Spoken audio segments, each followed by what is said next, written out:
Hello everyone, welcome to my channel. Today we are going to create this responsive portfolio website using HTML, CSS and JavaScript. It is also available in light and dark mode. As you can see, it is totally responsive website. That is, it is available in the mobile and tab version also. Definitely, the source code is available in the description. If you like the content, please do like, share and subscribe. So let's go on to the website. So this is the about page, the starting page. And here I have mentioned, you can see the box effect around each and every form thing that I do. That is web development, web design, YouTube, and for photography. We have integrated SVG files into here, icons. Then we can see the border effect around the image, and we have the icons, and you can see the box shadow effect around the icons. Then you can see the hover effect on the social media icons, and you can also see the hover effect on the companies. Then we have this swiper function, you can see moving from one to another. Then we can go to the resume section, and in the resume section, you can see how we neatly designed it using the CSS and CSS. And you can see this entire bar representation of the skills. Then we have portfolio section, and you can see in portfolio section we have applied filter. That is all. Then web development, we can will only get the web development projects, and in the web design we put only the web design projects. And you can see the hover effect and eye icon for demo section. So in all, we get every element that is present, every project that we have done. You can see the smooth hovering effect. Then we can go to the contact section. You can see in the contact section we have integrated the GPS. Then we have the contact form. You can see the red background around it. So until we enter any data, it will show red background, and when we enter the data, it will show that the user has entered. And for the email address also, if you enter the data also, it is not showing yellow color, but it's still showing that it is an error. So you have to mention at the date gmail.com to specify that yes, we have entered the Gmail. This is the validation. By using the JavaScript, I have done this validation form. So you have to mention every detail. And if you don't mention this message and if you try to submit the button, you can see error that it won't allow you to submit. So you have to mention some data in the message. Then it will allow you to submit. You can see the hover effect on the submit button. And you can change the uh, light mode to dark mode by using this icon. By clicking on this icon, you can move from light mode to dark mode. So now this is the light mode. You can see in website the background border colors have changed to white, pure white. You can see next we can go to the resume section. You see the border effects, portfolio, filter effect, and then contact section. Let's see the hover effect on the button. This website is entirely responsive. That is, it is also available in mobile as well as in desktop version. You can see this is the desktop version that we have seen up to now. Now let's go to the this is the you can see this is the tab version of the website, and we can see small button effect which reveals our email ID, personal details like place, date of birth and location, and our social media icons. Like by clicking on it, it will be made invisible. And you can see the tab version with the light mode. Then this website is also available on mobile version. Let me show you that. See the mobile version of this website. So here we can see this is the mobile version. You can see the button effect. Then you can see the navbar is available bottom to the page. We can go from Here you can see this is the education section, resume, then portfolio, and you can see the filter here also, web development and web design, you can see, and then all by using HTML, CSS, and JavaScript combinedly, we have got this filter functionality for our website. Then we can go to the contact, and by using this button, we can change the theme of the portfolio to light mode. You can see that. See the transition from light mode to dark mode, the button effects, and the box shadow effects. So it is totally responsive website available in light and dark mode. If you want to build this project, the source code is available in the description. If you like the content, please do like, share, and subscribe. And if you have any suggestions, please let me know in the comment section. And full tutorials for responsive portfolios and for responsive websites are available with line-to-line code explanation. Please visit the channel. And if you like the content, please do like, share, and subscribe. And let me know in the comment section which website you like the most and what website that you want me to build next. Thank you so much for your precious time.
Hello everyone, welcome to my channel. Today we are going to create this responsive portfolio website using HTML, CSS and JavaScript. It is also available in light and dark mode. As you can see, it is totally responsive website. That is, it is available in the mobile and tab version also. Definitely, the source code is available in the description. If you like the content, please do like, share and subscribe. So let's go on to the website. So this is the about page, the starting page. And here I have mentioned, you can see the box effect around each and every form thing that I do. That is web development, web design, YouTube, and for photography. We have integrated SVG files into here, icons. Then we can see the border effect around the image, and we have the icons, and you can see the box shadow effect around the icons. Then you can see the hover effect on the social media icons, and you can also see the hover effect on the companies. Then we have this swiper function, you can see moving from one to another. Then we can go to the resume section, and in the resume section, you can see how we neatly designed it using the CSS, and you can see this entire bar representation of the skills.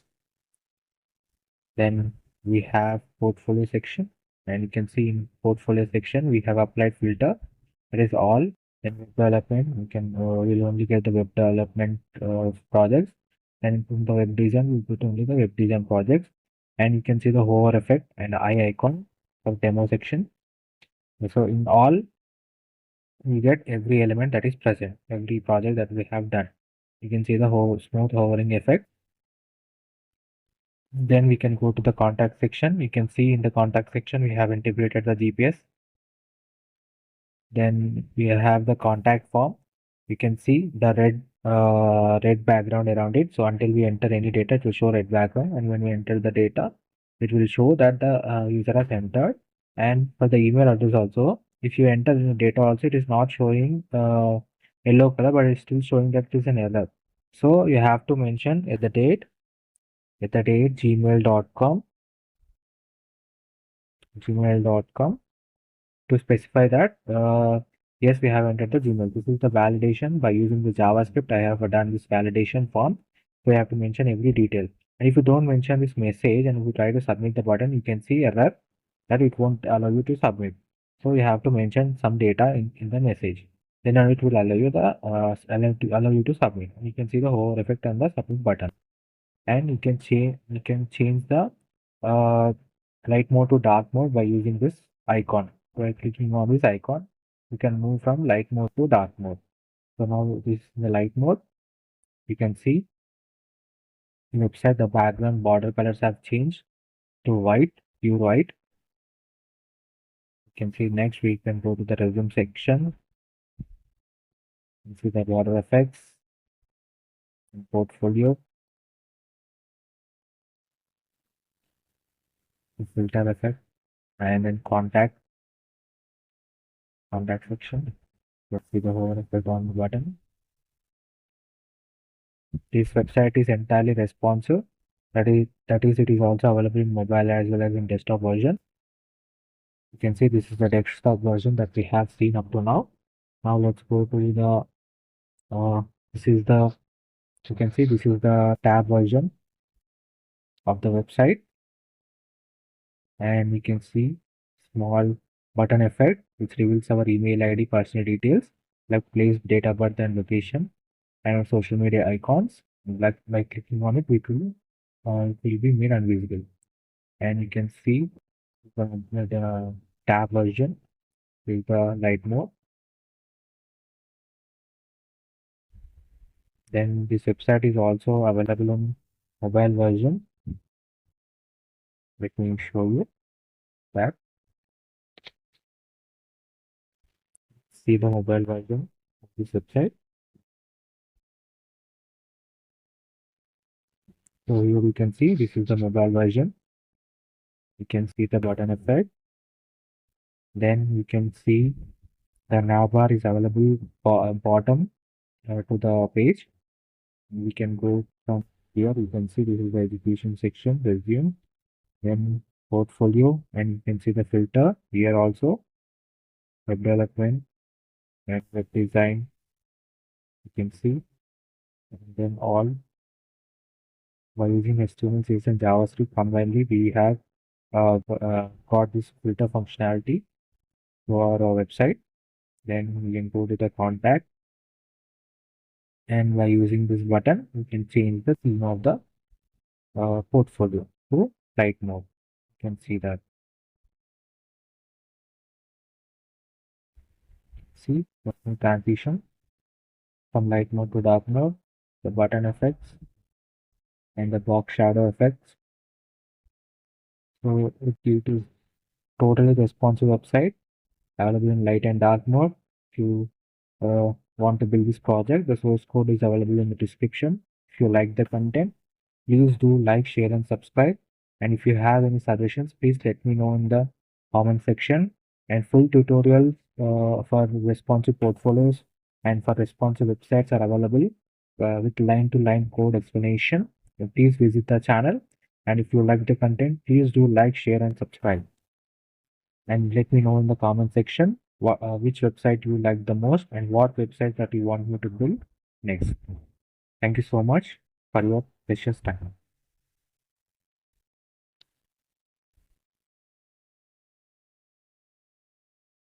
Hello everyone, welcome to my channel. Today we are going to create this responsive portfolio website using HTML, CSS, and JavaScript. The source code is available in the description. If you like the content, please do like, share, and subscribe. Now let's go through the each and every page. Right now we are in the home page. You can see the navbar, and you can see the hover effect, underline hover effect, as well as we have included the icons into our navbar, like the briefcase, fire, as well as home icon. And you can see the Abhiram is highlighted, and we have created a mask using SVG. Then we have the contact. You can see the hover effect, box shadow effect over it, and you can see that we have integrated the social media icons, as well as whenever you hover onto it, the color changes. Then you can see that the smooth transition revealing effect is done by using the JavaScript, and you can see the box shadow effect around each and every skill that we have added. And you can see we have also integrated the icons here. Then we can go to the portfolio section, and in the portfolio section you can see when we hover onto it, we will get an page layout, a blur layout, where you can see we have also linked our Instagram, Facebook, and GitHub links, so that you can be able to view this website, the portfolio, the projects that we have previously worked upon. Then we can go to the about section. You can see small about section we have here, and then we have the contact me form. You can see that the smooth revealing effect is done by using the JavaScript library, and the animation is very pure. It is a very responsive portfolio website. That is, it is also available in mobile as well as in desktop version. Let me show you the website to you. This is the desktop version. Now let's go to the mobile version of this website. So this is the mobile version of this website. As you can see, this they are perfectly aligned with each and every section is aligned to the exact size of the page. And you can see that we have also added our menu bar here. You can see the menu bar, clearly menu bar, very responsive and moving with a precision to the particular section that we want. And this entire website is made using HTML, CSS, and JavaScript. So it is a very beginner friendly website. Uh, it is a very much professional website that you can use for your recruiting purposes, also for your resume projects, for your school projects or college projects. The entire website source code is available in the description. If you like the content, please do like, share, and subscribe. Definitely let me know any suggestions in the comment section, and any suggestions if you want to give me also, please let me know in the comment section. The source code is available in the description. If you like the content, please do like, share, and subscribe. Thank you so much for watching this video, and for more tutorials and for awesome front-end web development, definitely try to visit the channel. Thank you.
Hello everyone, welcome to my channel. Today we are going to create this responsive portfolio website using HTML, CSS and JavaScript. The source code is available in the description. If you like the content, please do like, share and subscribe. Now let's go through the each and every page. Right now we are in the home page. You can see the nav bar and you can see the hover effect, underline hover effect, as well as we have included the icons into our nav bar like the briefcase, fire as well as home icon. And you can see the Abhiram is highlighted and we have created a mask using SVG. Then we have the contact. You can see the hover effect, box shadow effect over it. And you can see that we have integrated the social media icons as well as whenever you hover onto it, the color changes. Then you can see that the smooth transition revealing effect is done by using the JavaScript, and you can see the box shadow effect around each and every skill that we have added. And you can see we have also integrated the icons here. Then we can go to the portfolio section, and in the portfolio section you can see when we hover onto it, we will get an page layout, a blur layout, where you can see we have also linked our Instagram, Facebook and GitHub links, so that you can be able to view this website, the portfolio, the projects that we have previously worked upon. Then we can go to the about section. You can see small about section we have here, and then we have the contact me form. You can see that the smooth revealing effect is done by using the JavaScript library, and the animation is very pure. It is a very responsive portfolio website. That is, it is also available in mobile as well as in desktop version. Let me show you the website to you. This is the desktop version. Now let's go to the mobile version of this website. So this is the mobile version of this website. As you can see, this they are perfectly aligned with each and every section is aligned to the exact size of the page. And you can see that we have also added our menu bar here. You can see the menu bar, clearly menu bar, very responsive and moving with a precision to the particular section that we want. And this entire website is made using HTML, CSS and JavaScript. So it is a very beginner friendly website. Uh, it is a very much professional website that you can use for your recruiting purposes, also for your resume projects, for your school projects or college projects. The entire website source code is available in the description. If you like the content, please do like, share and subscribe. Definitely let me know any suggestions in the comment section, and any suggestions if you want to give me also, please let me know in the comment section. The source code is available in the description. If you like the content, please do like, share and subscribe. Thank you so much for watching this video, and for more tutorials and for awesome front-end web development, definitely try to visit the channel. Thank you.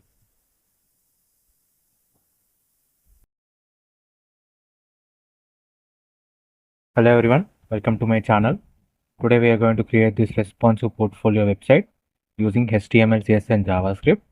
The source code is available in the description. If you like the content, please do like, share and subscribe. The entire website is made for professional use, for professional use only. You can use it for your resume. You can showcase your projects over there, and it will be a very good application for your recruiters for your first job that you are looking for. It is a very professional website, portfolio website, and you can make it. It's a very beginner friendly website. Right now we are in the home page. We can see home, skills, qualification, achievements, projects and contact me. You can see the hover effect on the navbar elements. You can see the theme change button, that is to change from light mode to dark mode. When you click on it, you can change it from light mode to dark mode. Gives a very good functionality to this professional portfolio website.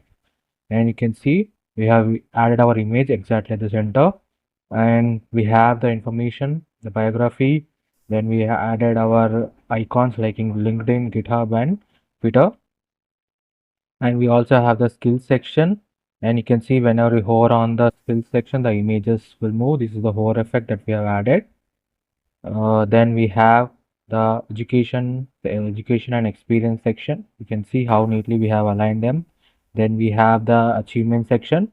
You can see hover effect on them. The icons will rotate 360 degrees, as well as we'll get an border line. Then we have our projects, because we are using swiper.js JavaScript library. So we have this functionality that we have added. You can see, and you can see the demo button also. Whenever we hover onto it, the arrow will move forward, and you can see this is the contact me form. We have added the informations like our email, WhatsApp number, as well as Telegram. And you can see the border effect whenever we try to enter the data into the input elements. You can see border changes to darker color, that is focus element. Then we have the send button. You can see this is the footer. This is the arrow button to move back to the starting page. As I told you before, this website has light and dark mode. This is the dark mode of the website, and you can see how smooth transition is taking place. The animation is very smooth. How detailing I have done in this project. Is a very responsive portfolio website that you can use for your resume, for your first impression to your recruiters. It will give a very professional look to your resume also. The website is entirely responsive, that is, it is also available in mobile as well as in tab version. Let me show you the mobile version. You can see this is the mobile version of the website. You can see how perfectly they have all been aligned, and you can see that the menu bar I have added at the bottom. At the bottom, you can see I have added the menu bar here. You can see giving an app-like look to the menu bar elements, just like we open in our mobile phone, right? It gives a very professional look to your website, and the recruiter will be very impressed how you have made it look like a very professional app.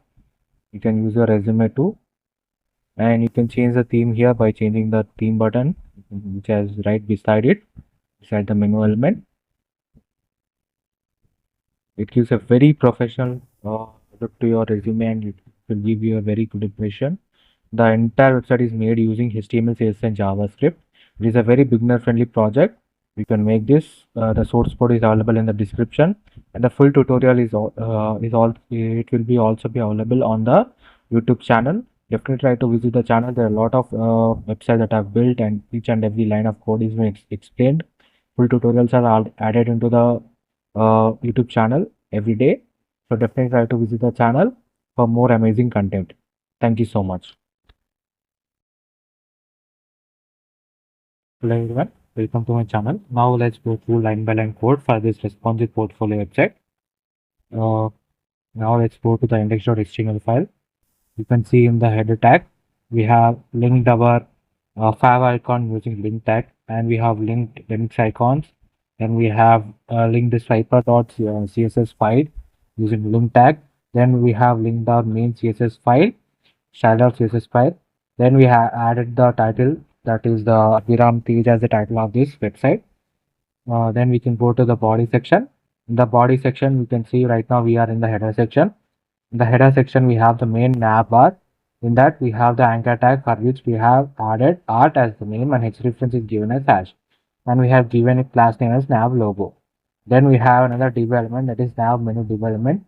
Inside that, we have an unordered list, and unordered list. Then we have a list item, and which list item considered has an anchor element, an anchor tag, and inside which we have an I tag for adding the remix icons. You can see RI home line.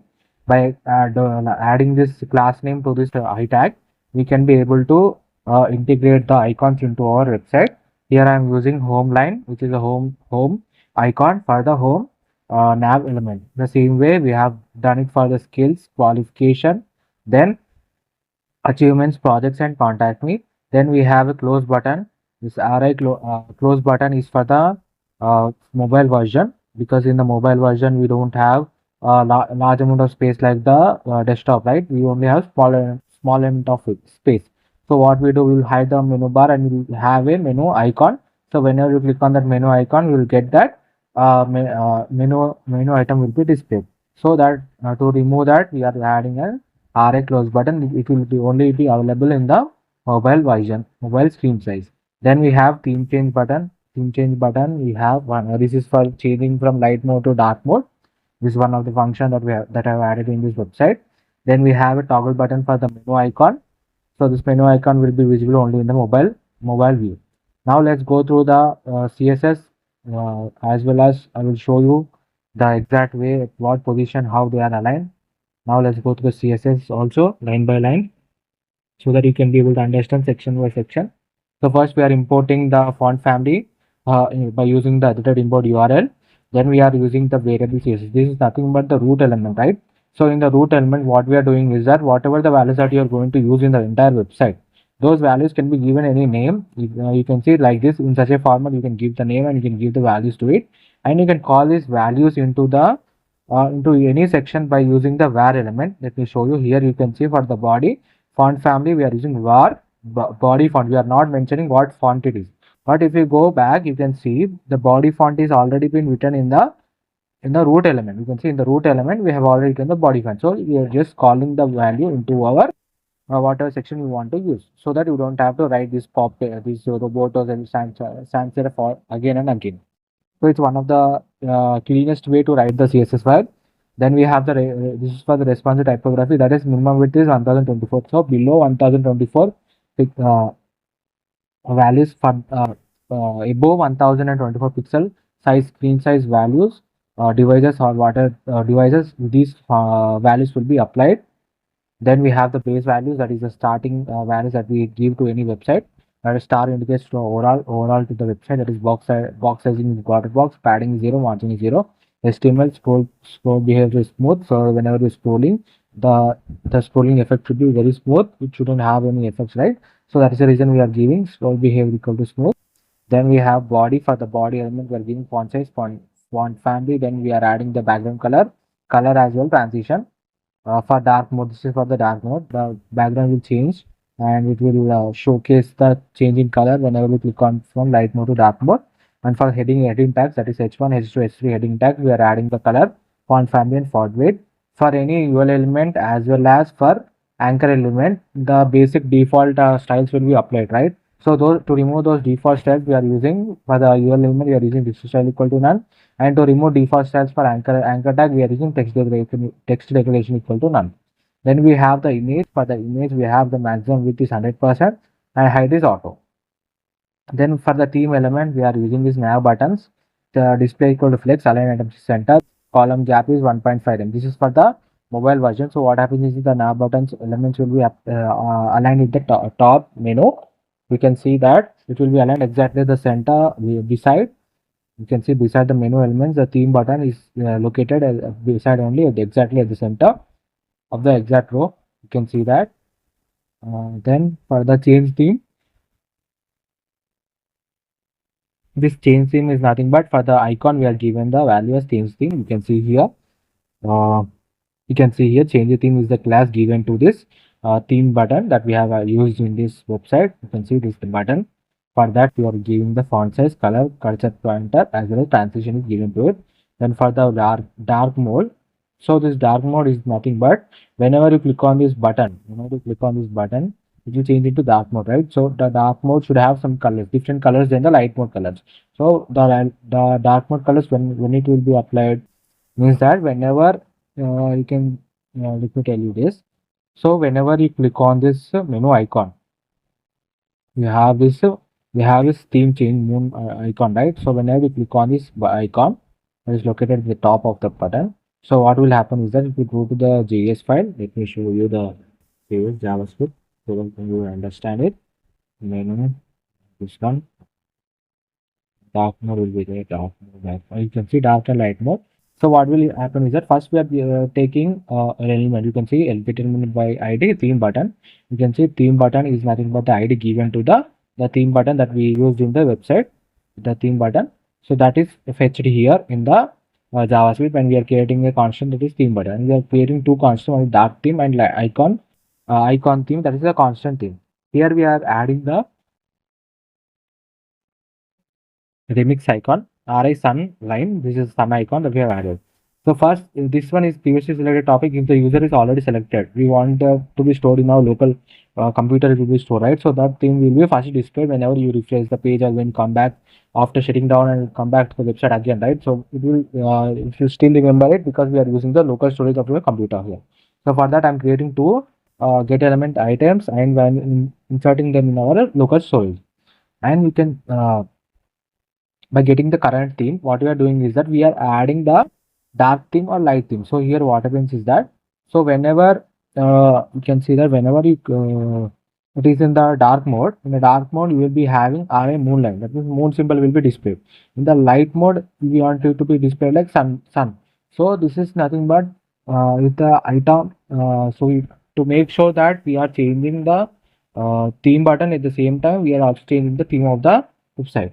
So what is the previously chosen? So that topic will be added first. Then we have is the whenever you click on that theme button, so what it will do is that it will toggle dark theme. Dark theme is nothing but we are added the dark theme here. You can see for the body element we are changing the title color, we are changing the text color, we are changing the body color, we are changing the container color and IC color. So what is this means is that, so first we will be having default color values to the light theme, right? So whenever you click on the button, it will activate the JavaScript file, and the JavaScript file, what it will do is that it will add this class, that is dark theme class will be added to the body element, and body is the main section, right? So body is the main section, so these values will change for the body element and will get a dark color theme. So whatever colors you have added, that colors will display in the website, that will change in the theme of the website. You can see here we are also storing those values using the local storage.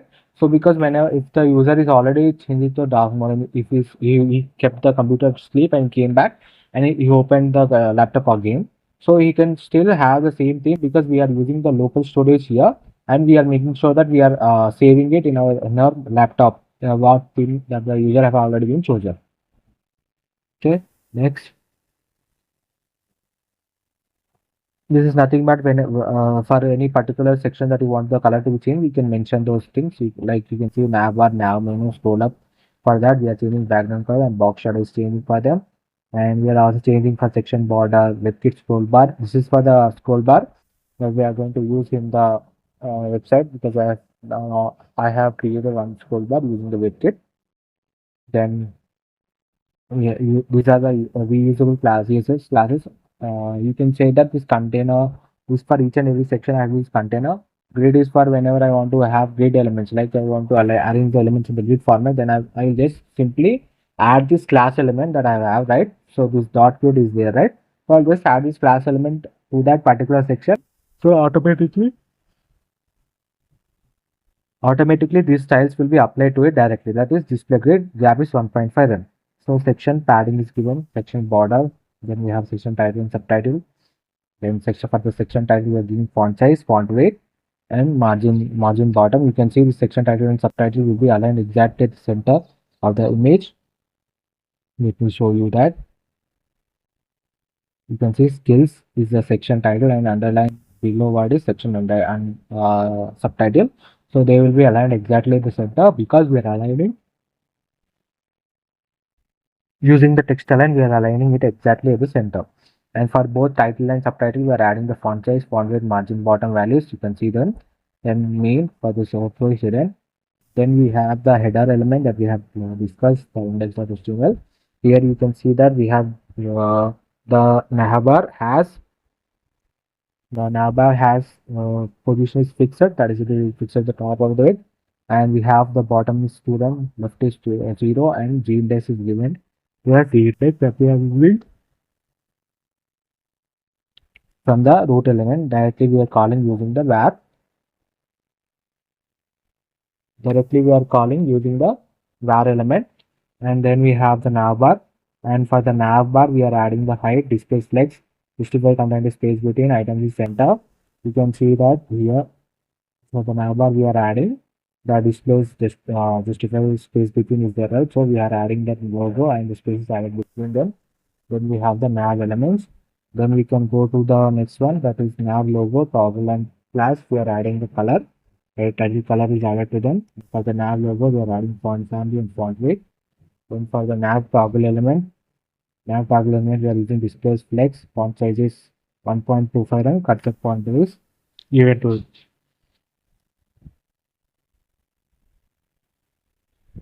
Then we have the red media skin max width is 1023 pixels. So below below the 1023 pixel value device screens, whatever available. For those only these values will apply. That is nothing but responsive web design. This is very important topic in the web development. So for the nav menu, we want the nav menu to be displayed in the mobile version, right? So in the mobile version, you don't have a lot of space like in the desktop version. We only have small piece. So what we are doing, we are gonna make the visibility of the nav bar hidden, and will convert into a sidebar, and whenever you click on the menu icon, the navbar should be visible, right? For that we are using this position is fixed, width is 88%, left and right is given, and bottom you can see it is minus 60%. So it will move outside of the mobile screen size, because we are adding the minus 60% to it. So what will happen is that because we don't want the navbar to be visible to us in the mobile device before we click on the menu icon, right? So whenever we click on the menu icon, we only want the side item to be visible.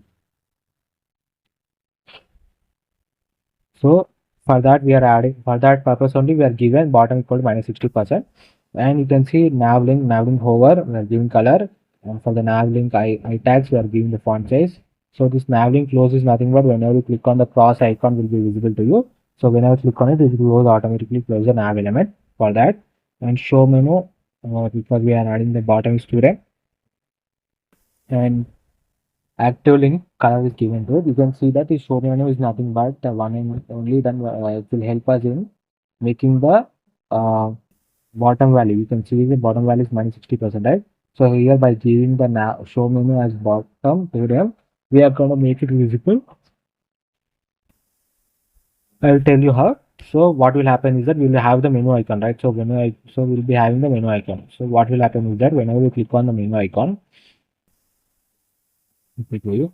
First here I'm taking the nav menu, nav tab and nav close icons. I'm referring them here and using their class names. And what I'm doing is that whenever you click on the nav toggle element, then it will add the show menu icon. So what is the show menu? Show menu class has the show menu class has bottom equal to rem.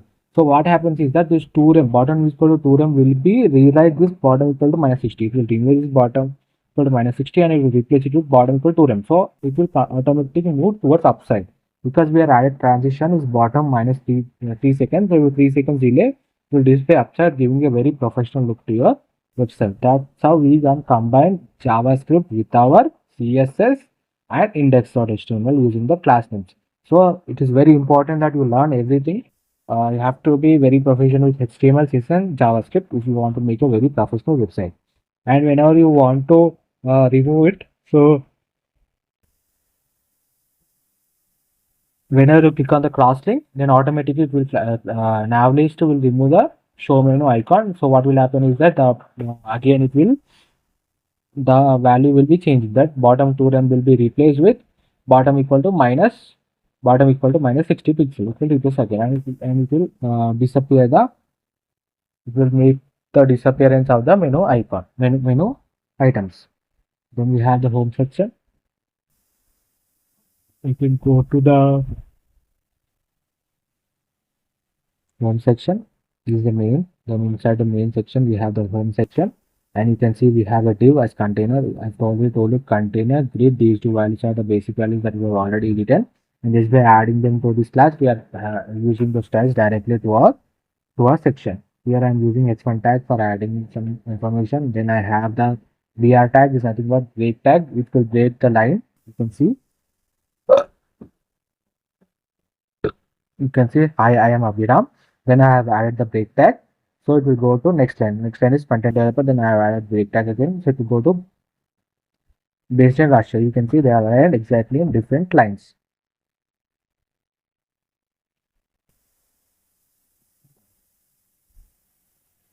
Then we have a div element. Inside that div we have portfolio image. Then we have added two images or SVG files, that is shape waves and circle. You can see here this one as well as this one. So these both are using the SVG files that we have integrated here. Then we have another div, another list unit. We have an anchor tag. Inside the anchor tag, we have an icon tag for adding the remix icons into our website. But as you can see, I've added LinkedIn, GitHub, as well as Twitter. Then you can go to the another div, what is home info div. Inside that div, we have another single div, inside which we have the h3 element for home info title. Then we have paragraph tag for home info description, and the same div is copied again for contact as well as for the achievements. Then we have another div, that is home info, same div like the above div. We have copied it again. Here we are using the h3 element as well as paragraph element, and we are adding the graduation year and date, and then we are adding the completed projects, 15 plus companies work for 2 plus. This is the same code that has been repeated again. So not explaining, you can see that. Now let's go to the CSS file along with it. You can see how neatly they are aligned towards each sides, and the icons are aligned exactly below of it. You can go here, home container, using row gap is given, pattern is given. But for the home data, row gap is 1.5 m. You can see the gap is for 1.5 m for each and every sector. For the home title, we are adding it as section. It's exactly at the center. It is spacing is 3 m, margin bottom is 5 m. For the home blob, we are giving this position is relative, width is 200 pixel, height is 200 pixel. This is nothing but the one, you can see the circular one. For that, we are creating a values that is 200 and 290 is the height. That is the reason you can see an oval shape section has been created. Background and border is getting to it. Suitable content to paper. And border radius is given as 6.5 m. Then we have the price item, that is price item is center, exactly the center the image will be applied. Then we have the home prefill. Inside the prefill is nothing but the border. You can see that entire black color border is there, right? So that is nothing but the prefill. For that, I'm giving the width, and I'm adding the height as well as, and adding the background color, border radius, overflow, display flex, specify content center, flex direction. This direction is flex end. You can see you can also use it for adding the flex start also. You can see the image is moved towards upside. Then we have home prefill image. For that, we are giving width equal to 150 pixel. For the home shape tools and circle, we are giving the position is absolute and opacity equal to dot 2. You can see them here, both of them aligned with the image.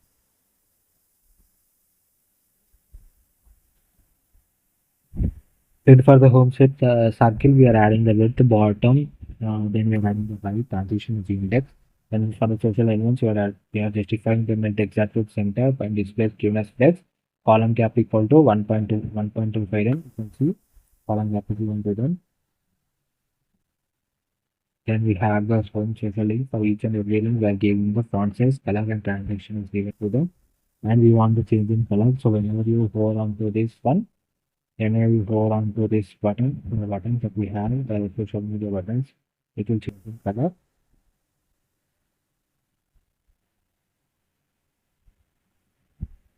Then we have the home info. For that, we are using displays globe for the student. For home info title, we are giving the font size and branding, font weight, and description info number. Then we will add the value student, the font size and font weight. Then we can go to the next section, that is the skill section. The skill section, we have the skills section title and section subtitle. We have already explained the code for. Then we have the div for skills container. Instead, we are using container and web. So these two values that I've already told you will apply directly to this particular section. That is, they will be aligned using the grid. Display will be aligned as grid.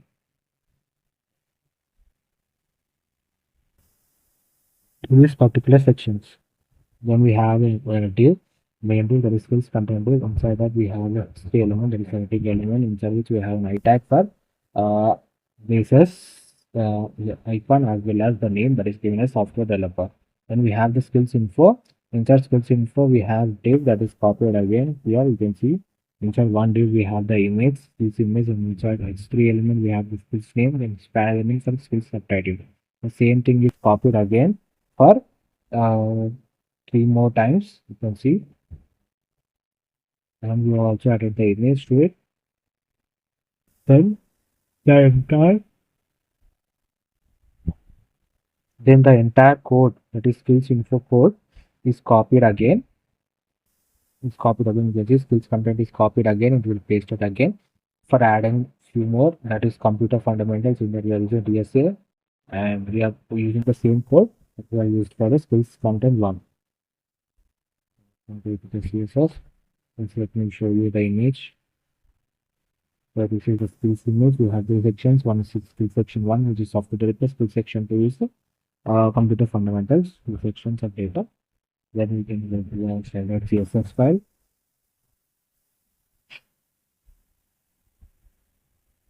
Row gap is given as 3.5 m. You can see the gap is 3.5 m. Then we have skill title. For that we are giving the space flex specific component center alignment center. You can see the titles are aligned exactly to center for each of it. This is one div and this is the second div that we have. So they are aligned exactly center based on their div. Then for the title alignment, right now we are adding the font size. Font weight is added to them, and display grid is added to the skills log, skills data, skills info. Then for each skills info we are having grid template column VP3 one of up is nothing but that the grid will display 3 elements in each row. You can see 3 elements will be displayed in each row. This is one div. So in this one div we have only 3 elements, and this is the second div. Inside also we are having only 3 elements for one row, because we have mentioned grid template columns repeat 3 1 f. In gap is mentioned here. Then we have the skills data. For that we are using display analysis center, text analysis center. You can see how they are aligned exactly to center. You can see based on the line.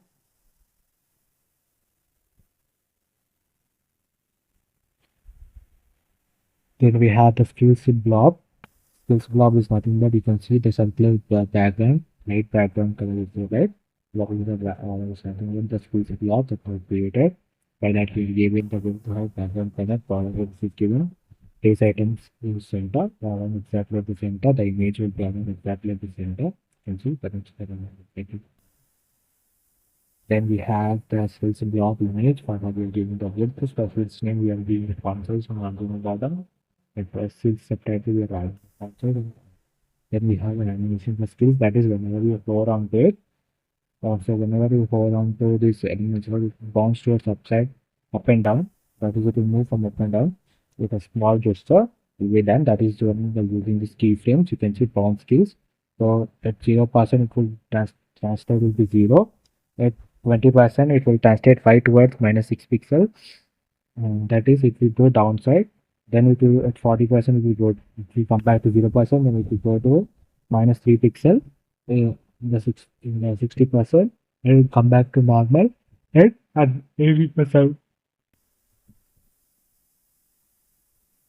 With 80%, you can see this is how we add an animation by using the keyframes and giving that name. This is the name of that particular function, and we are adding that animation using the animation type, and we are adding that name here. And you can mention the time delay that you want to give, that is 0.6 seconds. Then we have the qualification. The qualification section. The qualification section, we have the same one, that is the statement from section title and span element from section title. Then we have the main container, which is the qualification container. Then we have the main qualification content div, inside which we have next to element. Inside that we have an array, that is the Linux icon that we have indicated using the tag, and we have given the name to it. And then we have added a div element, that is qualification info. Inside that we have a div with H3 element for adding the dashboard technology detect is the qualification name. Then we have the span elements. One is by the qualification country, and one is by the qualification year. Then the same div element is copied again. You can see this div is copied again for 2 more times, and this entire qualification, uh, this entire qualification is copied again For qualification 2, here above I have added the qualification for my education. Then on now below I am adding the qualification for my experience. So what experience that I've got is saving code is here. I'm just giving the information. And then we have an image, that is qualification image that we have added.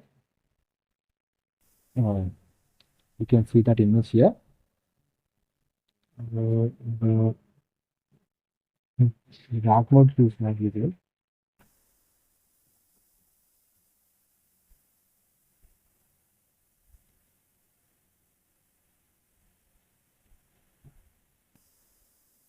You can see that next we can go to the style CSS file. Here I'm giving versions related for the container. I'm giving row gap is 3.5m. You can see 3.5m is row gap. Then for the qualification title, I have given the display straight, justify content center, align items center. You can see education as well as experience for they have two different blocks, and for each block they are aligned exactly at the center. Then we have publication title info. For that we are giving displays grid and the row gap is student. You can see displays as grid, so they are aligned exactly one by one. And the row gap, the gap between each and every section that we have right here, right? After the years we have gap, then we have the next one. Then we have gap, then we have the next one. So that is given here. Displays grid, row gap is 12. Then we have the qualification name. Inside that qualification name, for the qualification name, we are giving the font size and margin bottom. And for the qualification content here, we are giving the display block, font size and colors added to it. Consider. Then for the qualification here, we are adding the weight equal to 150 pixels. That position is absolute. You can see the image that I have in place. Then bottom is children. And we have transform equal to rotate 2 degrees. Then we have the opacity equal to 0.1. Then we can go to the achievement section. Then we can go to the achievement section. This is the achievement section. Let's go to the code. You can see in the achievement section, we have the same one, that is history for the section title and span for the section subtitle. Then we have the main div. Inside that div, we have the container and grid. So grid will locate CSS and container based value CSS value should be allocated directly. Then we have the main div, that is the achievements card. In that achievements card, we have an alt type for RI trophy element, that is for the icon. Then we have history element for achievement title, and we have the paragraph element for achievement description. And then we have achievement border. For to add the border, we are using the div element. And the same div element is copied again. You can see this. You can see this entire div is copied again. This entire div is copied again. For adding two more achievements, you can add as many as you want. Let's go to CSS. So for that achievement container, we are justifying content to center. You can see every 3 divs we are using 3 divs, right? The 3 divs are aligned exactly to the center of the web page. And you can see that you have achievement card, the visual is related. For each card, we are adding the width is given, height is fixed, and background color is given as container color. Then text line is center. You can see every data is aligned exactly the center. You can see data is not moving towards right side or towards left side. They're adding exactly at the center. Then we have for I tag, we are giving the display is block. Then we're giving font size, color, and margin bottom is given to it. Then we have the achievement title, so that we're giving the values, and we have achievement border, width and height is given. You can see achievement border. Then we have is that hover effect. Whenever we hover on to the achievement card, it will rotate 360 degrees. The icon will rotate 360 degrees. You can see that when you hover on to this icon, the cup icon will rotate 360 degrees because we are adding the hover effect. And whenever you hover the hover effect on the card, at the same time we will also show the border value will become 1, because you can see here we are creating an achievement border, but we are keeping opacity 0. So opacity 0 means it will not be visible to our human eye. So what we are doing is that whenever you hover on to the card element, we are making that opacity equal to 1 for the achievement border. Then you can see that you can get a border line. You can see this border line is not there for the remaining two. So whenever you hover on to the card element, the trophy will rotate 360 degrees as well as the border will display. That functionality is added here. Then we can go to the project section. This is the project section we have. Then go to cross section, then we have HTML element for section title, then we have the span element for the section with subtitle, then we have the main container div, then we have another div for the project container. Inside that we have each and every div. We are using the swiper wrapper JavaScript library here for this smooth uh, transition that we the animation that we can use for displaying our projects.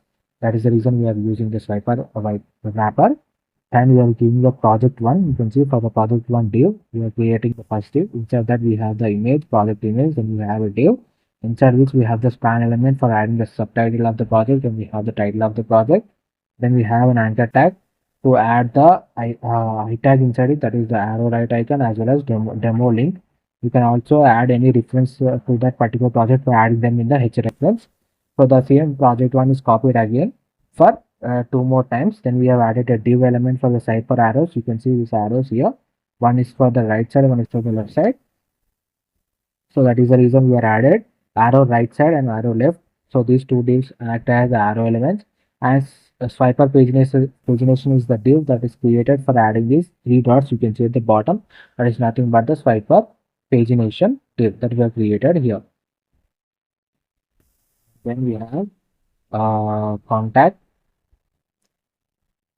section. So first let's go to this uh, project, right? So let's go to the stylus CSS for the project element.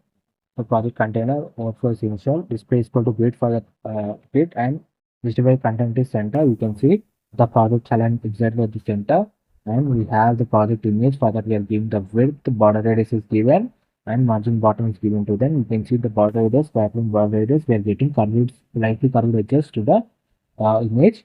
Then for the project image, for the project subtitle, we are adding the font size and color, and for the project title also we are adding font size, margin bottom, and margin is added to them. And for the project button, we are using align flex. We are aligning them exactly at the center. Then you can see for the project button I tag, you can see this icon that we have, right. So these icons we are adding we are applying the font size and transition is applied to them. And whenever we hover onto these buttons, you can see the translate text will move. That is, whenever you hover onto this demo button, you can see this demo button here. It is very close. The arrow is very close to the button. But when for the second one, it is too far because I hovered onto this button and it will move towards forward. Then I click the photo of it so that you will be able to understand what will happen when you hover onto the demo button. So when you hover onto the demo button, the arrow will move forward, creating a transition effect. Then for the project container, we are adding the swiper button next, and preview buttons we are adding. You can see both buttons. The preview button, this button, next button, this is one of previous button. And further, we are adding the width, height is given to them. Margin, font size are also given to them. Then we are placing them using right and top values. You can see by mentioning those values, we are placing them exactly beside both divs. Then we have the slide button, and then we have a slide pagination bullets. You can see bottom for 0 because they're aligned exactly the 0 section of the project section. And for them, we are giving the background color is given opposite is initial for them. Then we have the contact section. Where we are in the problem, now we are in the contact section. You can see in the contact section we have the SO tag, there is heading tag for section title, and we have the span element for section subtitle. Then we have the main container div. Inside that div we have the contact content div. Then we have H3 element for adding the contact title, that is the text me, and we are also adding the I tag, that is remix icon, that I have added chart icon. Then I have used another div for contact info. Inside that div we have a smaller div, that is contact data div. Inside that we have span element for adding the contact data title, that is email, and contact data info, that is email is provided here. The same div is copied again. The same div is copied again for WhatsApp and for adding the Telegram data also. And then we have another div that is contacted. Inside this we have added copied exactly. Then we have another div that is the contact content. Then we have an H3 element that is have unique ID that I use for the heading tag, and I've also added send to plane icon to it by using the I tag. Then the form is used here. For the form, I'm using a div element contact form div. Inside that I'm using a label that is a name. Then I'm using an input tag for adding the input elements that I'm using the type is text. And for the same way that same div is copied again for email. And I'm also mentioning type is called email. Then I have the label for message. Then for the message one, I'm using the text area, I'm not using input because I can add text area will give more amount of information that your user can provide. Then a small information you can see here in the contact image. You can see the text area is larger than the input areas. For name and email, it is small because we are using input. And for the message, text area is large because we wanted the user to specify more information. Uh,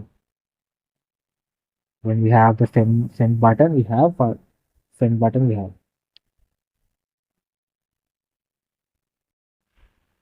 Then let's see that we go to the footer element. The footer we have the footer name date that is with the footer title using HTML element. Then we have the paragraph tag. Then we have another list for the links that we have added using the links list title and anchor tag. And we have referred to using them as a reference so that we can be able to move that particular section. Today I'm only adding home skills and project section in the footer element. Then I have the another list that is the footer social elements, which I'm using anchor tag. And inside that anchor tag, I'm using an I tag that is icons that I'm adding Linux icons, LinkedIn, GitHub, as well as Twitter. Then I have a span element to add the copyright always user button for the footer element. Then I have the scroll up anchor tag that is will be available in the website that whenever you click on this button, it will move back to the starting slide. Then I have linked the scroll reveal JavaScript library using the script tag. I've also added the swiper bundle JavaScript library. Then I've also added the uh, email ones for adding the email. Then one is for then the main JavaScript file that is main JS. This is JavaScript file. Now let's go to the contact. In the contact, you can see that we added the container, and then we have the contact title that is display flex. So you can see that's the contact image. I show the image. The contact name and is added exactly with the center. You can see along the item just for the center. Column gap is given to it. Font size font weight will apply to it. And for the tag, we are adding the font size and font weight add to them. And the info data and form we are adding display split. So they are aligned exactly. The quick format you can see. Then we have given for the contact data. Then we have contact data title and info product. We are adding the font size, font family, color. Then for the contact button, we are adding the maximum width, and we are adding the display align items center, color and font size is given to them. Then we have the contact button, and then we have the contact button is over. So whenever you go onto it, the eye will move forward. You can see this arrow icon will move forward because we are giving transform translatic x equal to 0.25 m. Then we have the contact form, the position is relative, and we have added them. Then we can go to the contact form input. For the input is nothing but, so whenever we click on this button, whenever we want to enter any data into it, so it will the border will change. The border will change. Then we have the power effect. Then we have the contact button. You can see font size, font weight, cursor, outline values are only given to it. Then we have the status color. Color red, color blue is given for the status. That whether the information is given is the correct one. Then we have the footer. For the footer, we will add a text in the center. You can see the footer, they are aligned exactly the center. All items, links and everything. Then font size, font weight is given. Footer social and footer link. We are adding display scope. Justify contact is center. You can see the links that I have added, that is home, skills and projects, as well as the social icons. They are aligned exactly the center of the web page. Then we have for links, social link item, and whenever we hold on to the link, we are going to translate why that is to the website. Then we have the footer copy element. Then we have the social scroll bar. To create our own scroll bar, we are going to use the website scroll bar here, and we are mentioning the width of the scroll bar. You can see this is the width of the scroll bar. Then we have the border radius, and we have the background color is given to it. And the hover effect, you can change your background color is changed. You can see here also in VS also when I hover onto it, the color will change into light by little more light. You can see this is scroll up button that we have added at the bottom of the page. in the bottom of the page we are added this scroll up button, right? So that button, what the button is nothing but whenever you click on that button, it will move you back to the starting page. For that we are adding the font size values, and then we have the breakpoint that is for the responsive web design. Responsive web design is nothing but first you create the website in mobile version or in desktop version, then you will change those values. Small changes will be there, not padding values, the display values that will change, because in the you can see, because we are, this is the desktop version, right? So a lot of space you are giving display grid and you are aligning them one beside another, but in the mobile version you don't have that much space, right? So in that what will happen is that we have to change the value, that is display grid. We will align with template column will be given as 1, repeat 1 after another. That means this will come first, then below it will end, the form will come. So we'll change that values will be changed in the responsive web design by mentioning the width of that particular device. You can see max width responsive at 240 pixel and below values only it will apply. Zero screen size values it will apply. You can see grid template column will be equal to 2. You can see we have maximum changes will be that margin border change will be there. Uh, no new values are added here. Only for them only we are changing. You can see grid template column is 1FR, 2FR, and 1FR. It will based on the size of the screen. It will change. The column values will be changing. The display values, most of the time the display values will change. For large device, this is for the large device. For that, the menu bar will be added. You can see background color, box shadow. Max of the time you will not be adding any new code here. Only you will change the display values will be changing. So you don't have to be like very much worried about. First try to complete the website in mobile version or in desktop version, then change those values accordingly. You can also use the Chrome feature that we have, the inspect feature we have in the Chrome, right? So you can be able to know what size we should give, what either we should give a written the columns 1FR or 2FR, because we want, if you think that we can have more space or not. So those values will be there. So you don't have to be worry about it lot much. You just have to change those values. Small values will be there. You are not waiting anymore. You're just changing those values that are already written. That's all. Right? Okay. So that's it. This is the home page. This is the home page of the portfolio. Then we have the skills, then qualification, projects, achievements, contact. Then see home page 1, 2, and 3. Thank you so much for watching this video. If you like the content, please do like, share, and subscribe. And please let me know in the comment section. And the source code is already in the description. Please do like, share, and subscribe. Thank you so much for watching this video.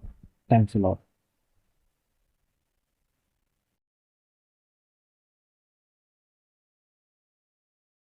Hello everyone, welcome to my channel.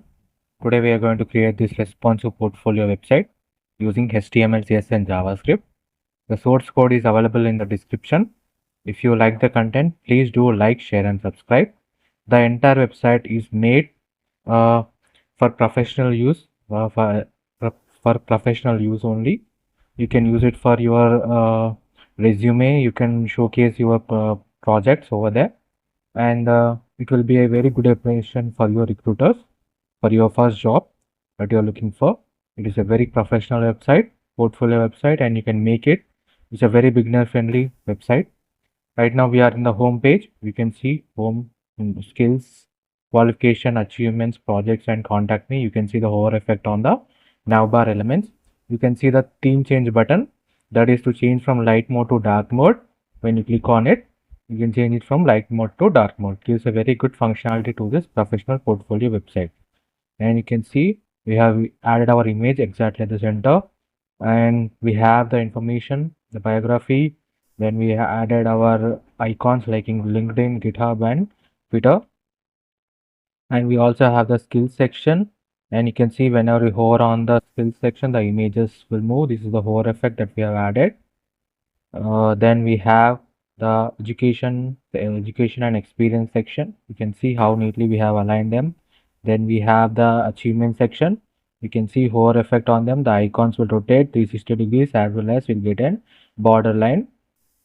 Then we have our projects, because we are using swiper.js JavaScript library. So we have this functionality that we have added. You can see, and you can see the demo button also. Whenever we hover onto it, the arrow will move forward. And you can see this is the contact me form. We have added the informations like our email, WhatsApp number, as well as Telegram. And you can see the border effect whenever we try to enter the data into the input elements. You can see border changes to darker color, that is focus element. Then we have the send button. You can see this is the footer. This is the arrow button to move back to the starting page. As I told you before, this website has light and dark mode. This is the dark mode of the website, and you can see how smooth transition is taking place. The animation is very smooth. How detailing I have done in this project. Is a very responsive portfolio website that you can use for your resume, for your first impression to your recruiters. It will give a very professional look to your resume also. The website is entirely responsive, that is, it is also available in mobile as well as in tab version. Let me show you the mobile version. You can see this is the mobile version of the website. You can see how perfectly they have all been aligned. And you can see that the menu bar I have added at the bottom. At the bottom, you can see I have added the menu bar here. You can see giving an app-like look to the menu bar elements. Just like we open in our mobile phone, right? It gives a very professional look to your website, and the recruiter will be very impressive how you have made it look like a very professional app. You can use your resume too, and you can change the theme here by changing the theme button, which is right beside it, beside the menu element. It gives a very professional look to your resume, and it will give you a very good impression. The entire website is made using HTML, CSS, and JavaScript. It is a very beginner-friendly project. You can make this. The source code is available in the description, and the full tutorial is all. It will be also be available on the YouTube channel. Definitely try to visit the channel. There are a lot of websites that I've built, and each and every line of code is being explained. Full tutorials are all added into the YouTube channel every day. So definitely try to visit the channel for more amazing content. Thank you so much.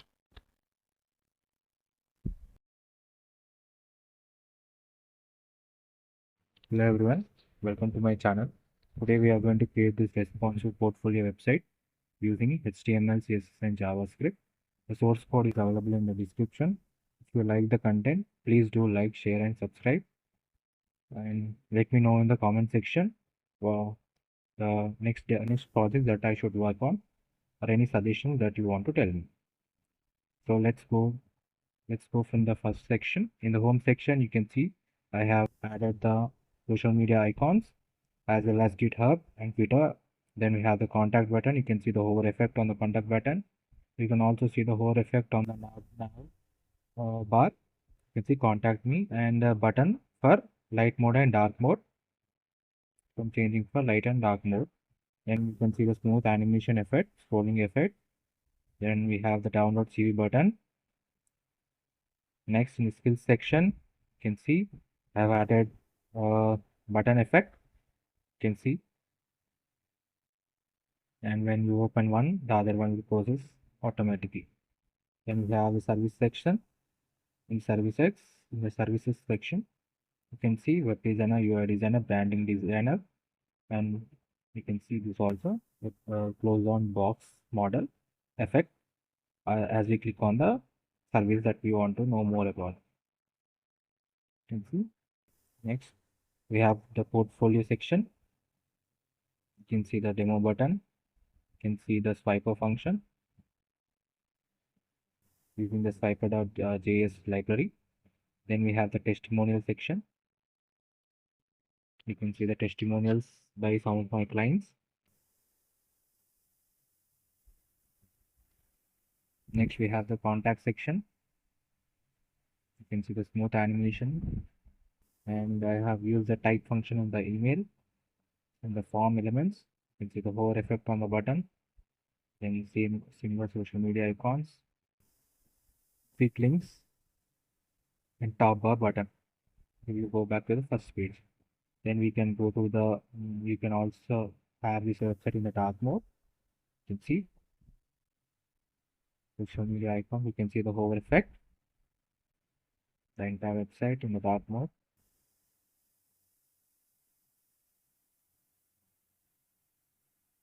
You can see the smooth animation and transition effect. Swiper.css file, Swiper.js is used in this website design. This website is totally responsive. That is also available in the mobile version. Let me show you the desktop version. Now let's go through the mobile version. You can see the mobile version. The smooth transition effect and the navbar is available in the below. You can see you can move from one section to another section. It gives a very professional app view to your website, and it is also available in dark mode. So the source code is available in the description. If you like the content, please do like, share and subscribe. Definitely try to build this project. Thank you.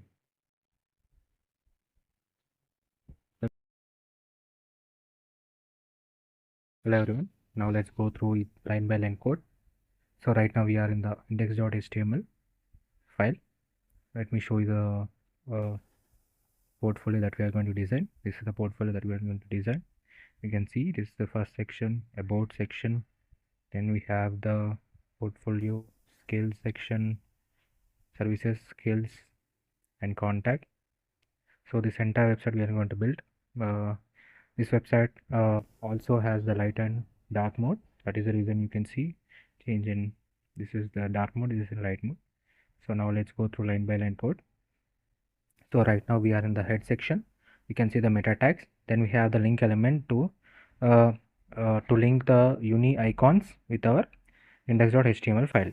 Then we have another link link tag for using swiper.css.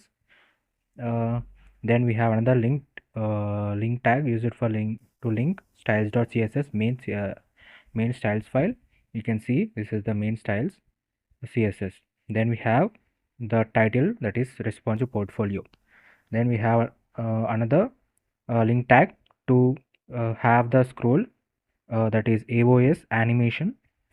This will be used for the animation, that animation effect. You can see the scrolling animation effect will be performed by using this AOS. So we are going to link that to our index.html file. So next we go to the body section. In the body section, right now we are in the header section. You can see header, then we have nav, then we have an anchor tag to have the heading, that is art. Then we have a div, a nav menu div. Then we have unordered list, UL unordered list. Then we have list item with anchor tag. In that we have an icon, that is I tag for your bringing on or to link a state icon, that is your uni icon that we have linked previously. So for the home, about, skills, services, portfolio and contact me buttons. Then we have another I tag for nav close, that is times button, nav close button. Then we have another div with nav buttons, that is one div is for the moon change.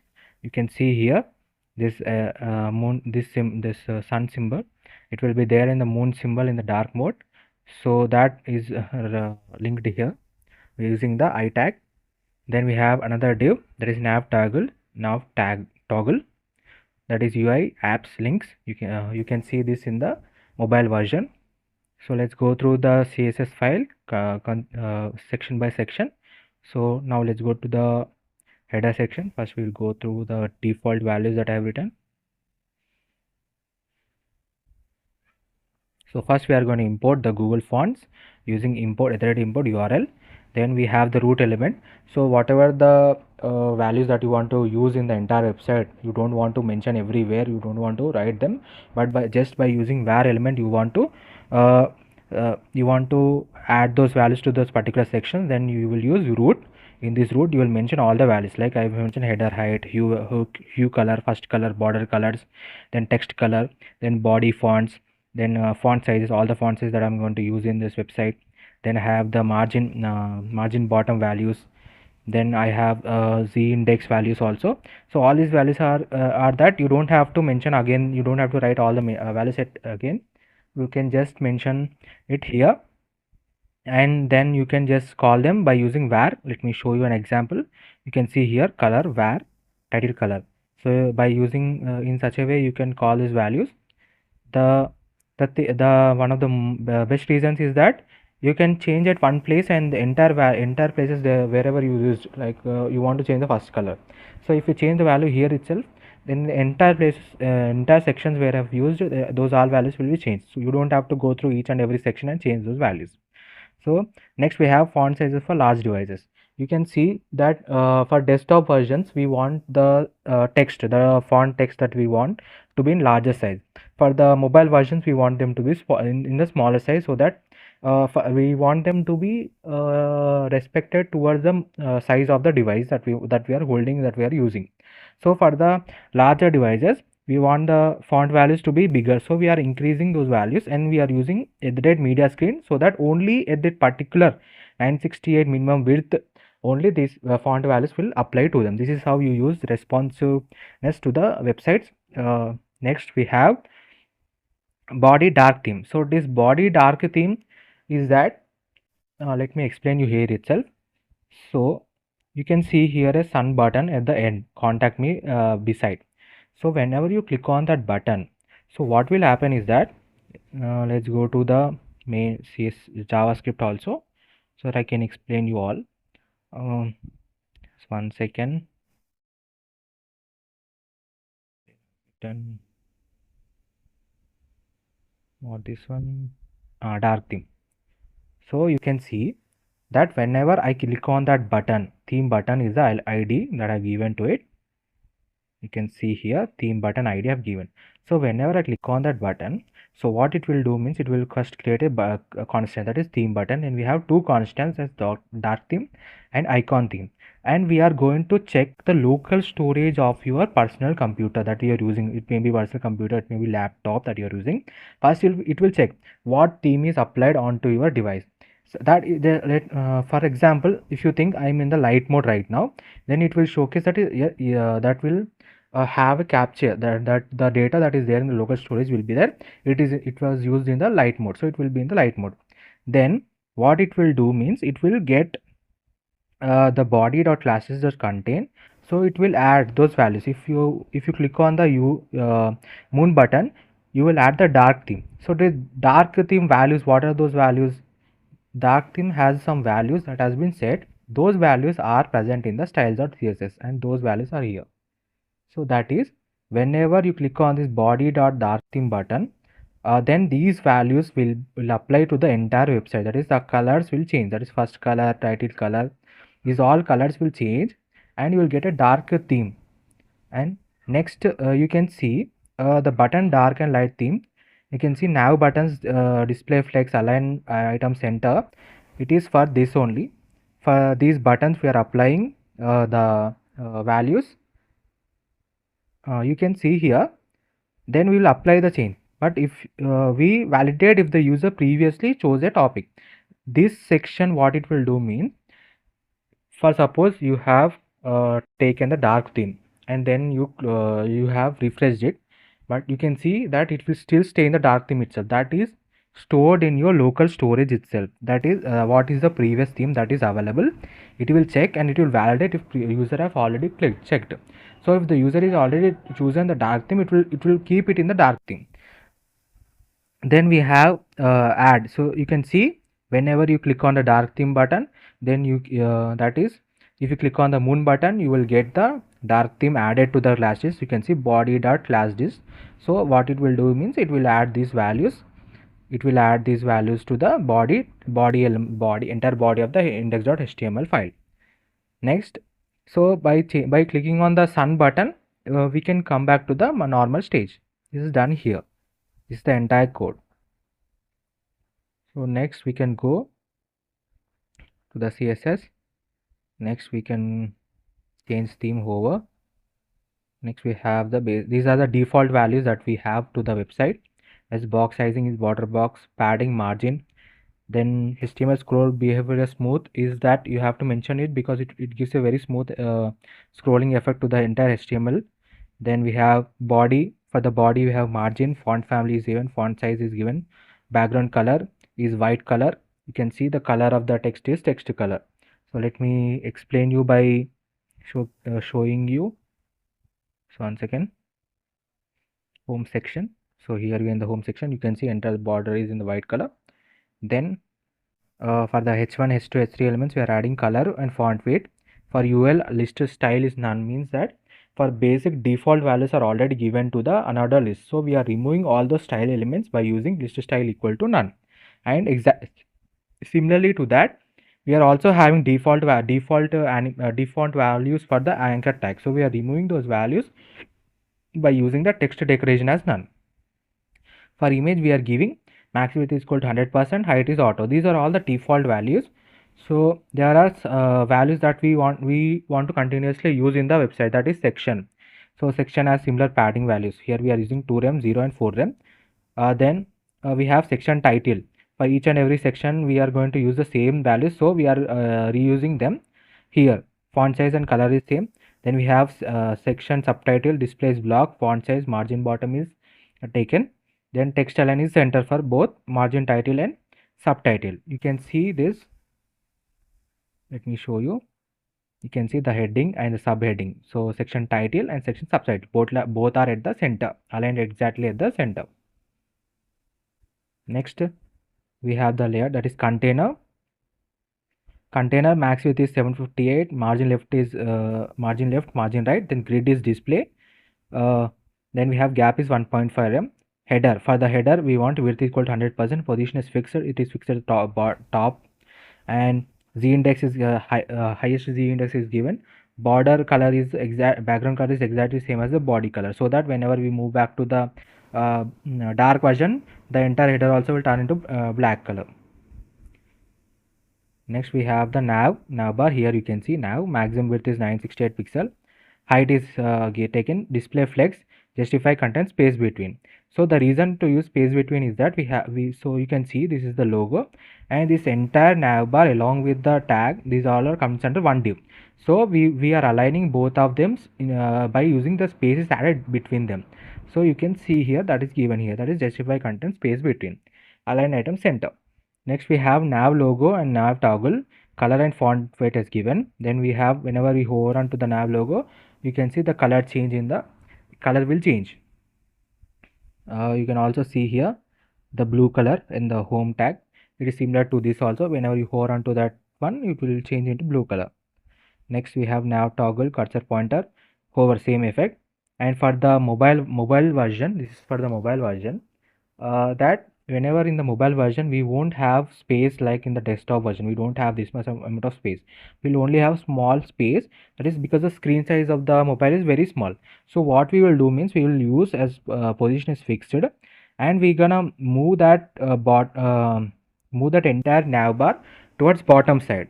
You can see bottom minus 100, so it will move out of the entire phone screen. It go entirely below, and width is 100%, so it will go out of it. So what we're gonna do is that, the reason to do is that whenever we in the mobile version, we will going to place a menu icon. So that menu icon will, whenever we click on that menu icon, the value that is gone minus 100, so bottom value becomes 0, then automatically the entire nav bar will display above, that is the screen, above the screen it will display. So for that only we are using this.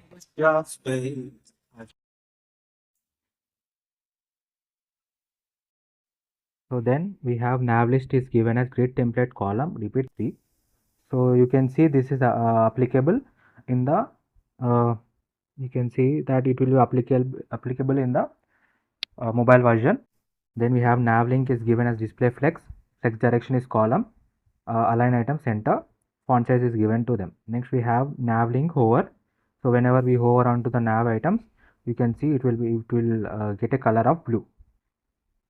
Next we have nav icon, font size is given to that. Next we have nav close, that is position is absolute, right is 1.3, bottom is 0.5 rem, font size and cursor pointer is given to it.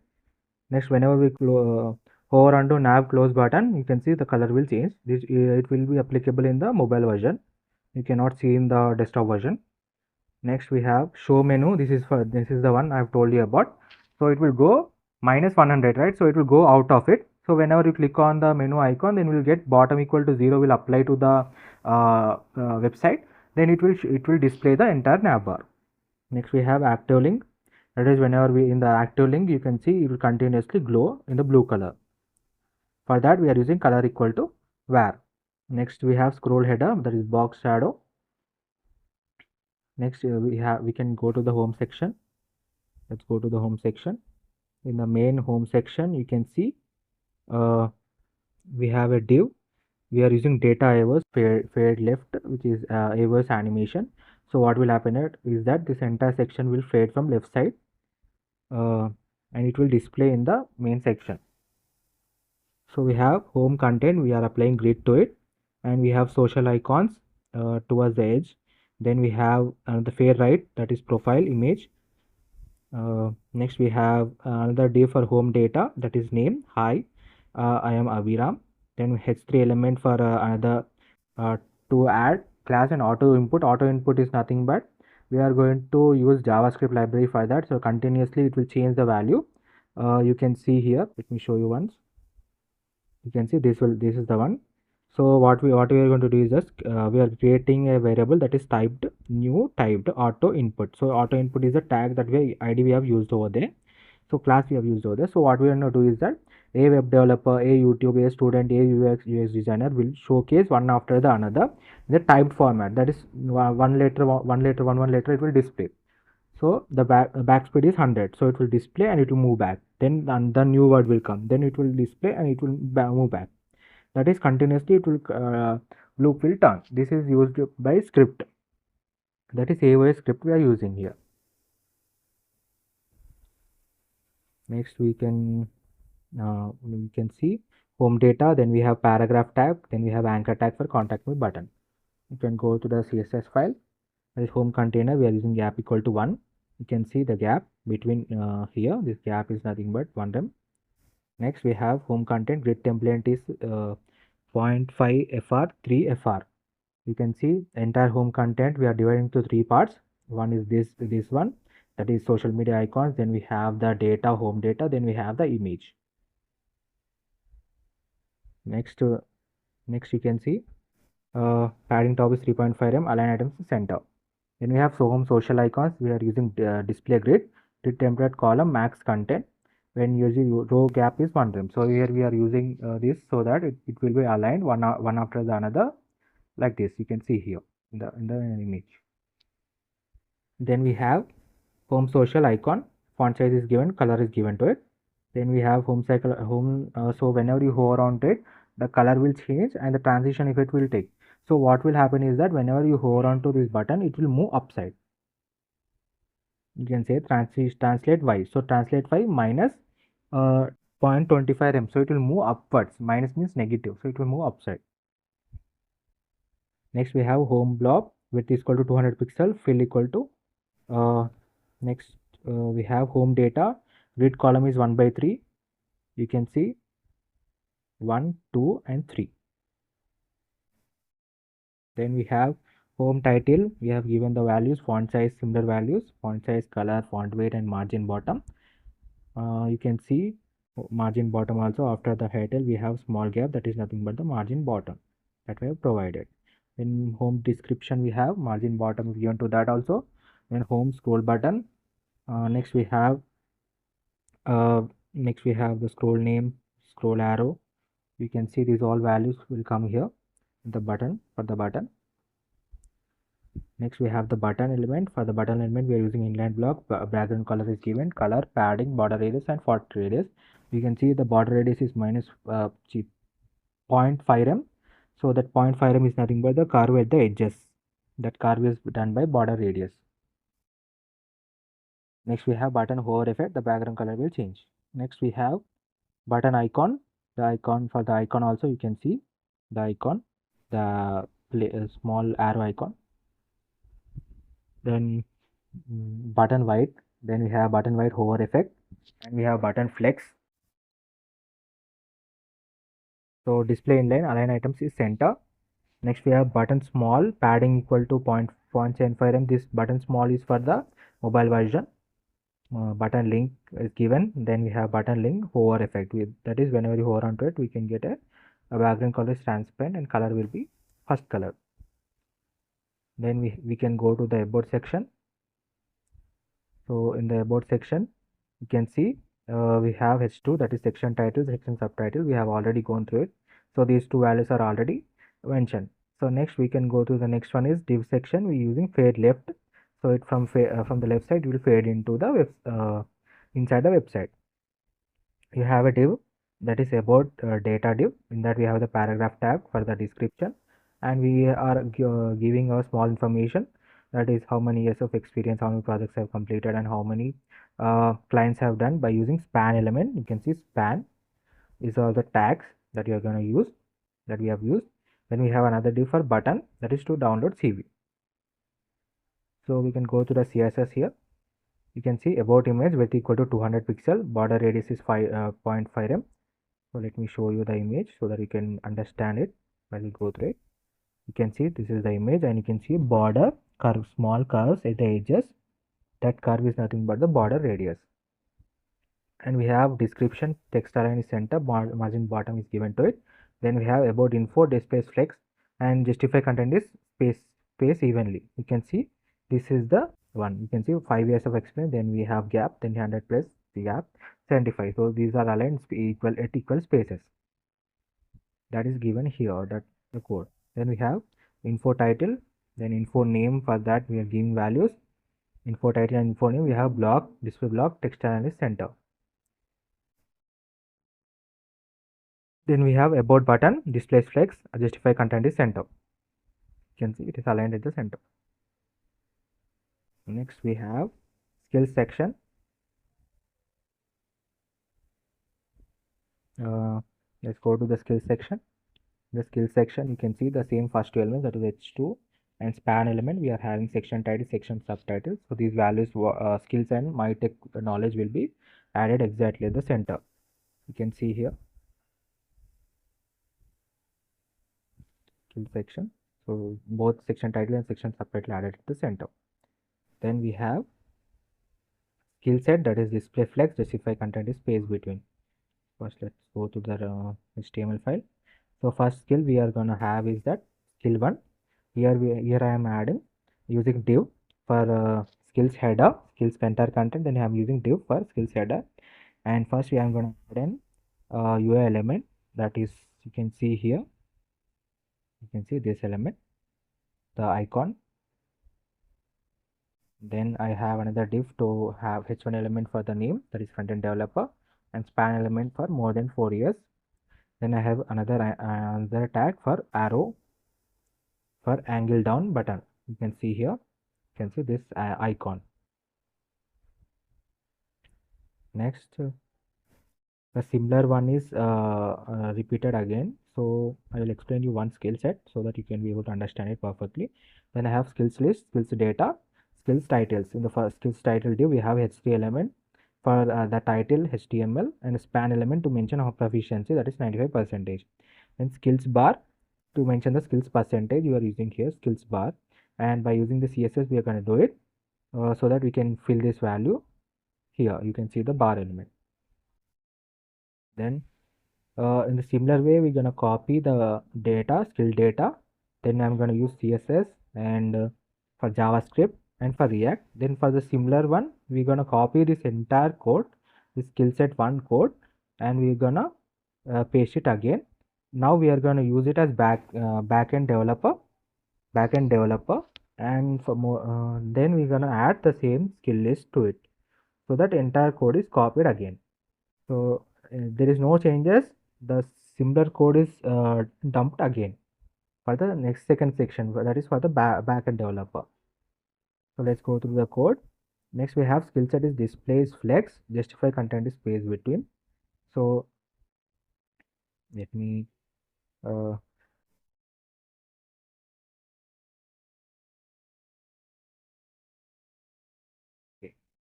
Now where we are, yes, we have skill header, Displays flex, align items is center, margin bottom is value specified, then cursor is pointer.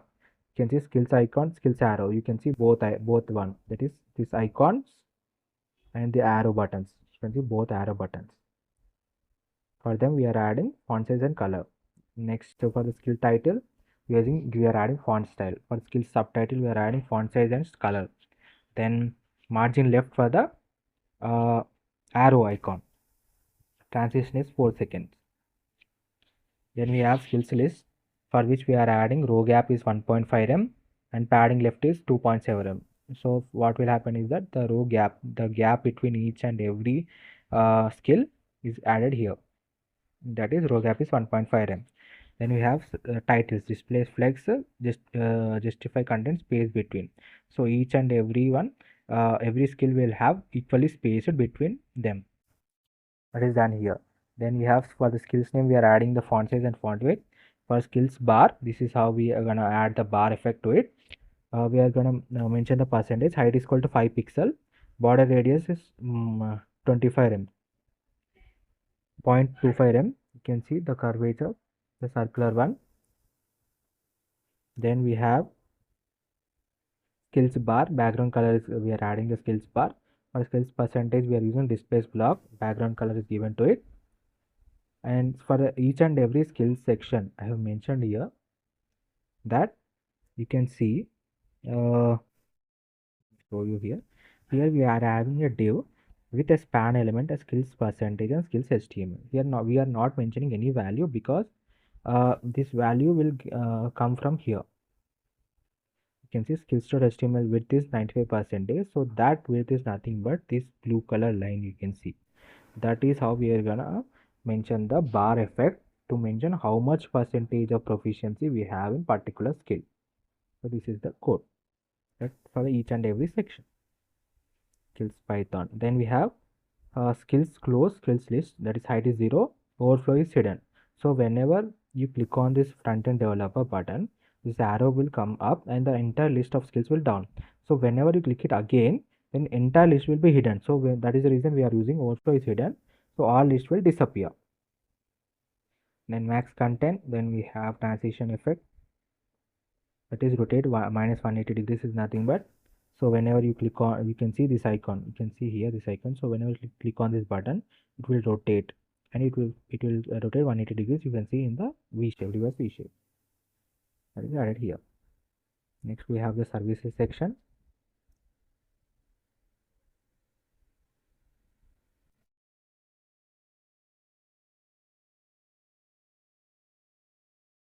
Services section. In the services section you can see same h2 and span element for section title and section subtitle. So let me show you services. This is the services. You can see the small boxes around behind it. These are the services. Then when you click on that service to view more, then you will get this box effect. You can see service container gap is 1.5 rem. Grid template column says that to repeat to 1fr. Then you have service content. You can see here we have the div as service content. In div, another div we have for mentioning the h3 element to mention what service you are providing, that is web developer. By using br means break tag, it will break the element and it will form it in the next line. You can see here web, and after that we are getting the developer. You can see here a span element for view more button, and we have an arrow button link. So you can see here below. So whenever you click on that view more, you will get this box icon and it will display more information. Then we have, this is the hidden data, that whenever you click on that button, view more button, this div will be displayed. That is, it will contain div element with h4 element, that is web developer. Then we have ul, unordered list and list item, and I tag for mentioning the to represent the icon. You can see this icon, tick icon. Then we have some data that we have written using paragraph tag. So whenever you click on this view more button, this will display in such a way, it will hover entire box and will display the information. And whenever you click on this X icon, it will close. So for that, we are using service content. Position is relative, background color is given, padding, then we have border radius and transition. You can see the border box shadow is nothing but the box effect around the box, each and every box. Then we have service. So whenever you hover onto it, the box shadow will display. Next we have services icon. You can see the icon here. You can see above that icon. Next we have services title. We have services title. For that we are given values. Then we have services button, pointed buttons. Then services model is the one. The square box, you can see this square box is nothing but the services bottom model. So I am using position is fixed. Top is 0, left is 0, right is 0, bottom is 0. So it will align exactly at the center. Background color is given. Display flex. All items are aligned exactly at the center. You can see. Then we have padding Z index is higher, Z index is given to it, opacity is 0, visibility is hidden. So only whenever you click on that particular button, view more button, it will display.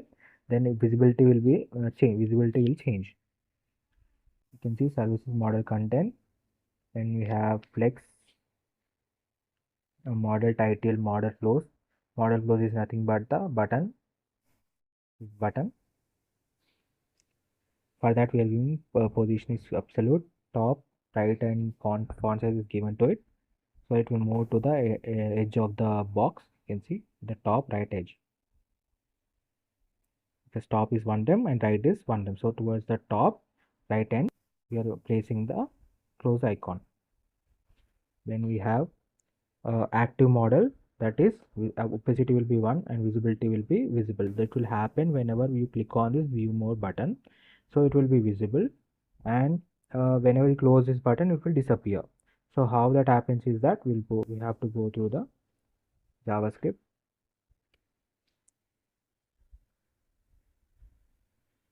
Scroll up, change background header.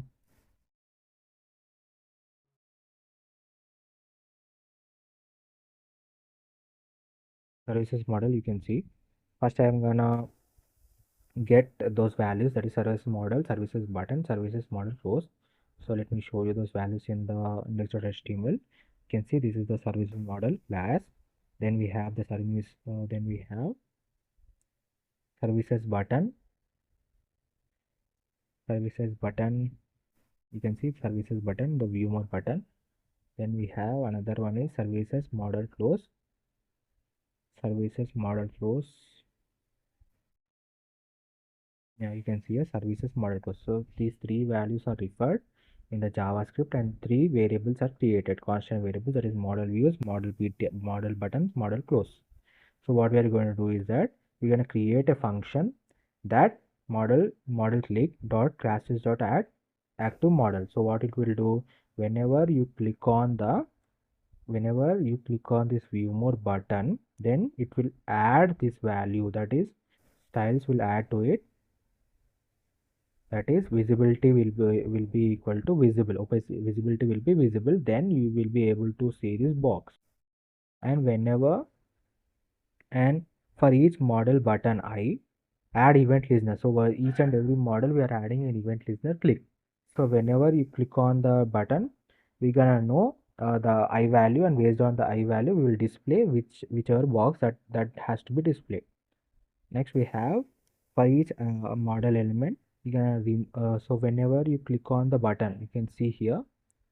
So whenever you click on this cross button, then automatically you can see whenever if you're adding an event listener to it. So whenever we click on it, then we're going to remove classes active.model.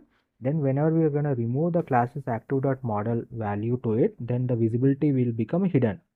You can see here, we will change back to hidden, so it will be closed. It will close. That is the JavaScript for it. Next, you can go, this is same section is copied again. So skills 2. Then we have services, third one, similar one, you don't have to be worried about it.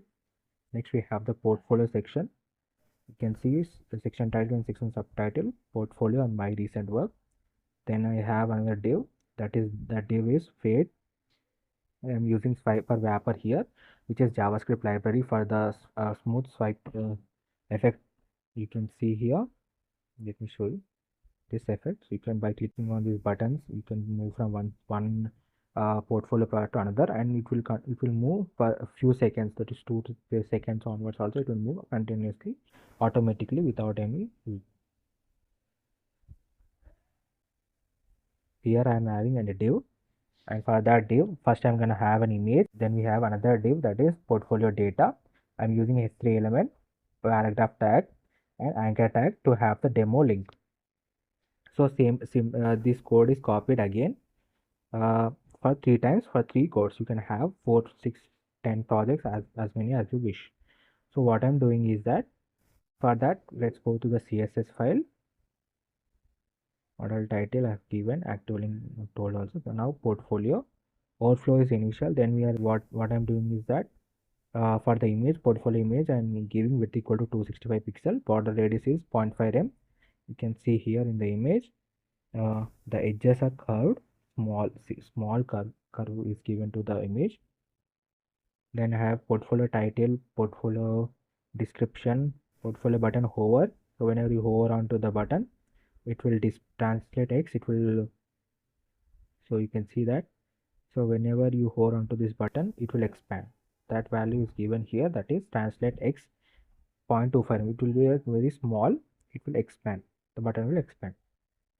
Then I have font size, color, left, right, left is minus 0.5 m. These values are aligned here. You can see this end swiper icons. One is at one end, another one is at another end. By using right equal to -5, one is at right side, one is at left side. Then we have pagination. That is nothing but, you can see this dot, these dots. By clicking on these dots also, we can move from one project to another.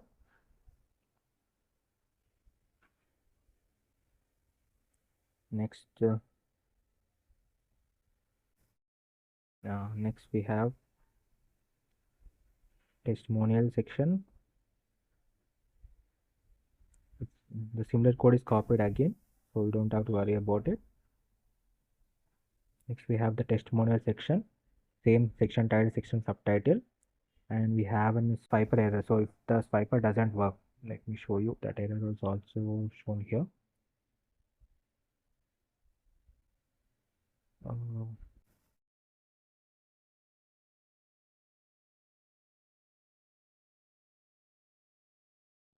We have the testimonial.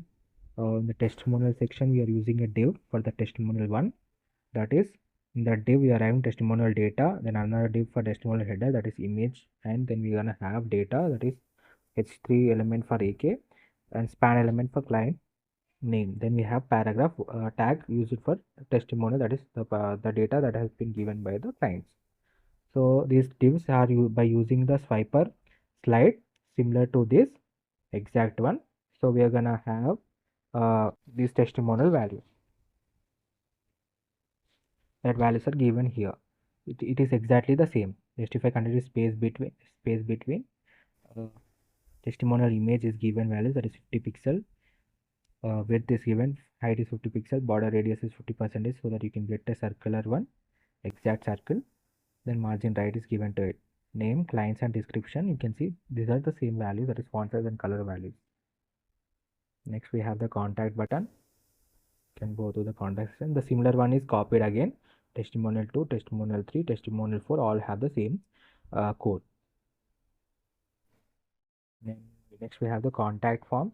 Here in the div we are using div, that is for first we are going to mention the h3 and span element for mentioning Gmail. Then we are using another div for h3 and span element, and we are using I tag, that is for the UI elements. Let me show you the one image. This is the image. You can see the UI elements, that is Gmail icon and Instagram icon. Then we have another form. Then we have the form. In the form we are using label, that is name. Input element we are using the type function. Definitely type is the type function. Text, and for email we are using email as type. so that when if the user doesn't mention @gmail.com, it will show an error that you have not provided the proper data. So that definitely try to use a type element in it. So we have another div for input text for project name, and next, and we are using text area. So whenever you have lot of data that you want to mention and you want more space than the normal text one, normal input button, then you will use this text area tag. Then you can mention how many rows you want. By mentioning the rows, you can increase the entire size of the box. Then we have button to send message with the message icon. This is the form, the contact. And we will go to the CSS. Contact container is row gap theorem. You can see the gap is theorem between these two values. Then we have displays flex. Next, contact icon, we are giving font size margin values for contact item, title, subtitle, content. You know these border radius values. Next, we have contact input, width is 100%, background color is main color, and color is given to it. Outline is none, border is none. You can see here there is no border or no outline for the input elements.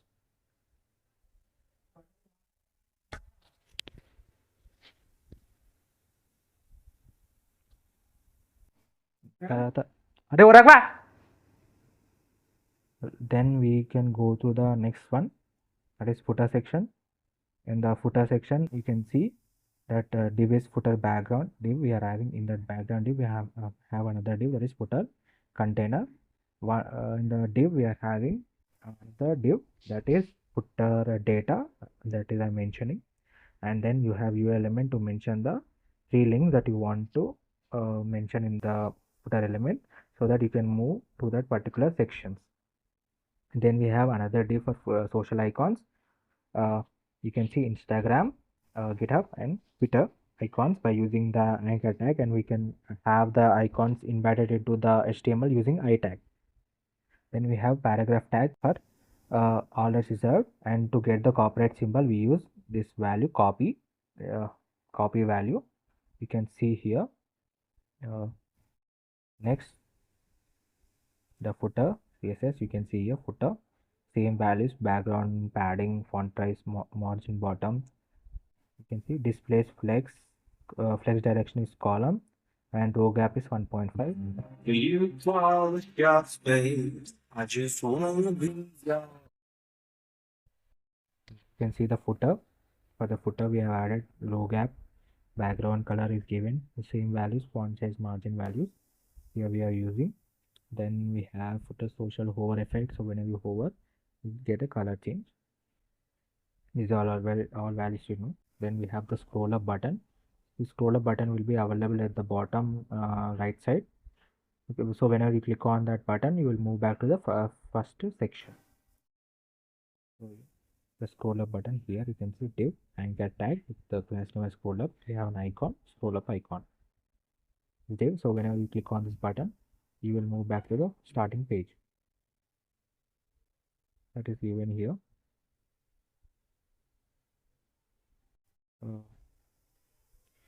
Next we have the row scroll. Then we have, this is for the scroll bar. This is scroll bar. This is how you integrate a scroll bar into your website. WebKit scroll bar, you mention the width of the scroll bar, background color, and border radius. And this is the thumb hover effect. Then we have the media queries. For the media queries, you can you know that media queries are for the mobile devices. If you want your website to be available in mobile tab or desktop, you can use this mobile query. The small change will be there in the font size will change, padding values will change. So it is not that much of a difficulty. You can easily see it. So this the size values will change. So nothing very difficult values will change. And most of the time flex direction will change. So flex direction in the desktop you can see it is very screen size is big, so we are aligning the flexes in the row format. So in the mobile version we want them into the column version, so you can see flex direction is column. So mostly flex direction you can see, and grid template will automatically change from one FR, that is only one will be displayed in the entire value. These all values are similar values that we have already discussed. The only change is that they will change in the size values will change, or the display values will change, or alignment. That's all. So don't have to worry about it so much. So just concentrate on building the desktop version, and it will be very easy for you to get the mobile version also. Then we have the waving hand. This waving hand will be having in the home section. You can see in the home section, this will continuously wave, that is, it will continuously shake from a particular section time to time. That animation is added here. 0% it will rotate 0.0 degrees, and 10% will rotate to 10 degrees. So it will continuously move by using this transform rotate function. It will continuously move. Infinite time loop will be given to it. You can see here infinite time. Animation iteration time is infinite. That's all. Already told you about these values. Then we have the nav menu. I've told you show menu. How show menu, you know this, right? Nav menu, nav toggle, and nav close. So whenever you click on the nav menu icon, so it will check add event listener to it. So whenever you click on the nav menu, it will show menu. Class list will be added to it, and show menu will display the menu bar from the bottom side. I've told you before. Then it will remove it whenever you click on the X button. I've told you about the skills section. Then I've also told you services. So this swiper function is added to the portfolio section. You told you the buttons, all of that. Then the scrolling effect, then change in theme. That is, you can see dark mode and light mode. I've told you this code also. So go through the entire web tutorial because I've explained you in the same section format, so that one section in the linear wise I've explained you. Like in the service section, then I've explained the service CSS, then I will explain the any JavaScript that I've added. Then in the similar format, the entire source code will be available in the description. If you like the content, please do like, share, and subscribe. It takes really lot of efforts to make a line by line code. If you have any suggestions, please let me know in the comment section. And any suggestions, any new website that you want me to build, definitely let me know in the comment box. Thank you.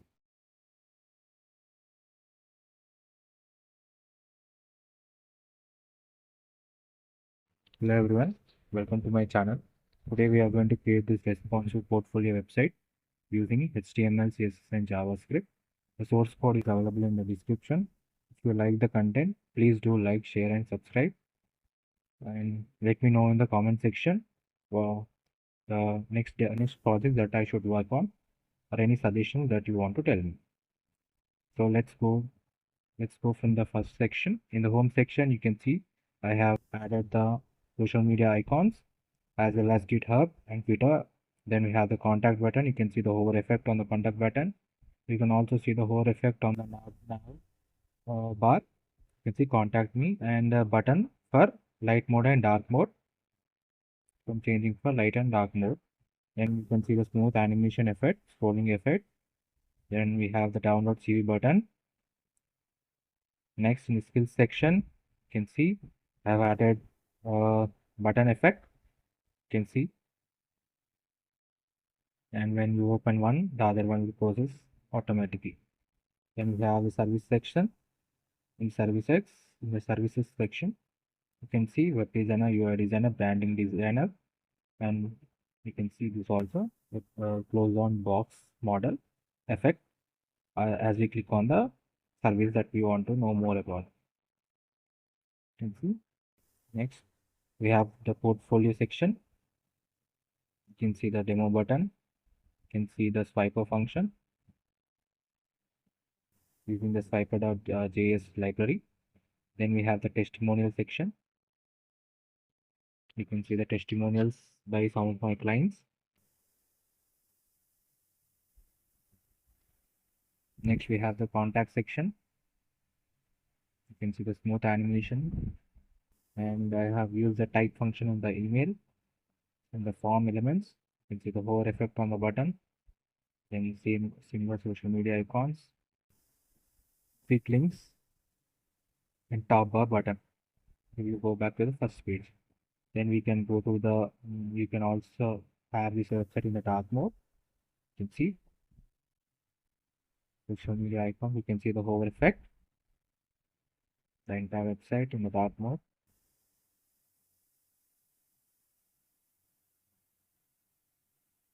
You can see the smooth animation and transition effect.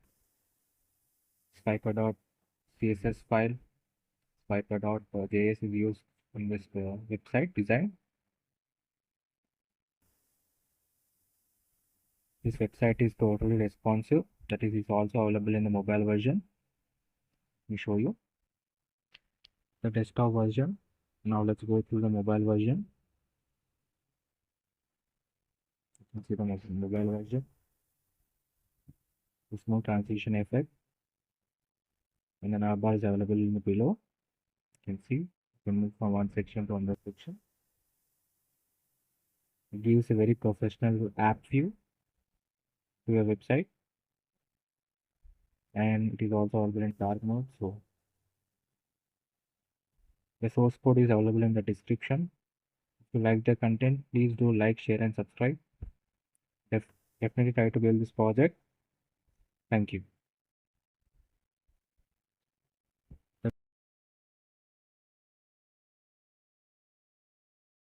Hello everyone, welcome to my channel. Today we are going to create this responsive portfolio website using HTML, CSS, and JavaScript. The source code is available in the description. And if you like the content, please do like, share, and subscribe. Definitely try to visit the channel. There are more awesome websites built using HTML, CSS, and JavaScript, React.js as well. And we have added so many animation. We have used a lot of JavaScript libraries like AOS, animation, and typing JavaScript. So definitely try to visit the channel. And now let's go through the website. You can see the hover effect on the navbar, the color change effect, and you can see the hover effect on the social media icons, and you can see the box shadow effect around the navbar, and you can see the hover effect as well as you can see the color change, background color change, and hover effect on the button. Then you can see the bar design using HTML, CSS, and JavaScript, so that we can be able to mention the proficiency at that particular work. You can see here. Then we have added some icons to represent the things that we do, that is web developer, mobile developer, networking, and debugging. And you can see the projects here. You can see the hover effect on the button. Then you can see the projects. You can see the hover effect on the demo button. You can see how neatly we have given the background color to the entire project work. Then you can see here two more projects, demo buttons.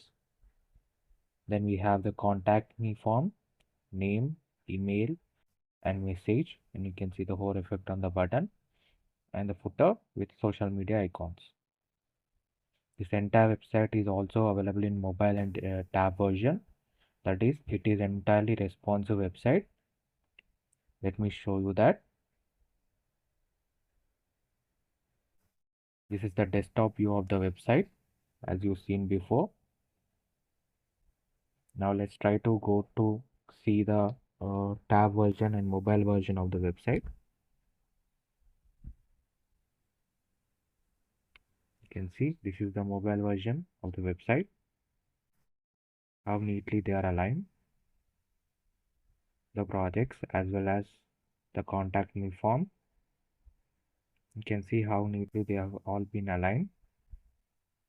You can see this is the navigational bar, and you can see below support at the date, email, our contact details, and the social media icons.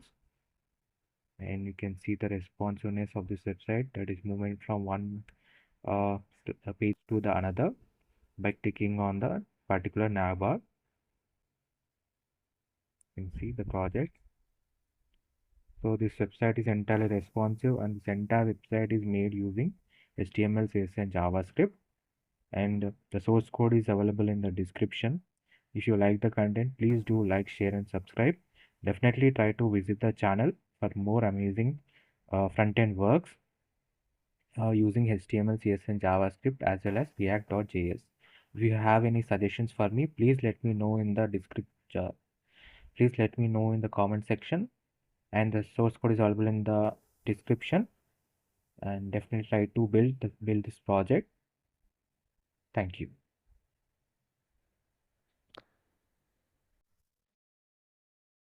Hello everyone. Now let's go through the line by line code for this professional portfolio website using HTML, CSS, and JavaScript. So now let's go to index.html file. In the index.html file, you can see in the head tag we have the meta elements for SEO purposes. Then we have the title tag for providing the title of the website, that is responsive portfolio. Then we have links to connect the font families and Google API with our index.html. We have used the link tag and we have referred them to through an external link. Then we have another link tag to link our style.css file. You can see this is our style.css file. Then we have linked two images. One is the PNG and one is the SVG file that we want to load before the website. That is the reason we have mentioned relevance is payload. Those two elements are added by using the link tag in the head section. So those will be reloaded first. Then let's go to the body section. In the body section, right now we are in the header section, and in the header section you can see that we have a div as container, and in that div we have an anchor tag to referring to our image, that is a portfolio image. Then we have our nav element, navbar tag for having the nav elements, that is one. We have another div where nav top, that is portfolio image, as well as we have this nav close button which is for the uh, mobile view. Whenever the screen size is small, we will not be able to display the entire website, right? So we will not be able to display this entire nav bar. So we because the size of the screen is very small for the mobile, so we will hide this website using the uh, before and after function in the CSS file and using an aside function. By clicking on that button, we will be able to recall that navbar into our website. So for that, we are adding that nav button here, which is for the mobile. Then we have this portfolio image is for, you can see here, the portfolio image is here. Then we have uh, the another list for, then we have list item, and by using the anchor element we are writing the navbar elements, that is home, about, projects, contact, and by adding the h reference we are moving to that particular section. So whenever you click on this particular button, that is when you click on the home button, you will be moved to the home section. You can see here the home section we have id as home. So for the particular id, whatever id we mention here in the h reference of that particular anchor tag, that for that section we will be moved. So here I am mentioning hashtag home and hashtag about, hashtag project, hashtag contact. Then we have another div, that is to mention the uh, Gmail, email address as well as mobile number. This will also visible in the mobile view. And we have next we have is the social links, that is our Twitter. By using the another list, we are having the list elements, that is list elements. Then we have anchor element, and we have used the ion icons for this. Here I am linking Twitter, Facebook, Instagram, and YouTube. Then we come to the end of the nav bar. Then we have another button function to open the nav menu button. That is in the mobile version we won't be able to have the entire nav bar, so we'll be adding a menu button. So whenever you click on that menu button, then it will open the menu bar, that is our nav bar. And whenever you click on the cross button, that is mentioned here, you can see this is the close button. So whenever you click on this close button, automatically the menu will close. So next we have an overlay. Then we have header section completes here. So now let's go to the CSS file along with our HTML, so that you can be able to understand each and every section perfectly. Let me show you the image also. So first we will go to the root element. So root is nothing but whenever you want to reuse the values again and again in your website, you don't have to write them every time. You don't have to mention like this HSLA 0%, 100%. It will take a lot of time. So you will mention all those values by giving them particular names like I mentioned here, that dash dash white. So such values you can mention here, and by using the var element, you can get me show you the var element. Here you can see HTML font family var, then I'm mentioning the name that I've given, that is FF Manrope. So here you can see here FF Manrope is the font family that we are using, that is Manrope font family. So it will be directly use it at that particular point without having to write this entire value.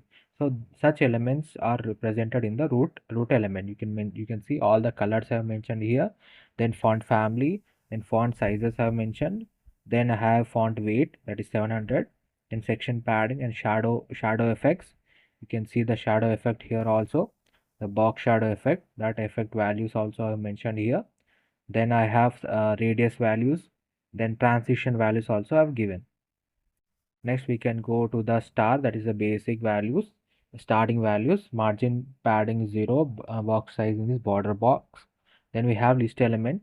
For any default list value, there will be default CSS will be applied to those list items. So we are removing those values by using list style equal to none. And for the anchor tag, image tag, span and button, and for the ion icons we using display is equal to block. And for the anchor tag also we have inherited, that is default value. So here we are giving color inherent, then text declaration is none, is that we will remove the underline. You can see that whenever we are using anchor tag in the website, you can see that it will have an underline and it will be in the blue color. So those values can be removed by using the text decoration is none. Then for the image also we are mentioning the height is auto, and for input and button and text area, for these three form values we are using background equal to none, border equal to none, font is inherent. Inherent means that the default values that is present, those values will be taken.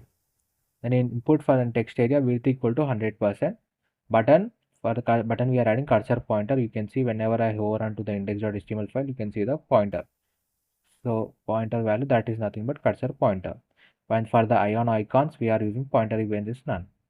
HTML section, for the entire body of the section, and we are using the font family, font size and scroll behavior is smooth. Then we have body element. For that we are adding the background color, and the color to the color is also added to it. Then we have adding font size and line height. Line height is nothing but, you can see the gap in each and every line is mentioned. Hello, I am Abhiram.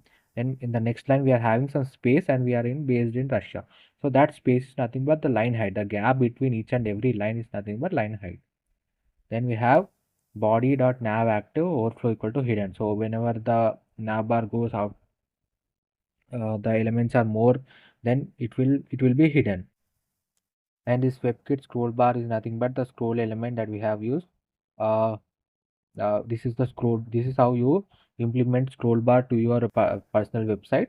Then you can give the background color to it, and you can mention the hover effect also. So whenever you hover onto that scroll bar, you can see here this is the scroll bar for the VS Code. You can see that how the background color and the border radius is not given here also. You can see the square box. It is a little bit darker than the scroll bar itself. So those colors you can mention here. And whenever you hover onto it, you can see it glows. So similar way, here also I'm adding scroll bar thumb hover. I want change in color. Just like here, how it changes whenever hover onto it. Next we have the container, that is padding inline is 16 px, then social list displays flex, align items is center, gap is 12 pixels. This social list is nothing but, you can see here the social icons. So here we are using displays flex, and we are having space of 12 pixel between each and every social media icon. Then we have social link. For that we are using font size is 2rem, transition is var transition 1. As I shown you on the website, whenever you hover onto them, the social media icon will move towards upside. The transition effect value is given here. Next we have you can see whenever you hover onto any of the social link, a transition will take place, that it will move towards upside and will change in color to orange color. Then we have a section. For the section we are adding padding block where section padding is added to it. Then width is added to it. Then h1, h2, h3, h4, these are the heading tags, and for those heading tags we are adding the color and we are adding the line height. And for each and every tag we are mentioning the font size values for h1, h2, h3, h4. You can see as the h1 to h6 are the heading values. As you go from h1 to h6, the size of the values, the text will reduce. So here we are giving our own preferential values. Then for the button element, you can see the button element here also. This is the button element. Then for the button element, we are adding color, font size, font weight, border is given 2 pixels solid. Then we are max width is equal to max content. So how much is the content, that much space it can take. So based on the value that you mention here. Then we have padding is given 12 pixel and 28 pixel. You can see 12 pixel is up and down. Then we have 28 pixel left and right. And by using the border radius value, that is border radius, we are having a curved structure to both ends of the button by using the border radius value. Transition, uh, transition is nothing but whenever you hover onto this button, it will move towards upside, and whenever you hover onto this contact me button, it will change the background color and it will move towards upside. So it is also there, that is hover and focus value. You can see that it will move towards upside. And whenever you hover on button secondary, whenever you hover onto it, it will move, it will change its color, that is the background color will change into orange and it will move towards upside. Then next we have section text. For the section text, font size is given, margin block end is given, then grid list is display grid, gap is equal to 30 pixel. Then you can see here the grid list. This is these two elements are in the grid format, and we are giving the gap between them is given here, that is 30 pixel. Then we have data reveal. For the data reveal option, we are adding the transition effect, uh, transform translate minus 30 pixel. Then we have 30 pixel bottom. This is for the transition data revealing, that will happen whenever we refresh the website. Then we will get these values uh, changing, that is it will come in an animation format. Towards the top it will move for 30 pixel, and bottom value will be from 30 pixel, and left it will come from minus 30 pixel, and x direction it will come from 30 pixel. That means for each and every direction we are moving the elements through a smooth animation. Then we will reveal the data reveal will be happening. Then we have the header element. For the header element, we are position is absolute, that is it will be fixed on the top. Top is 0, left is 0, background color is white, width is 100%, padding block is given. Box shadow effect, you can see the box shadow effect around the nav bar, that is entire header section. You can see the box shadow effect, the shadow around the header section, that is done by using box shadow. Then when header is active, position is fixed, animation is slide in, that is 0.5 second is forward. So whenever you move from one section to another section, the nav bar will be fixed at the top, so it will be available in each and every section, that is given here. Then you can see header container, displays flex, the justify content is space between, and align items is center. So here what we are doing, here we have three elements. One is the logo, one is the nav bar, and one is the social icon list in the entire header section. So by using the flex and space between, we are giving equal space between each and every content, and we are aligning them at exactly at the center of this particular header. You can see they are aligned exactly at the center of the header. Then we can go to nav open button. This is for the mobile version. So whenever we are in the mobile version, we'll get this one. The button will be there available in the main header position, and the nav bar will be invisible. So whenever you click on that button, it will be visible. For that, we are adding the font size and color values. Then we have nav bar, that is fixed. Top is 0, left is minus 300 pixel, and background color is given. Background color and color is given to it. Max width, then width is given, height, padding block and displays flex direction is column, and then we have gap is 30 pixel, visibility is hidden. So these all values are given for the mobile version. So it will be, you can see here, left minus 300 pixel means, just imagine that this is the website slide. So what I'm doing, I'm giving minus 300%. That means it will move out of the website because it is negative value. It will go out of the website and the visibility is hidden. So whenever you click on the navbar button, that will be visible in the mobile version. Then you can see for the navbar we are adding an active element. By adding this active element, visibility will be visible, and transform transfer text is equal to 300 pixel. That is, it will move from minus 300 to 300. That means it is outside of the website. So whenever you click on the nav button, it will move inside of the website, and you can see a small slide effect, and you will be able to see the nav elements. That is home, uh, home, about, projects, as well as you can see here these values will be revealed. You can see home, about, projects, and contact will be revealed from the left side to right side. That is done here. Then we have nav top, that is displays flex, justify content is space between, align items is center. Next we have nav close button. So whenever you want to close the nav bar, you can have a cross symbol, that is here, by using the ion icon. We are having the close outline. It will be available in the nav bar. So whenever you click on that value, the what will happen is that it will move the back towards the back section. That is, it will become minus 300 again. It will, nav bar will move out of the section. Then we have nav close button, ion icon. For that we are having the stroke width, which is the width of the icon. And whenever we over onto the nav close button, you can see the background color is changed. Then nav bar list, for that we are adding auto. Then navbar link, this is for the mobile versions. Then we have the uh, contact link transition. You can see for the contact link, this is the contact me button. So whenever you hover onto this button, the background color will change and it will move towards upside. That values are mentioned here. Then we have overlay, that is fixed, top is 0, left is 0, width is 100%, height is 100%, background color is 1, pointer events is none, opacity is 0, transition is where.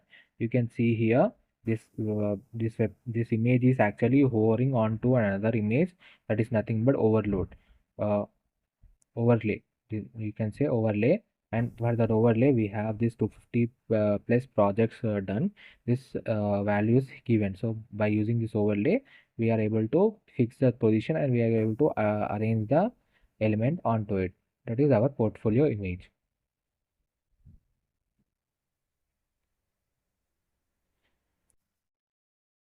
Next we have hero section. Just 1 second, let me show you the hero section. So here we are in the main section, and in the main section we are in the hero section. In the hero section we have figure, that is the portfolio image, and hero shapes SVG file that we have.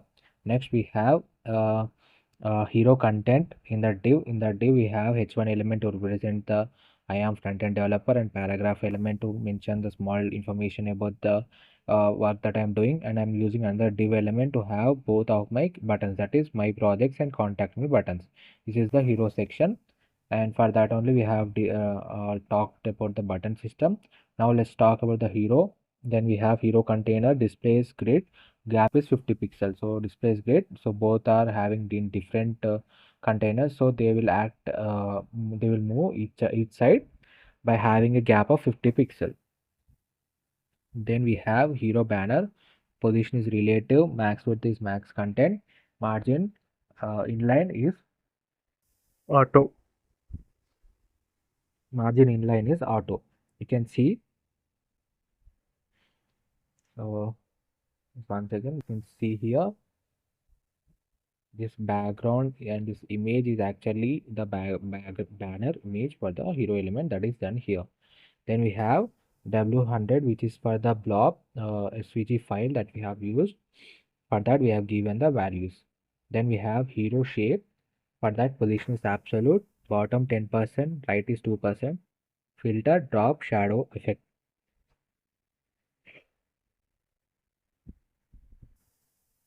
Then you can see next.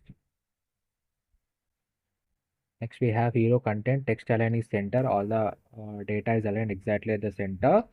Then we have section text, for that we are giving margin block, then button wrapper, because we are adding display flex. Flex wrap is wrap, justify content is center, align items is center, and gap is 12 pixel. You can see my projects and contact me button, both are in the button wrapper. They are aligned exactly the center with a gap of 12 pixel. Next we have the about section. So let's go to the about section here in the index.html. So this is the about section. We have container as the main div, then we have wrapper div, and then we have another div for the left. That is for the left data that we have. That is what I do, and by using h2 element. Then we have paragraph tag to mention the values that I'm currently working on. Then we have towards the data release towards the right side. This is for the animation. That is how we are integrating the JavaScript library inside here. So by mentioning right and left, we are giving the animation reveal to it. So that means what I do and this paragraph element I'm working in web development will move from left side to right side. And this progressive list, that is web developer 100%, this mobile developer, and these values will move from right side to the center of the reveal. And you can see here I'm using an unordered list in the right hand side, that is progressive list. And we have list item. In the each list item I'm having two divs. One div is to mention what is the project, that what is the domain, that is web developer, by using the paragraph element. And by having the span element, I'm mentioning the percentage of proficiency with that uh, particular domain that I'm working in. Then I have another div that is for to filling the progress bar. This is exactly how you're gonna fill the progress bar. Let me show you the image.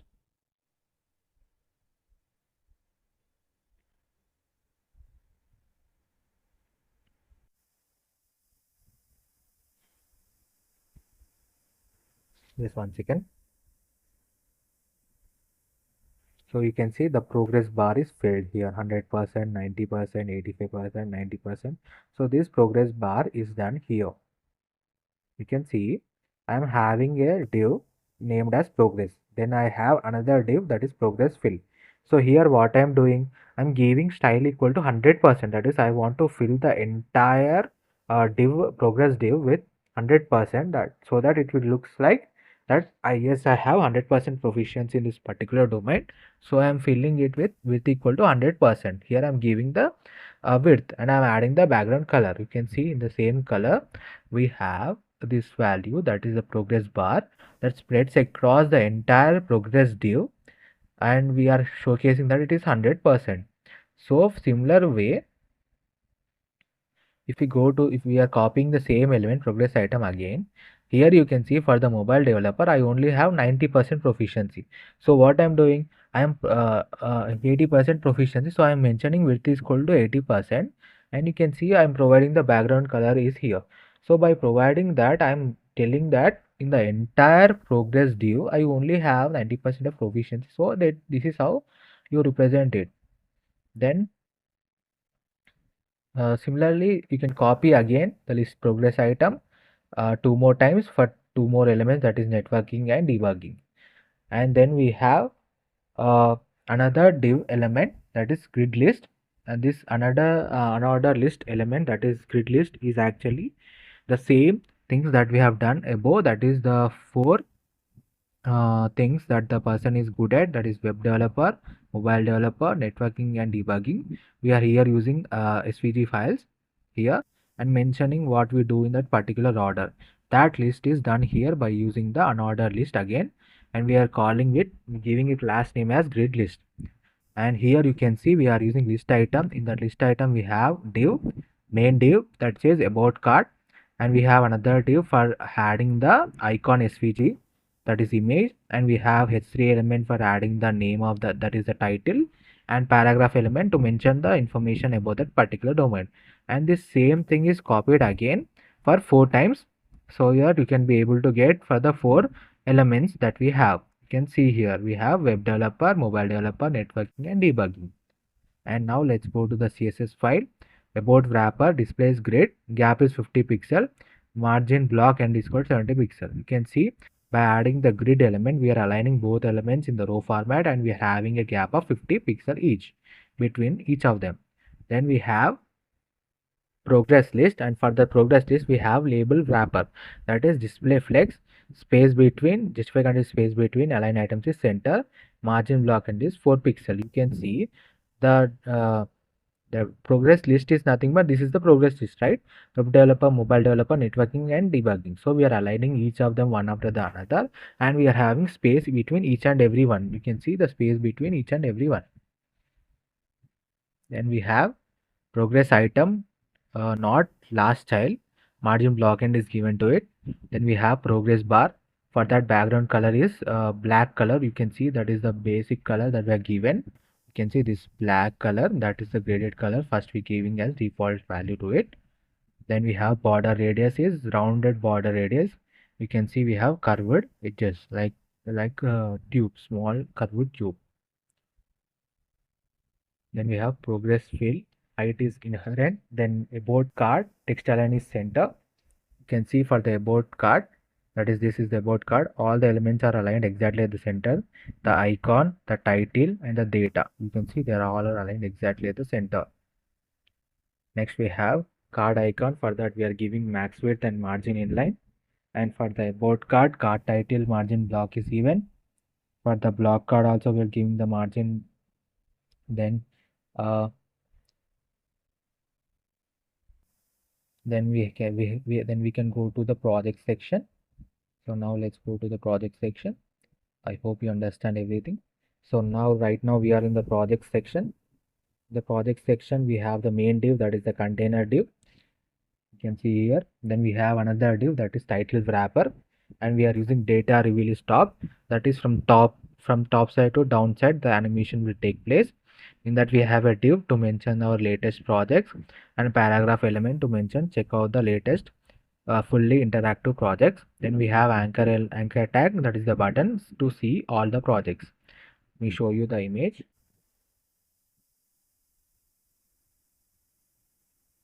So this is the image. You can see latest projects and the button and the top. Then we have the main grid list that we have used. Here we are using unordered list. For that I'm adding a grid list as a class, and I'm using list element. You can see this is the first list element, and in the list element I have the main div, project card div. Then we have card content div. In the card content div I'm having the data about the particular project, that is what is in what domain. We are using the paragraph tag to mention the domain, that is web development. We are using h3 element to mention the title of the project, that is responsive travel. And we are using paragraph tag again to have small information about the project, that is card text. Then we have an anchor tag to have the button by using this demo, which is nothing but the button. So whenever you hover on to that button, it will showcase you the movement of arrow forward line. You can see here, this is the one here, small arrow button. Oh, it's nothing. Then we have the second div. After that is the figure one. Figure is nothing but the image that we are importing. So in one div, that is the main div, in the main uh, div, that is project card div, we have one div element, that is card content, and another is the figure. So we are using two sections in it is very good thing to do that, so that you will be able to add the grid list to it so that it will align exactly at the center. So now let's go to the style.css. You can see the margin block end is given to it. Title for the button element, we are using grid list equal to gap equal to 40 pixel. You can see the gap between each and every project is 40 pixel of gap will be given. Then we have for the project card padding displays flex direction is column. Then we have gap equal to gap is given, border radius and overflow is hidden. And for each and every card, that is for the card 1 and card 2, we are adding padding, and for the card 1 padding block end is 0, and for the project gap is 0. And card tag, card title, we are adding the margin and font values to it. And uh, you can see that next we have is the project button tx. For that we are adding display flex, align items is center, gap is 5 pixel, font size and transition is given to it. For the button, let me show you that blur. You can see here we have demo button. For that we are adding it. Just little bit blur image I have here. Next we have is the contact section. Now let's go to the same list element that we have done for the first one, project card. We are copying the code and we are changing the values for 4 more times. You can see the exact one. We are just changing the values, the data values. That's all, so that we can be able to get the project values. Next we have is the contact section, and in the contact section, uh, you can see that we have the main div, that is the container div. Then we have div that says container contact part, and in that main div we have uh, one div which is for the image icon SVG file, and we have h2 element to mention the title, and we have paragraph element to mention the section text. Then we have form element, and by using the form we are having the input element, input data. What is first div is for input wrapper, that is input data elements. One is for type is text, one other one is email. The reason to mention the type is that it will give before submitting, it will show an error if the user doesn't provide the proper detail. That is, for the email element you have definitely have to mention at the date gmail.com or at the date email.com. If the user doesn't provide such information, it will show an error in the form submission. So that is one of the validation, that is the reason it is good thing to always add the type function to the input elements. Then we have text area. So whenever you want to give more space for the user to enter, then you can use the text area tag, and for that you can mention rows and column numbers, so that you can be able to input as much as data that you want. Then we have button to submit, which is send message.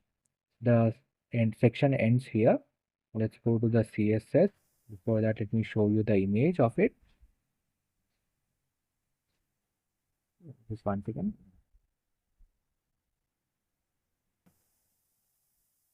So this is the contact form. You can see the icon image, the contact title, and section text is in one section, and we have another section, that is form section. So now let's go to the CSS contact, and we have the contact card. For that we are giving the background color, padding, border radius is given to it, displays grid, gap is 40 pixel. So because we are adding the grid, so both are aligned exactly each other beside each other, and the gap is 40 pixel. Section title is given. Then input fields, for the input fields we are adding the background color, font size, padding, border radius, outline, and outline is given to them. You can see for the input elements we don't have any outline values. We can only see the name star value here, that it showcases the mandatory field to it. Next we have placeholder. For that only we are giving the color value, and text area input field, minimum height is given, height, max height. Then we have resize, that is vertical. Resize vertical. Then we have for the footer element, that is it ends over here. Next we can see the footer element, that is all rights reserved and social icons that we have. Let's go to the index.html. In the footer element we are adding the main div, that is the container div, and we have paragraph element that says all rights reserved, and we have another list. This is the same social list that we had in the navbar. We are copying it again over here. So that is it. In the footer element we have two sections, that is one is the social list, another one is the all right reserved copy right. So by using this because we are adding the grid value to it, they will be aligned with space between each of them, that is all right reserved at one end and the social icons at one end.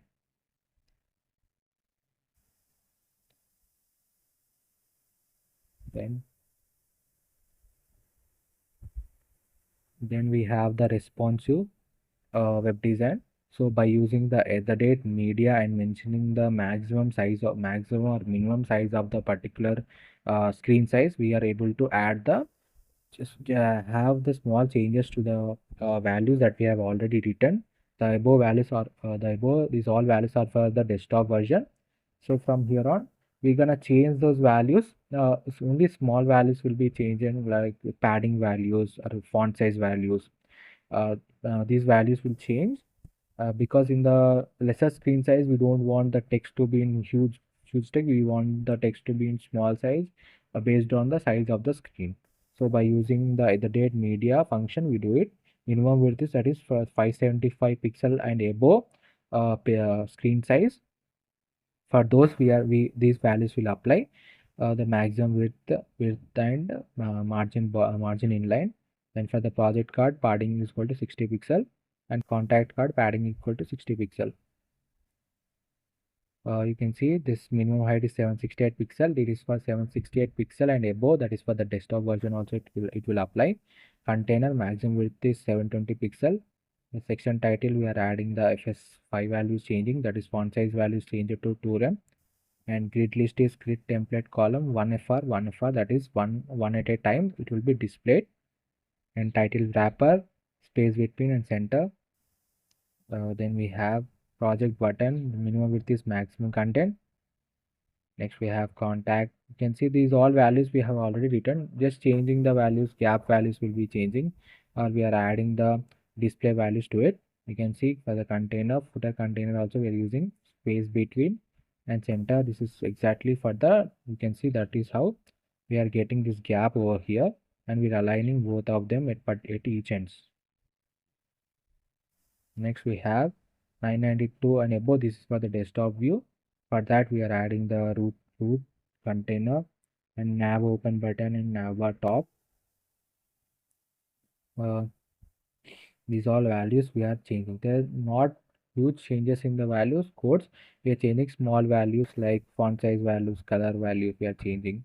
Most of the time that is only taking place. It is similar to the desktop code that I have already written.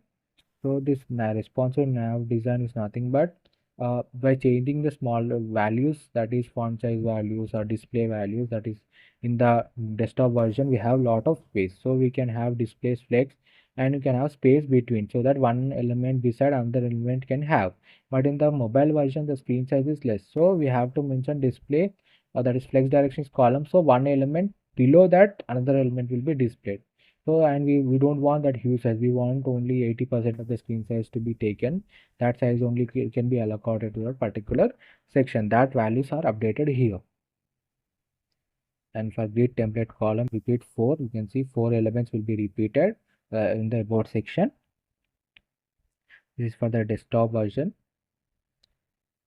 Next, we can see the minimum width is 200 pixels. This is also for the desktop and above version. Above screen size, you can see this is also for the above screen size values only.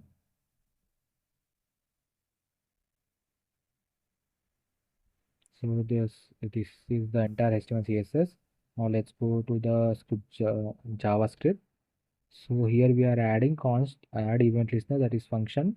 This is will add event listeners to each and every element that is present in the main section, main section of the HTML. That is each and every section we are adding an event listener, so that we can be able to know at which particular section the cursor is currently the user is at. Next we have is the constant. Here this is for the active navbar, that is this is for the mobile version. So first we are creating constants, that is navbar, nav toggle and overlay. So this data navbar is the query selector, data nav toggler and data overlay. So these values are referring to here in the index.html. Let me show you that. Just 1 second. What are the values we have? We have data navbar. Here you can see data navbar one. This is referred over here. and by using the query selector, we are referring it to as a new constant, that is navbar. Then we have data nav toggler. Um, you can see here data nav toggler for the close button. We have it. So here, which is referred here as nav toggler. Then we have data overlay. Second, data overlay. Data overlay.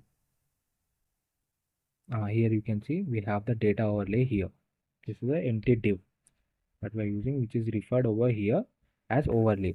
So what we are doing is that for the we are creating another constant, that is toggle navbar, and we are adding a function navbar dot classes dot toggle active overlay dot classes dot toggle active document dot body dot classes dot toggle nav active.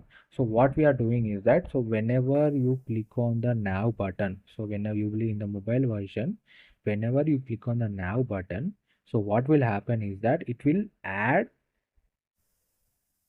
the nav active list to the nav bar, and the nav active list we have the values as visibilities. You can see here. One second, let me show you it so that you will be able to understand it perfectly. Here we added nav element. Second, you can see here nav active. So we are adding this nav bar active to the nav bar. So what will happen? Visibility will be visible. That is, it will move transform translate x equal to 300 pixels. So it will move from outside to inside, which is invisible toward the human eye, and it will come inside of the screen size so that it will be visible to us. That nav bar is visible to us because whenever you click on the nav button, and that class is the toggle nav menu. So whenever you click on the data nav toggler, that is the second button, that is nav close or nav close button. So what will happen? It will change, it will remove this nav active, because toggle means that it will add as well as it will remove based on the click on that particular button. That is the reason we are added data nav toggler is the same reference that we have given for both the menu icon. You can see menu outline, this is for the menu icon we are given, and for also for the close icon also we have given the same value. You can see close outline also we are giving data nav toggler. So toggle means that it will add and remove based on the click on that particular button. That is, when you click on the menu button, it will add the nav active, and when you click on the cross button, it will close the nav bar. So that is added here by adding the add event listeners. Okay, that is click value. Then we have header value. For the, we want the header to be fixed on top as we scroll uh, towards the downside. Like I'm scrolling like this, we don't want the navbar to disappear, we want the navbar to be fixed. So for that we are adding the event listener to the windows. This is it will be only active for the windows OS. Here we are using is that whenever it is scrolling, that is 100, then we are adding the active to it, and whenever else it is we are removing that active button to it. So this is nothing but whenever in the first section, in the front section, in the home section, then it will be removed, the classes will not be added to the header section, so it will be stayed but that particular place. So whenever it moves from one section to another section, we are adding an active class list uh, to the header section. So what will happen, the navbar will be fixed at the top of that particular website, and it will stick at that particular point. We will be able to see the navbar even when we are scrolling towards the downer sections. So that is done here by using this simpler code. Then we have is the data reveal. This is data reveal. This is by using how the animation take place, the information the sections will move from top side animation or left side animation or right side animation that we have added. It will take place by using this JavaScript code. So here we are adding two creating two constant, that is reveal elements, reveal delay elements. Here we have data reveal and data reveal delay. Query selector all. So for all these values we have added data reveal and data reveal elements. uh, you can see data overlay. Mm, you can see here data reveal is top, data reveal here also is top, and we have data reveal delay 0.25 seconds. So we are referring these values over here in the script.js file. So you can see that we are referring these two values and we are giving them reveal elements and reveal delay elements as two new constants that we are creating. And we are creating a constant as reveal, and we are adding a function that for every value, that is for every time the data reveal or data reveal delay is shown in the website. Whenever we are scrolling to the website, it will be getting those values by using uh, by getting those values, inner HTML values. We are adding a class list that is revealed. So what will happen, this revealed, it will showcase that value, that is we want to, what we want the data reveal to take place from top to bottom. So we want the image to come from top side to bottom side, and it should take its place, that the revelation will take place by using this if the for and if loop condition that we are given. And whenever, and we want to have some particular delay of seconds, right? We don't want it to be plunked out right on the top. So for that we are adding the for loop to it, that is we are adding the delay elements, and we are taking those values and we are adding the transition delay to the particular element. You can see the transition delay value is already mentioned in the HTML itself, that is data reveal delay 0.25 seconds. That code is given here.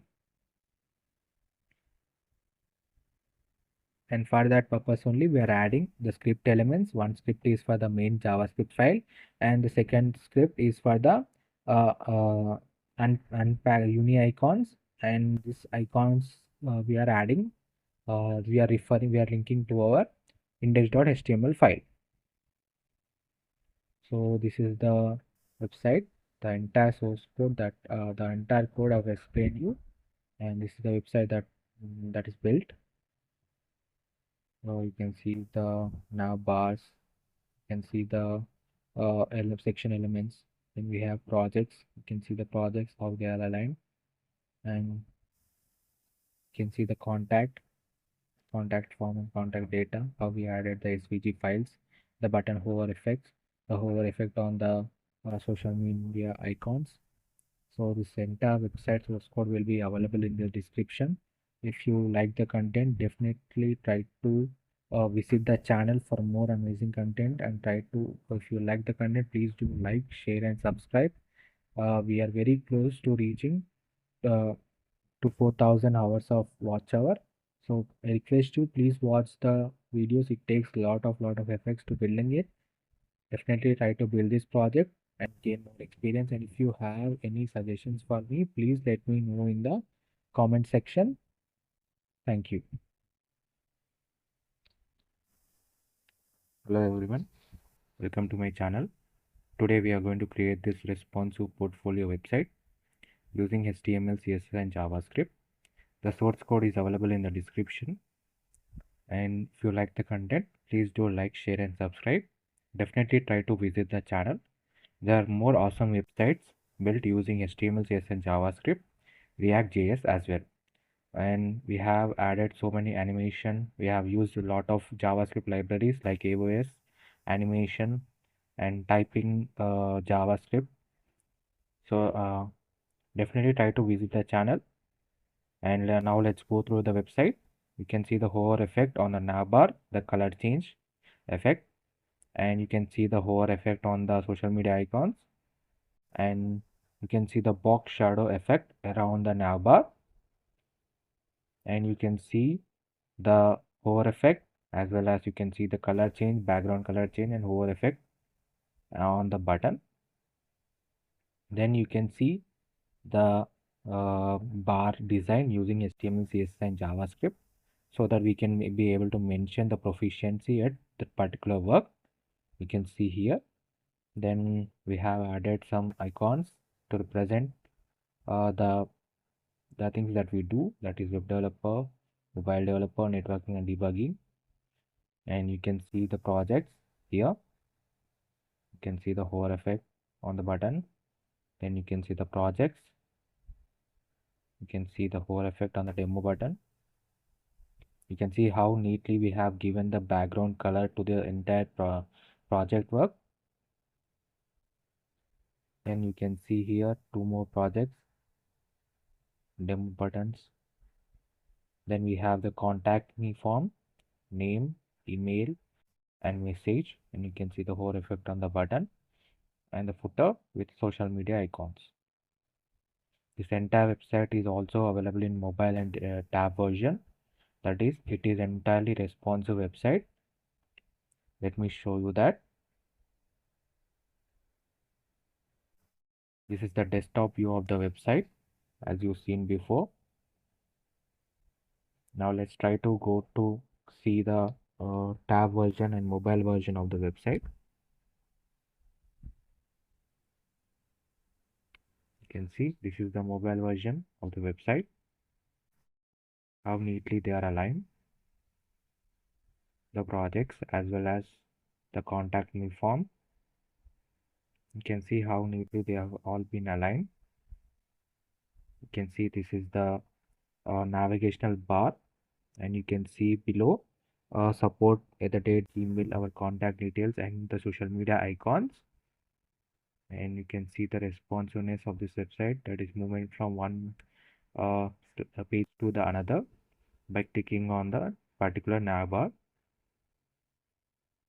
You can see the project. So this website is entirely responsive, and this entire website is made using HTML, CSS, and JavaScript. And the source code is available in the description. If you like the content, please do like, share, and subscribe. Definitely try to visit the channel for more amazing front-end works using HTML, CSS, and JavaScript as well as React.js. If you have any suggestions for me, please let me know in the description. Please let me know in the comment section, and the source code is available in the description. And definitely try to build this project. Thank you.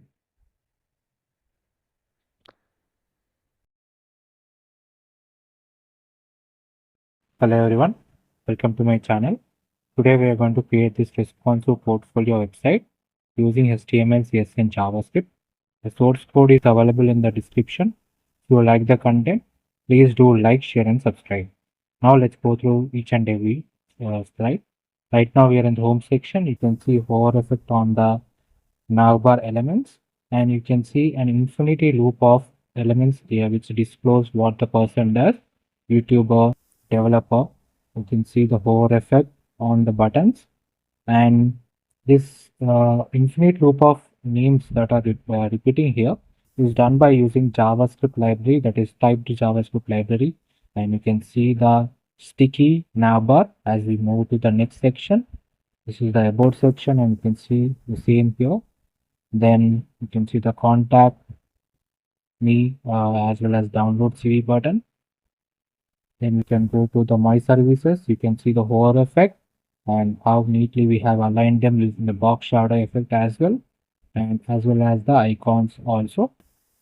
Then we can go to the skills section. Here we have created the bar type representation of our skills. You can see 75%, 80% using CSS and HTML.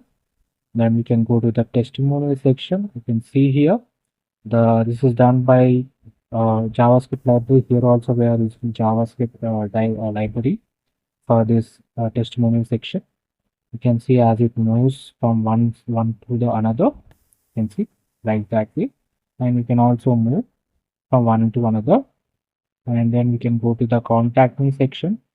You can see here we have added the icons as well as the form element and send me button, and you can see an up arrow button to move back to the starting page of the portfolio website. The entire website is made using HTML, CSS, and JavaScript, very beginner friendly, as well as it is very responsive portfolio website. That is, it is also available in mobile as well as in tab view. Let me show you the mobile view of the website.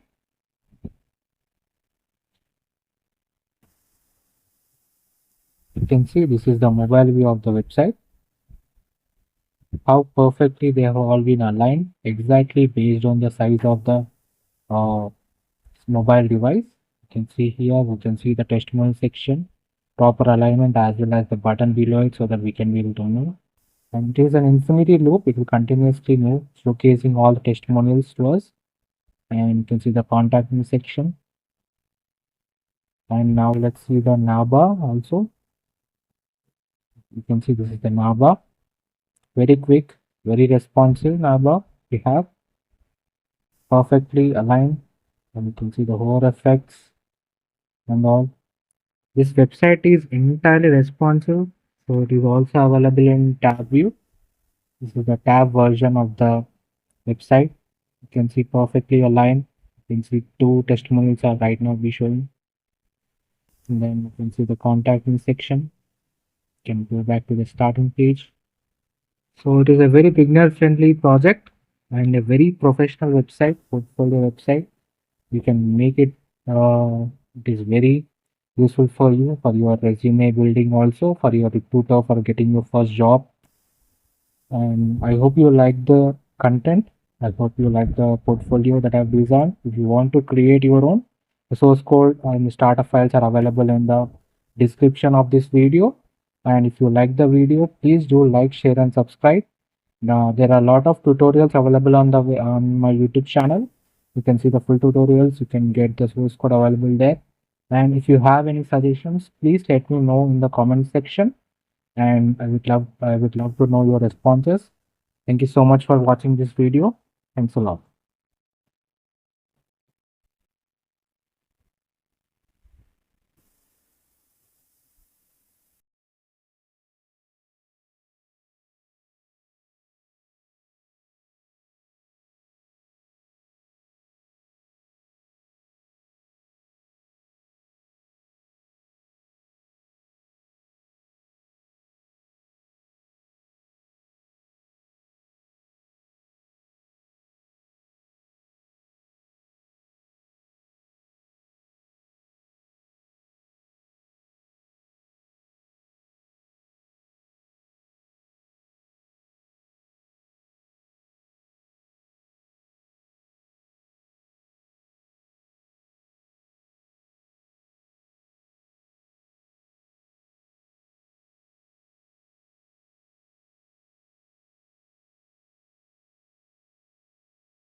Hello everyone, welcome to my channel. Today we are going to create this responsive portfolio website using HTML, CSS and JavaScript. The source code is available in the description. If you like the content, please do like, share and subscribe. Now let's go through each and every slide. Right now we are in the home section. You can see hover effect on the navbar elements, and you can see an infinity loop of elements here which disclose what the person does, YouTuber, developer. You can see the hover effect on the buttons, and this infinite loop of names that are repeating here is done by using JavaScript library, that is typed JavaScript library. And you can see the sticky navbar as we move to the next section. This is the about section, and you can see the same here. Then you can see the contact me as well as download CV button. Then we can go to the my services. You can see the hover effect and how neatly we have aligned them using the box shadow effect as well, and as well as the icons also. Then we can go to the skills section. Here we have created the bar type representation of our skills. You can see 75%, 80% using CSS and HTML. Then we can go to the testimonial section. You can see here this is done by JavaScript library. Here also we are using JavaScript library for this testimonial section. You can see as it moves from one to the another. You can see like that way, and we can also move from one to another. And then we can go to the contact me section. You can see here we have added the icons as well as the form element and send me button. And you can see an up arrow button to move back to the starting page of the portfolio website.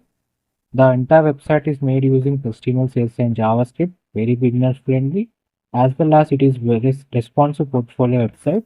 That is, it is also available in mobile as well as in tab view. Let me show you the mobile view of the website.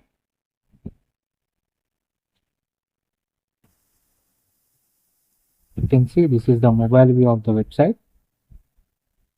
How perfectly they have all been aligned, exactly based on the size of the uh, mobile device. You can see here, we can see the testimonial section, proper alignment as well as the button below it so that we can be able to move. And it is an infinity loop, it will continuously move, showcasing all the testimonials to us. And you can see the contact me section.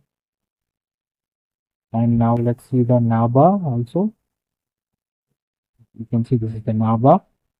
Very quick, very responsive navbar we have, perfectly aligned. And you can see the hover effects and all. This website is entirely responsive, so it is also available in tab view.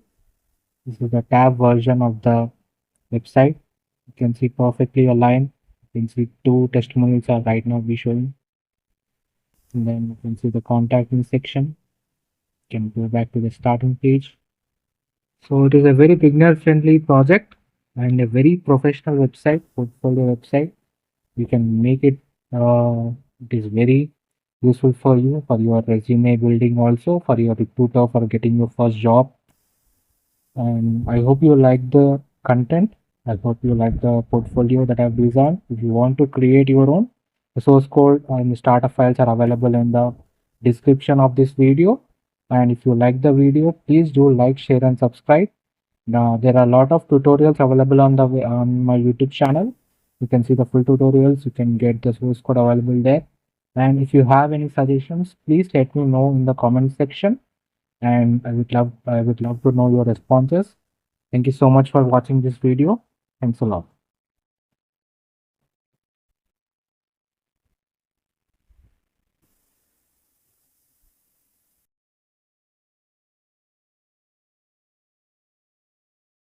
Hello everyone, welcome to my channel. Today we are going to create this responsive portfolio website using HTML, CSS and JavaScript. This website is also available in light and dark mode. You will get the source code in the description. Try to build this project. Definitely you will be able to learn something from it. I hope you learned something from it. As I told you, it is also available in light and dark mode. You can see here we have added box effect also, and I've used flex flex and grid CSS in this. Now let's go through the website. Right now we are in the header section. You can see the hover effect on the navbar elements. Then you can see the moon icon for change of theme. That is, right now we are in the light mode. Then we can, by clicking on it, we can go back to the dark mode, and you can see the moon icon has been switched with sun icon. So whenever you click on this icon again, you will be moved back to the light mode, and you can see the image hover effect and the box effect around the portfolio image. You can see the button hover effects and box shadow effect and 360-degree rotation on the social media icons. Then you can see the uh, about me section. You can see the animation also. This is a smooth animation by swiper. Scroll reveal JavaScript library. You can see education hover effect and box shadow effect on the entire section. Then projects, travel website, movies website, and portfolio website. You can see them by going through the demo section. You can see the buttons and the icons. Then the contact me form, then button hover effect. This entire website is available in the dark mode also, so you can go through like this. This is the dark mode. About section, education section, projects, then contact. Try to have as many features as possible in your responsive portfolio websites, because you'll get only few minutes of time by the recruiter to get for you to impress them. And this website is available in mobile version also. Let me show you that.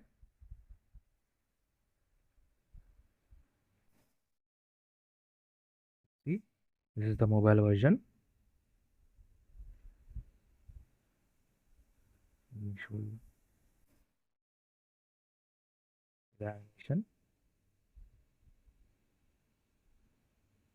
the education internship, that is experience, then projects, contact. You can change the theme back to light mode by clicking on the sun icon on the navbar. And we have a responsive navbar here, you can see. Then it automatically closes back. The functionality is added by using JavaScript. You can see the smooth transition. And this entire website source code is available in the description.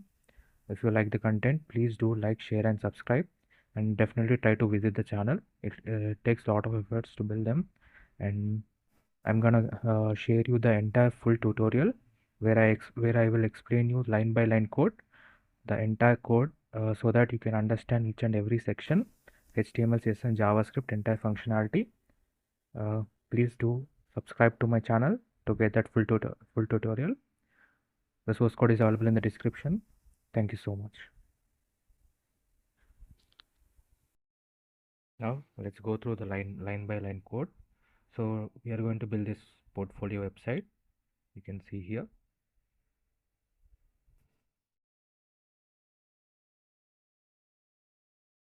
The entire website is made using HTML, CSS, and JavaScript. The source code is available in the description. Definitely try to visit the channel for more amazing content. So now let's go. This website is also available in light and dark mode. So we have added light and dark mode feature to it. You can see here. Box effects, flex box, lot of animation we have used. Scrolling effect also using JS scroll, JavaScript library. So now let's go to the code. Right now we are in the index.html file. You can see in the head tag we have the meta elements, then we have the title, that is personal portfolio, then we have the link tag to link the frame1 png. We are going to link it we are linking this image at the top. You can see in the website, in the top you can see the flame, the circular one. Then we have linked the style.css file using the link tag. to our index.html. This is the style.css file. Then we have another link tag for to link the font awesome buttons, font awesome icons. Then we also used remix icons. I've used two different one, but you can use single one also, just to know that there are a lot of resources available that you can use, like font awesome remix. There are box icons also. Definitely try to get more try to know more resources, because if one doesn't work, you can be able to know that there is another option. Then we can go to the body section. In the body section, we are in right now in the header section. Header, then we nav, and then we have a div element for the heading, that is using the anchor tag. We are having the nav logo element, that is art, and we are using an icon, fa bold icon. You can see it. Just one second, let me show you the image so that you can know. You can see the fa bold icon here beside art name. Then we have another div, that is nav menu div. Then we are using unordered list, then list item, and in the list item we are integrating anchor tag with the h reference hash home. Then we have given class names and home. The reason to give h reference is that whenever you click on this button, that is if you click on the home button, then you will be moved to the home section, because we have an id as home in here. So you have to mention the id of every section that you want to link with the navbar element to that particular element. So here we are using hash home because we represent ids with hash and classes with dot.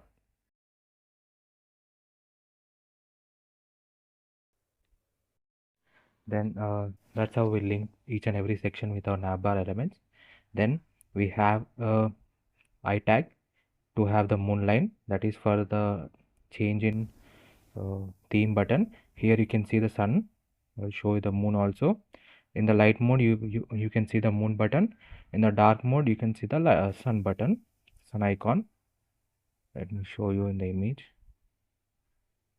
You can see this is the moon icon that we are linking here by using the I tag. Then we have another div element, nav toggle. This is for the mobile version. You can see it in the mobile version. That because the reason to use this one is that you cannot have the entire navbar in the mobile version because the screen size is small. So we are going to use an bars, FA bars, that is nothing but the bar icon. So whenever you click on that icon, the navbar will be visible to you. Now let's go to the CSS. Now we are first we are importing Google Fonts from by using import URL. Then we are using root element. Root element is nothing but if whatever the values that you want to use repeatedly again in this website, try to arrange those values all at one place in the root element. And by using var, you can be able to call those elements into any section that you want. You can see here background color var. I'm using var, and I'm mentioning body color. So automatically this body color value is available in the root element. You can see here it will be fetched to that particular section. Next we have default values, that is margin is 0, padding is 0, box sizing is border box, scroll behavior is smooth. Then we have anchor tag. For the anchor tag, we have default decoration type, that is you can see for any anchor tag it will have an underline and blue, it will be in blue color. So we are removing this text decoration as none. Will remove those values, default values, and we are giving color as white. Hash FFF means white. These are hexa code. You can give values using hexa code by HSL values or by directly giving the name also. Then transition is 0.3 second. Next we have UL, that is unordered list. For the unordered list also we have default style values. Those values can be removed by using style list style equal to none. Then for image we are giving max width is 100%. These are all our default values. Then we can come to the body section. For the body section we are giving font families like sans serif is the font family. Then font size and font line height is nothing but the distance between each line. You can see here. Here you can see I'm a passionate and aspiring full stack developer, and below you have space. Then we have another line. So this space is nothing but line height. You can give line height based on the for better view. container width equal to 1170 pixel and margin is auto. Then we have dark theme body color. For I will tell you this. Uh, First, we'll go with BD grid. That is nothing but the basic grid, that we are default grid value that we are using. That is max width is 1024. Displays grid, margin left and right are values are also given in the root element. Then we have I header. I header is nothing but the header section, main header section. You can see for the header we have I header as class. So for that we are giving these CSS values. Width is 100%. Position is fixed. So the navbar is fixed at the top. You can see at the top. So we are giving those values as top is 0, left is 0. Then we are giving z index as var z fixed. Then body color is given. Then we are giving box shadow. You can see this box shadow effect here also. Very small, minute body shadow effect. When you move from one section to another section, you can see it even better. You can see here a small line, that is actually the body shadow effect. You can see here also body shadow effect. It gives a very professional look to your website. Then we have a nav bar. For the nav bar, that is header is completed. Now we are giving for the nav bar. For the nav bar, we are having height is given, displays flex, justify content, space between, align item center. So in the nav bar, you can see there are three divs. One is the main art, that is logo. Then we have the nav element, and we have the moon. But this bars icon will not be visible in the desktop version. It will only be visible in the mobile version. So it will be hidden. So we only have three elements total. So these three elements are display flex. By using display flex and justify content is space between, we are aligning them in the header section. You can see between the items we are having the space. First we have the logo, then space, then menu, then space, and then icon. You can see how evenly they are spaced by using this code. Then we can see for mobile version, that is max of 767. That is for the you can see from the tab to mobile version, we want the navbar to be hidden because we don't have that much of screen size.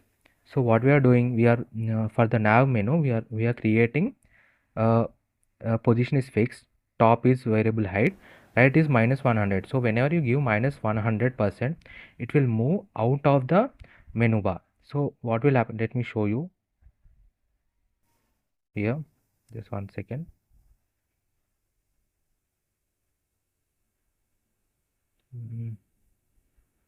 It takes some time to load. The thing is, by using this code, you can see that whenever we using position is fixed, then by moving the right is -100, then what will happen is that it will go outside of the desktop mode. That is, it will go out of the screen size and it will be hidden. And whatever the values we are giving here, whenever we click on the now button, then only we want the nav bar to display in the mobile version. So we're gonna link this with our nav icon. This is our FA bars, that is nothing but nav menu icon. And whenever you click on this button, then automatically we will add an element to the nav bar. That element is nothing but we're gonna add show icon. You can see here const show me toggle ID. So we are gonna use nav toggle and nav menu. You can see here nav toggle is the for the bars and nav menu is the ID for the entire nav bar. So what we are gonna do is that, so whenever we gonna click on the button, you can see nav toggle button, we are adding an event listener. So whenever we are clicking on the button, we can add for the nav bar, we are adding a list that is nothing but show. What is that show? You can see here.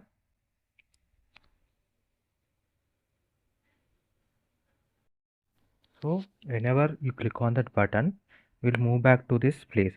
So we're gonna add for the navbar, we are gonna add show. So what is this show? You can see here. Let me show you that. You can see we have a CSS that says dot show right equal to 0. So this dot show will be added to the nav bar, this nav menu, and it will display. So that is because we are having right equal to -100. So -100 means that it will go outside of the entire entire screen size. That is that will not be visible to us.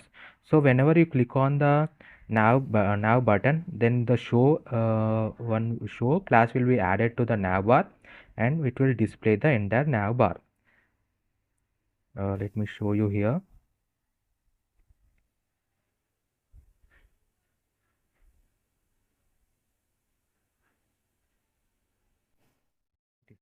Taking too much time.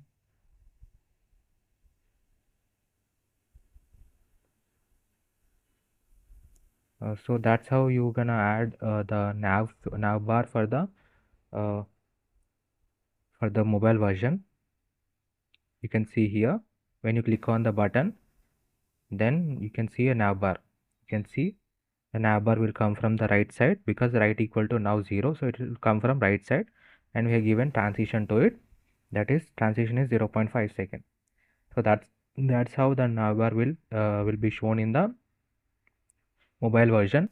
Then we have the nav item. You can see these all are uh, and this nav link hover after effect is nothing but when you can see here this small underline below the nav elements. So whenever you hover onto it, it will be visible. That is nothing but this is how you, whenever you hover onto any element and you want such underline icon, such underline to form, then we use this code, that is position is absolute, then content is nothing, where window is 100, width is 100%, height equal to 0.18 pixel. This is the width height of the bar that you want to display under the menu. For the links I am using, left equal to 0, top equal to 2rem, that is a gap. Then we have background color is given to it, and before and after effects are very important in CSS. So learn about them, try to learn more about them. Then nav logo I, nav toggle element, we are having the basic one, that is color, font size and cursor pointers. Then we have active link after. So active link after is the same above, you can see here nav link hover and active link after is nothing but the same. That is whenever you click on the particular nav bar, we want it to be we want it to hold at the same place. So that for that we are using active link after. So it will whenever you click on the button, it will stay like that only. Next we have show, that is I have told you. Then we have the dark theme. That dark theme is nothing but, so whenever you click on this moon icon, the theme of the website will change. So for that to change, what we are doing is that you can see here this is the theme button. Then you can go to the JavaScript. I will show you here. This remove menu bar is that whenever you click on the button, let me show you. Whenever you click on the any of the icon, then automatic of the link, that is home, about or anything, it will automatically close. You can see here.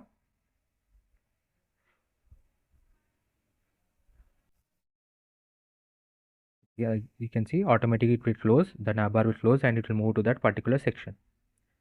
That effect is done here by using the JavaScript. You can see whenever you click on the nav link is nothing but, here you can see we have given class for class as nav link for each and every navbar element. So whenever you click on it, it will remove the show button from the nav menu, so automatically it will close. Next we have scroll section active link. Scroll section active link is that you are scrolling from one section to another section and you want the hover effect below it to continue. So what you are using is that so first we're gonna get section. For each section we have IDs, right? So you can see here for the home section we have ID as home, for the about section we have ID as about. So what it will do is that, so as we are scrolling from one section to section, like I am scrolling right now, so we are scrolling from one section to another section, then it will fetch the ID for each and every section, and by using the window.scroll, this is one of the feature that is it will only apply in the Windows browser, Windows software OS. Here is that it will fetch the ID values, and for whatever the ID is available, then for the nav menu icon, we are gonna refer to that particular ID elements, right? So we get the ID value. So this ID value will be same as to the value of the IDs that we have mentioned here. You can see home, about. So automatically it will form the underline below it. So we're gonna add active link. I've told you about it also. You can see here. So now it will add the active link to that particular one. So by adding the active link to each section class, it will show that whenever by moving from one section to another section, it will show continuously that we are at particular section. With that interactivity of the website is done by using that code. You can see as we move from one section to another section, see at the scroll, see at the top, you can see now we are at the education. Then we can go to the next section. Then you can see that it will go to the project. So the hover effect is done by using this code, JavaScript code. Then we have, this is for revealing JS, that is scroll reveal JavaScript library. By using the JavaScript library, we have the scrolling effect for the website. You can see that scrolling effect here also.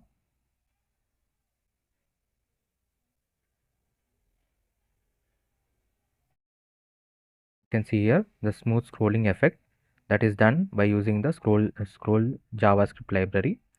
And for that we have written the code here. Distance is 100 pixel, duration is 2 seconds, 2 seconds, delay is 200 millisecond. So scroll reveal to work, we are using a function that is already available in the scroll reveal JavaScript library, that and which sections that we want to display from which origin is nothing but we want to display from left side, or we want to display it from right side, top or bottom. We are going to mention the origin and will mention that sections that we want to display. So here I am using header, anchor tag, anchor elements, and profile picture, and about content and education. These all are nothing but the classes for the particular sections. You can see first what we have the header, and we want anchor tag to display. Then we want in the home section we want portfolio photo to display. So you can see portfolio photo, it is available here, portfolio photo. That's how you mention all those values in this particular function, and it will display. So this is very less code. By using very less code we are able to do it because by using the scroll reveal JavaScript library. Next section is the dark light theme section. This is what I want to tell you about. So whenever you click on the theme button is nothing but the moon icon. You can see here, whenever you click on the moon line icon, then what will happen is that it will create two other more constant, that is dark theme and ri sunlight. This is nothing but the sun icon that I've shown you in the dark mode. Then what will happen is that first it will go to the local storage of your PC, and it will check if there are any previously the user have selected any theme already. So if the user has selected dark theme, the computer went off, and the person on the computer back again, then it will check the local storage first. Then it will check, okay, this person has already selected dark theme, so it will showcase dark theme. So that is done by using the local storage of your PC. So that is given here. Then what we are gonna do is that we're gonna add for the body list. So whenever you click on the moon icon, then it will trigger the dark theme. So whenever it triggers the dark theme, we are gonna add for the body element, we are adding class list, that is dark theme is added to it. You can see that for the body element we are adding dark theme. Dark theme is nothing but we're gonna change the colors. Body color is changed to dark color, and text color is changed to white color. You can see this image here. You can see text color is changed to white, and we change the body color into dark black. So that is done here by using change theme color. So the entire website will get in a simple code. Then whenever you click on the RI Sun button, automatically it will trigger back and removes the class list. You can see it will remove the class list because we have written the you can say this as, it is one of the programming query. This is how you write to not very in simple way. So if you click in the dark moon, if you click on the moon line, it will add dark mode, and if you click on the sunlight, it will remove the dark mode. And you can toggle between, you can see here by adding the toggle, we can add and remove based on the click on the button. So if you click on the dark moon button, then the dark mode will be added. If you click on the moon button, you can see, if you click on the sun button, then the light mode will add to the website.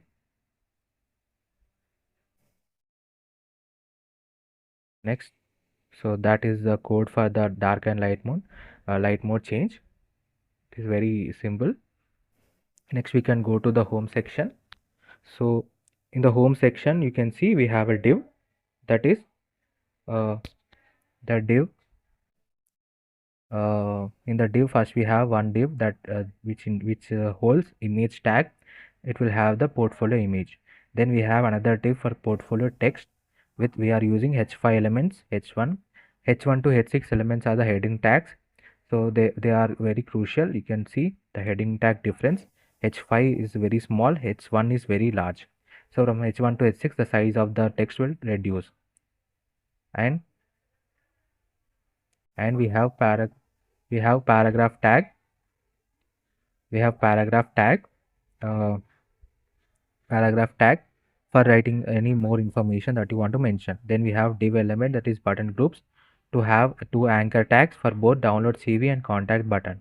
And we have uh, added the mail to the h reference, so it will take you to the directly to the email, and you can enter the information that you want to send to us. And you can download by adding you can also download this ak.text button when you click on it. Then we have another div for social media icons, for mail in GitHub, Instagram, and LinkedIn. You can see here also. So now go to the CSS. Now let's go to the CSS so that you can understand each and every line. So we are using flex, display flex, justify content space between, align items are center. You can see both the items are aligned exactly at the center, and they are spaced equally by using the justify content space around. Next, we can see the padding, you know them. Then for the profile photo, we are adding width, height, and we are adding border as 50%. So because by adding the border as 50%, you can see entire circle. The circle is created. Then we are adding overflow hidden. So what the image doesn't go outside of that particular box, we are adding overflow hidden. And we are giving border which is 15 pixels solid. You can see the black border around it, around the image. That is done by using border. Then we have box shadow effect. By using the box shadow, you can see the shadow around the entire image. That shadow effect is done by using the box shadow. Then for the profile photo, we are adding height equal to 100%, width equal to 100%. Transition is 0.5 second, easy and out. Then we have then transform scale. So that scale effect is nothing but whenever you hover onto this image, the image will expand automatically. That expansion of image is done by using transform is equal to scale. Then we have profile text. Then for the profile text, we are using display flex direction is column. So you can see all the text is aligned in the column way, that is one after the another in the column format. Then we have for the h5 element, we are adding color and font size. For the h1 element, we are adding color and font size. And p line height is nothing but the distance in line to line. You can see I am a passionate aspiring full stack developer. Below it I have space and interactive website and push. Then the space is nothing but the line height that you mention here, 1.7. For the social icons, we are giving color, font size, and margin, right?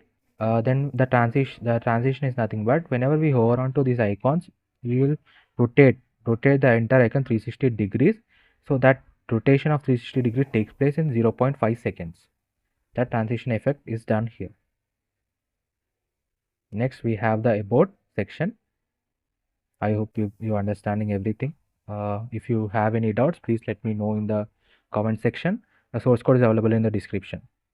Now we are in the about section. You can see in the about section, first we have a container, whole container. In the container, we have div with about, and about content is the first div, and about skills is the second div. About container holds an order list where I have mentioned about my previous studies, education, the skills I have known about by using the list elements. Then I have added in the about skills, I've used unordered list again, and by using the list items, I mentioned my personal details like name, age, and by using the anchor elements, I have mentioned the data. You can see here. Let me show you the about PNG so that you can understand the CSS perfectly. So now you can see about area padding top is 130 pixel. So this top, above the top, 130 pixel of gap is given. Next, about we are adding flex, display flex, justify content is space between, align items is center. So all the items are aligned exactly at the center of the page. Then we have flex basis is 60% and 60%. So this about content is this one, about content you can see here. So for the about content, we are providing entire 60% of the space. So you can see about content occupies 60% of the space, and this small space, remaining space is given to the about skills section. Next, for the H4 element, we are adding the font size and line.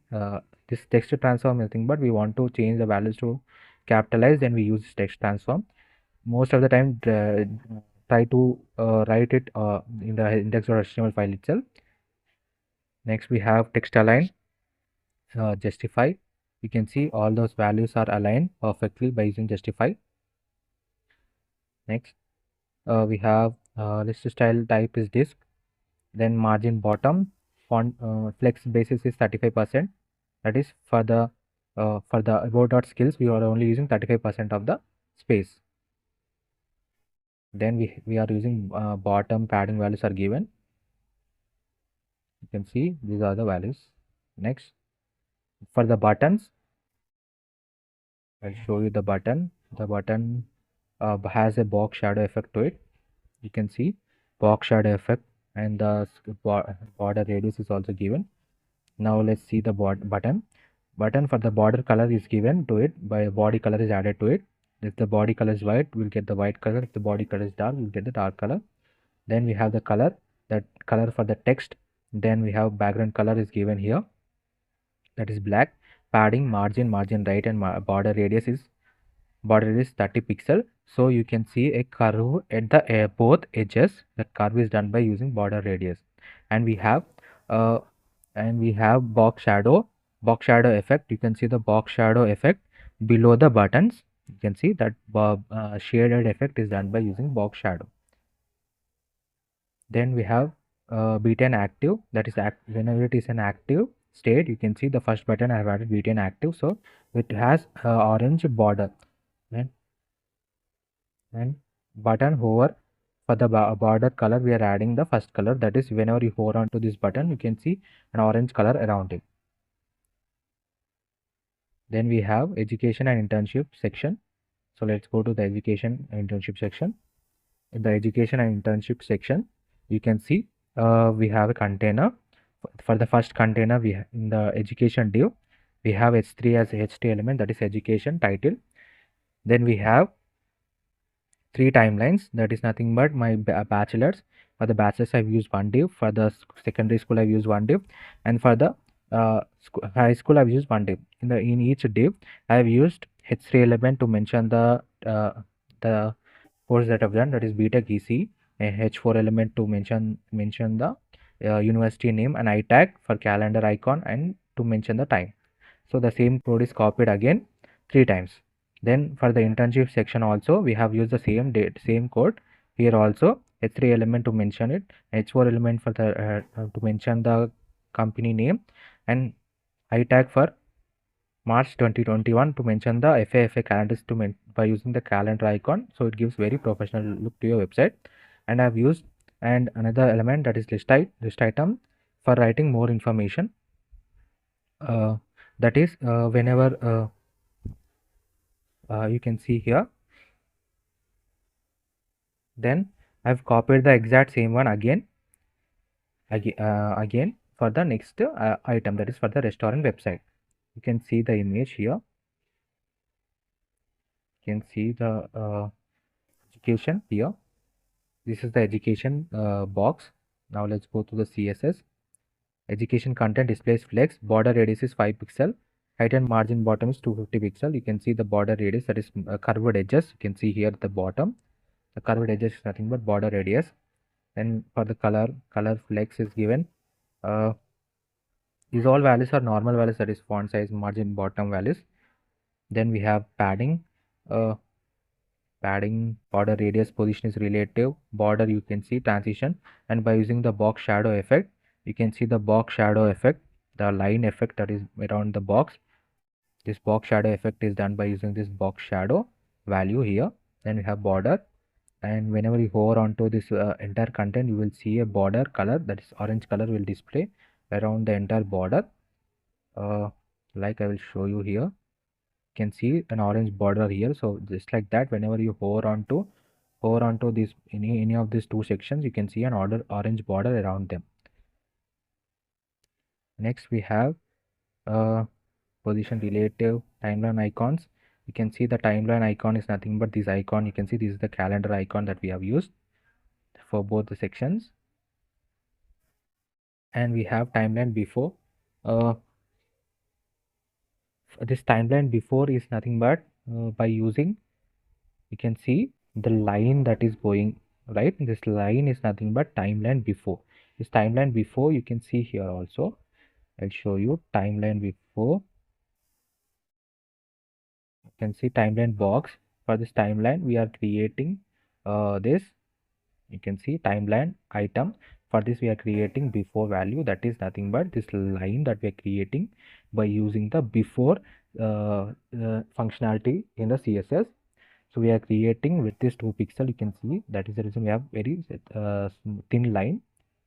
And we are also creating another circular dot. You can see an orange color circular dot also created by using this. You can see position is absolute, left is 0, top is 0, height is 15 pixel, width is 15 pixel. So it will be like a square box, but by adding the border is 50%, you will get an exact circle. You will get an exact circle that will be placed on top because position is absolute. Whenever position is absolute, it will climb onto the parent element. Then font weight, font size and margin values, line height is given, text align is justified. You can see it is justified, that is one after the another in a linear way. Then we can go to the project section. In the project section, you can see we have a container. Then we have project title, that is h4, and paragraph element to mention the project element. Then we have div for mentioning the project, that is first project, second project, and third project. And for the div we have project, then I tag for FA plane, and we have h4 element for travel website, and we have paragraph element for the paragraph tag to mention the information about the project, and we have a button for demo. You can see the CSS here. This is the one CSS.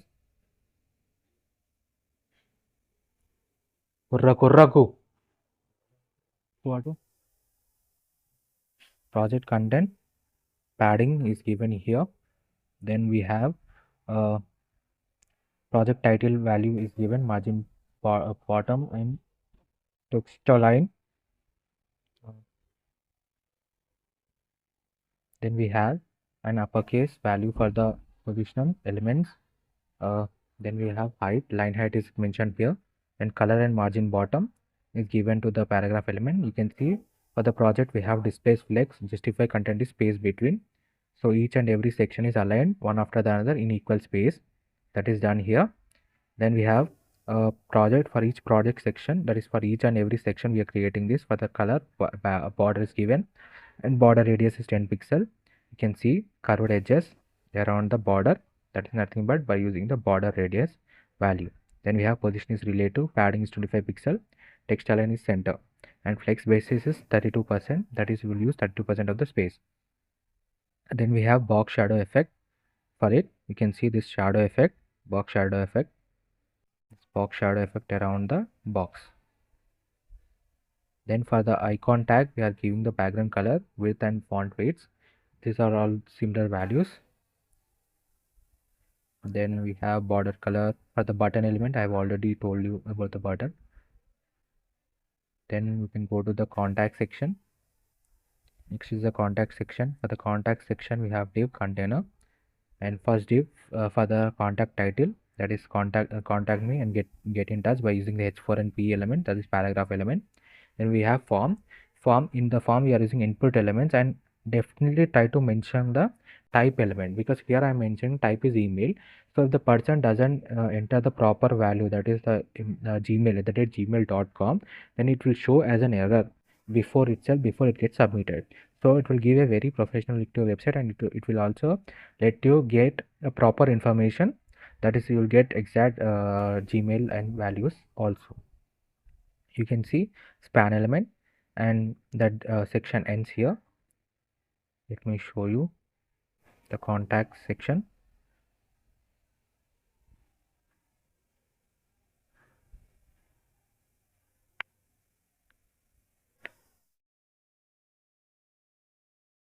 In the contact section, you can see this is the contact section. You can see the input elements and the box with the button element. And for the contact content, you can see all are aligned at the center, exactly the center, by using the text as center. So every element is aligned exactly at the center of the web page. And you can see the text transform is capitalized. uh, all these values are similar values, all these values: padding, border radius. Border is nothing but the edge, the edge values. You can see here the edge is curved. That curve is done by using border radius. Then for the button element, I've already told you about the button. And footer, for the footer we only have two values. The script tags are for the jQuery, and by using another script tag we are calling the JavaScript delivery, which is the scroll reveal. And we are also linking our scroll reveal by using the script tag, and we are linking script.js using script tag. And for the footer section we have two tags, that is small. One is Abhiram Tej and one is all rest reserved. And for the to get the copyright symbol, we are using at the date copy. It will generate a copyright symbol at the bottom. You can see in the bottom if it's visible. For that we are giving footer displays flex direction is column, so one after the another. You can see here both values are aligned one after the other at exactly at the center. Then can see the responsive design. The responsive design is nothing but whenever you want your website to be available in mobile tab versions other than desktop version, then by using the edited media and mentioning the minimum and maximum width, you have to mention the minimum and maximum width. This is for the desktop version. And for the mobile version, you have to go even small size, that is you can see this 768 to 998. This is for tab and desktop versions. And if you go below it's 9767, these values will change. The values won't change, like they will have new values to it, but they will get a reduced value. That is for the desktop. We want the font size to be like very large because it is in the desktop version, but in the mobile version the screen size is very small, so we want the size of the text to reduce. For that purpose we use the media screen values. And we also want the images to reduce. So for image sizes to reduce based on the image based on the mobile device screen size. For that reason we use uh, media screen for the responsive websites.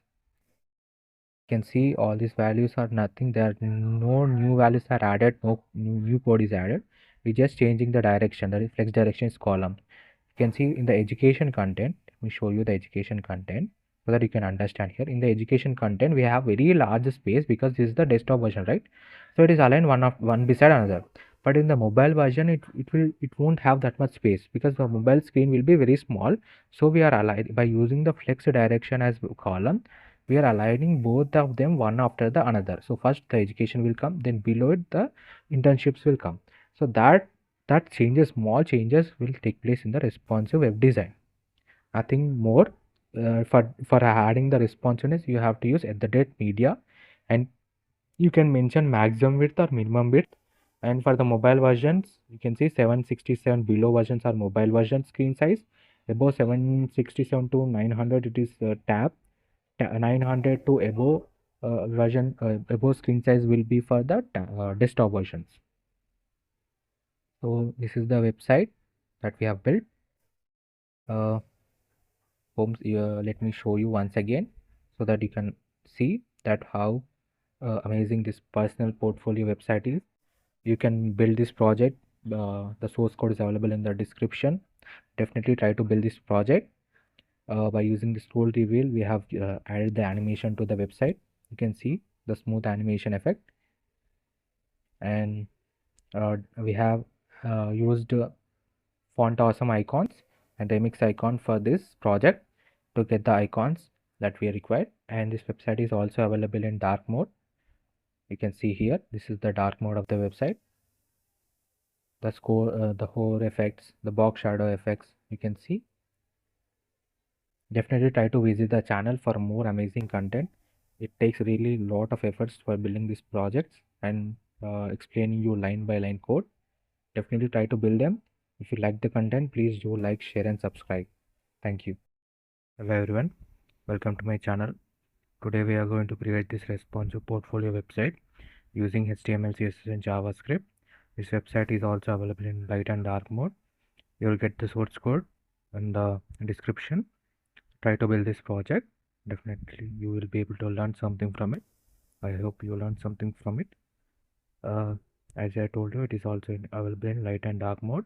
You can see here we have added box effect also, and I've used uh, flex and grid CSS in this. Now let's go through the website. Right now we are in the header section. You can see the hover effect on the navbar elements. Then you can see the moon icon for change of theme. That is, right now we are in the light mode. Then we can, by clicking on it, we can go back to the dark mode, and you can see the moon icon has been switched with sun icon. So whenever you click on this icon again, you will be moved back to the light mode, and you can see the image hover effect and the box effect around the portfolio image. You can see the button hover effects and box shadow effect and 360-degree rotation on the social media icons. Then you can see the uh, about me section. You can see the animation also. This is a smooth animation by swiper. Scroll reveal JavaScript library. You can see education hover effect and box shadow effect on the entire section. Then projects, travel website, movies website and portfolio website. You can see them by going through the demo section. You can see the buttons and the icons. Then the contact me form, then button hover effect. This entire website is available in the dark mode also, so you can go through like this. This is the dark mode. About section, education section, projects, then contact. Try to have as many features as possible in your responsive portfolio websites, because you'll get only few minutes of time by the recruiter to get for you to impress them. And this website is available in mobile version also. Let me show you that.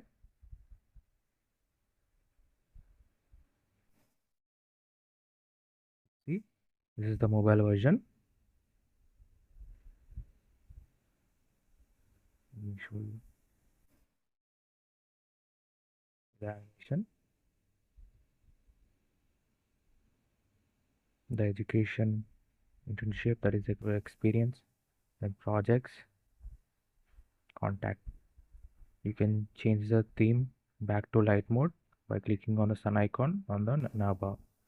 And we have a responsive navbar here, you can see.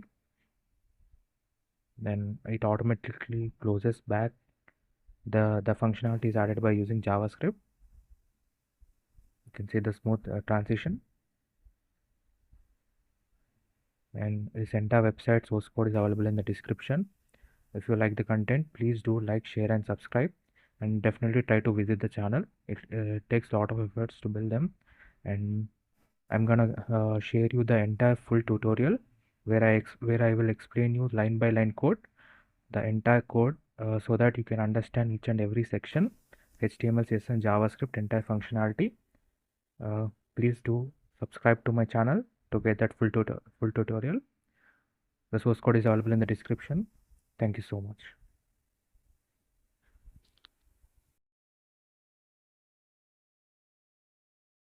Hello everyone, welcome to my channel. Today we are going to create this responsive portfolio website using HTML, CSS and JavaScript. Now let's go to the website. Right now we are in the home page. You can see the hover effect that is done by using the before and after effect in the CSS, and you can see that continuously looping information about the person like graphic designer, video editor. This is done by using typed JavaScript library. Then we have a hover effect on the button and you can see a box shadow effect around the portfolio image and having a very curved edge towards the right and top side.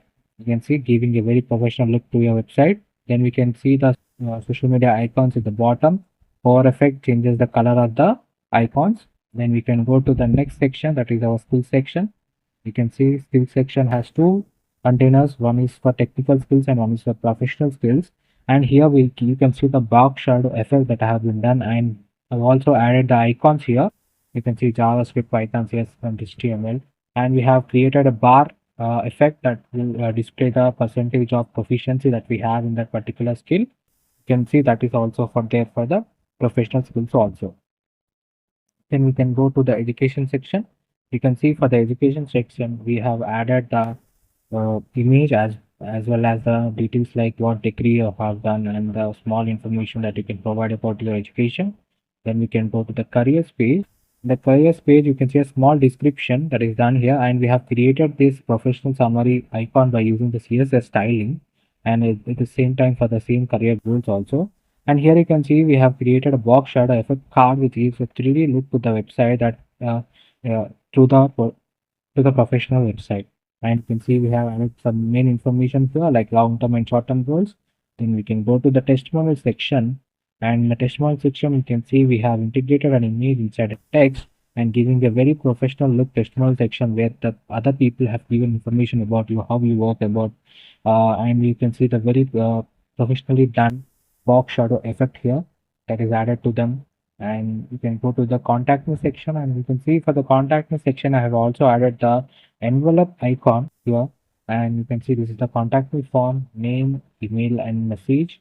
And you can see the whole effect on the button, and you can also see the icons that I've added here like email, phone, and address icons. The entire website is made using HTML, CSS, and JavaScript, and this website is also available in mobile view as well as in tab view, which gives the professional website a responsive professional website. And let me show you the this is the mobile version. See, this is the desktop version, and this is the mobile version of the portfolio website, and you can see perfectly aligned exactly at the center. And you can see we have a menu bar on the top giving a blur effect to the main source, and we can see a glass morphism type skill section that has been created here. We can see home, skills, education, and testimonial section, and when you click on it, it will post back up again. This gives a very professional look to your website, and the entire website is made using HTML, CSS, and JavaScript. The source code is available in the description, and if you like the content, please do like, share, and subscribe. Definitely try to visit the channel for more amazing tutorials and portfolios. A lot of front-end and back-end works you can get from our YouTube channel. If you like the content, please do like, share, and subscribe. Thank you so much for watching this video.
Hello everyone, welcome to my channel. Today we are going to create this responsive portfolio website using HTML, CSS and JavaScript. Now let's go to the website. Right now we are in the home page. You can see the hover effect that is done by using the before and after effect in the CSS, and you can see that continuously looping information about the person like graphic designer, video editor. This is done by using typed JavaScript library. Then we have a hover effect on the button, and you can see a box shadow effect around the portfolio image and having a very curved edge towards the right hand top side. You can see giving a very professional look to your website. Then we can see the social media icons at the bottom. Hover effect changes the color of the icons. Then we can go to the next section, that is our skill section. You can see skill section has two containers. One is for technical skills and one is for professional skills. And here you can see the box shadow effect that I have been done, and I've also added the icons here. You can see JavaScript, Python, CSS, and HTML, and we have created a bar effect that will display the percentage of proficiency that we have in that particular skill. You can see that is also for there for the professional skills also. Then we can go to the education section. You can see for the education section we have added the image as well as the details like what degree you have done and the small information that you can provide about your education. Then we can go to the careers page.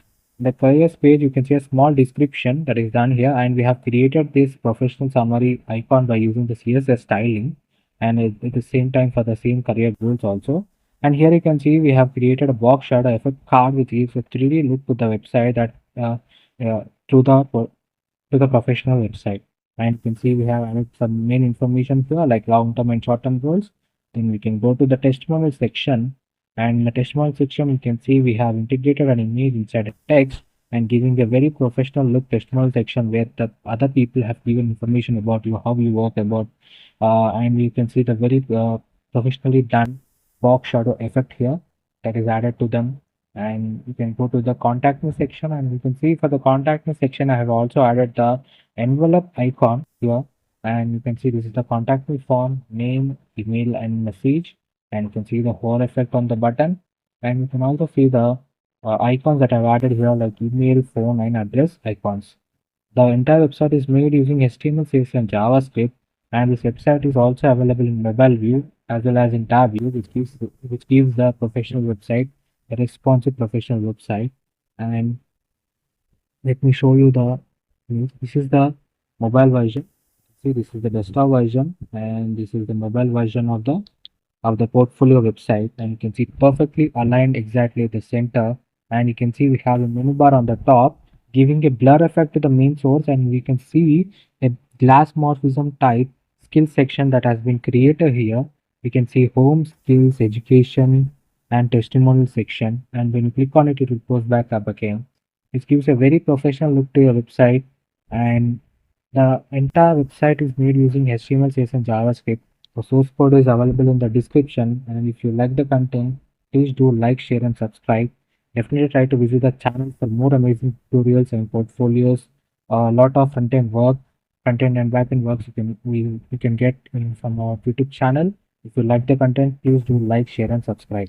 Thank you so much for watching this video.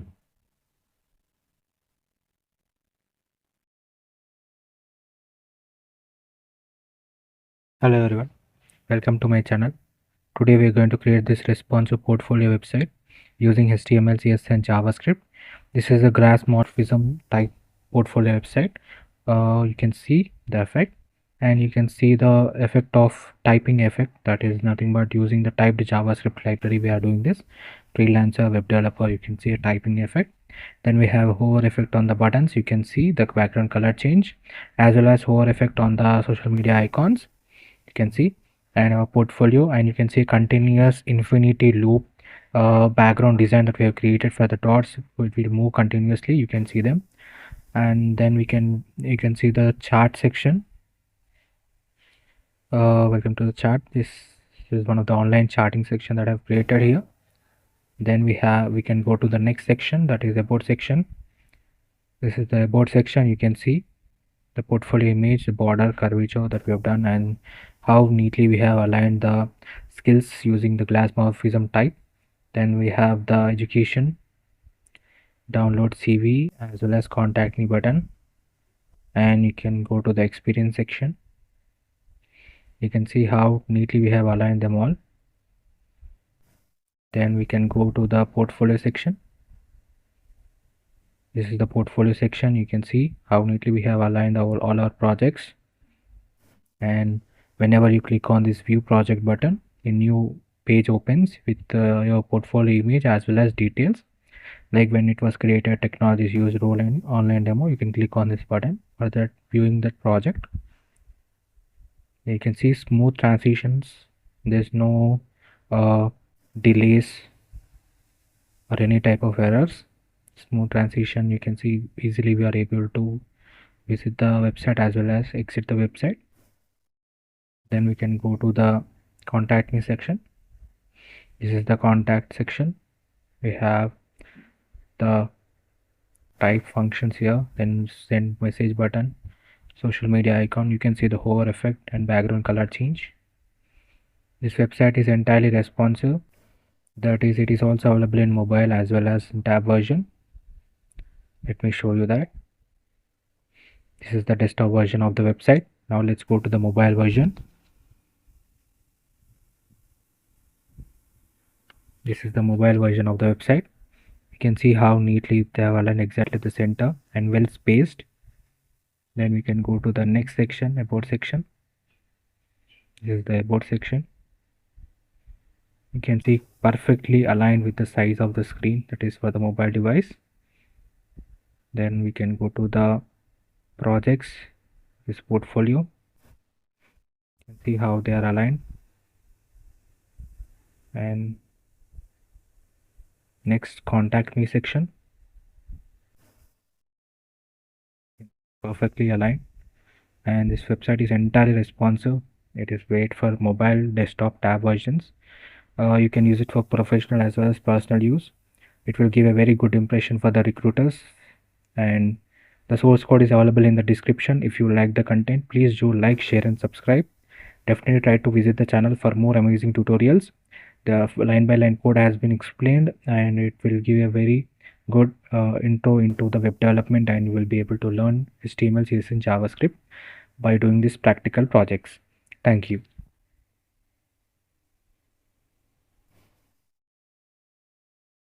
Hello everyone, welcome to my channel. So now let's go through the line by line code for this responsive portfolio website, Glass Morphism portfolio that we have designed. This is the latest one. This is the home page. This is the index.html file. In the head section we have the title tag, then we have the meta elements, then we have linked our fav icon as well as font awesome css as well as style.css file. You can see this is the style.css file. Then you can go to the body section. In the body section we have the preloader. Then we have the circles that we have, the 4 circles using the div elements we have created. You can see those circles here, 1, 2 and 3, and this white one, 4 circles that we have created using an empty div. Then we have given the CSS colors to them so that it could look like an original circle. Then we have div, overlay div. Then we have the main hidden div. Inside that we have the header. Inside that we have the main div as a container, and we have a button for the nav toggler, that is the nav menu button. Then we have the nav bar. Inside the nav we have an around list item, and each list item has an anchor tag with an h reference to that particular section that we want to move whenever we click on that button, that is home, about, portfolio and contact. Then we have the home section, then the header section ends here.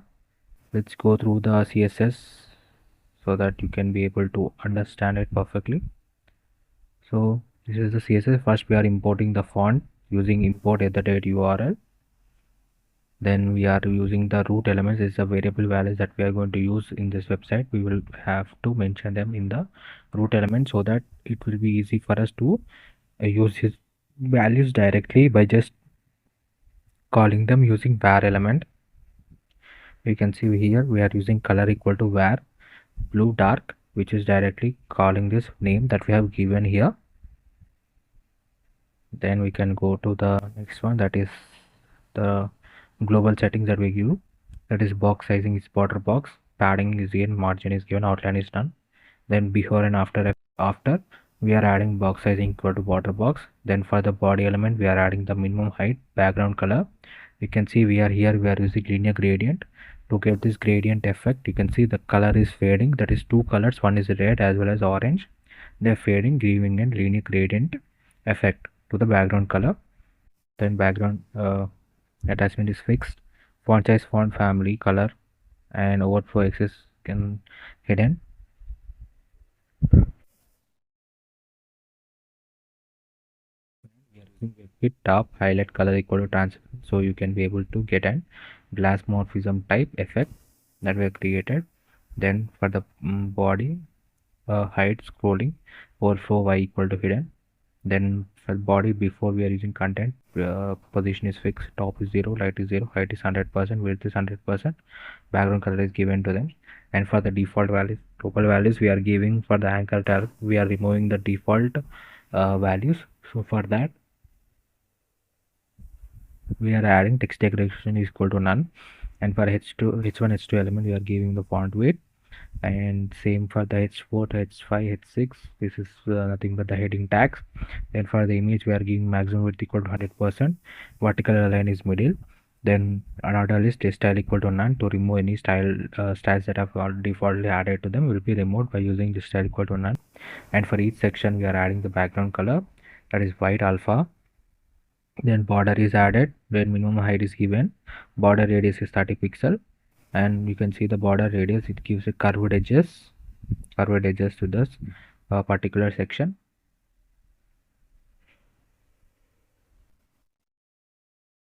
Then section active displays block animation, this is for the fade out animation that we have. Then we can go to the main section, maximum width is given, margin transform position is relative, main fade out is given, opacity equal to 0, container is given. Then row displays flex, flex wrap is wrap. These are like global values which will be used for the website. You can see in the directly we can give the class names here, and these values will be applied to them.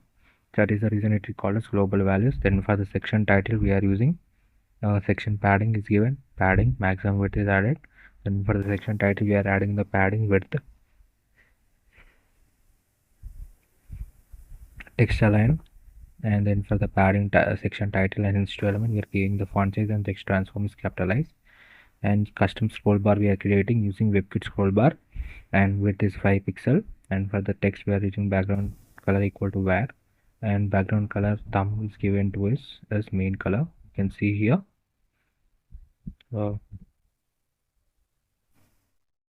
Then we can go to the buttons.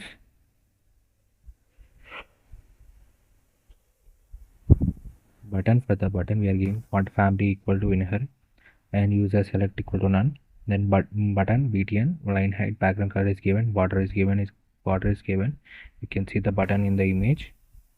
Here you can see this is the button that we have. Then as a pointer, user select is done, position is given, overflow is hidden, vertical align equal to middle. Then we have before effect for it, that is we can main color will be given as a background color, you can see here.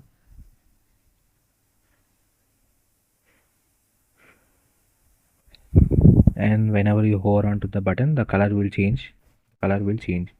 Then we have the animation keyframes that we are using, that is fade in and fade out, zoom in out, bounce stop. These are all the animations that we have added. For that we are mentioning using the keyframes. By mentioning the values 0% to 100%, we can mention what type of values that you want to change. Here I am changing opacity values as well as transform for the zoom in out. Then boom, translate y to the bounce stop, and spin for the rotate. Spin is nothing but rotate. So I'm going to use this directly keyframe values directly here. Then these values will be able we can be able to see. You can see here width is given here. So next, background circles.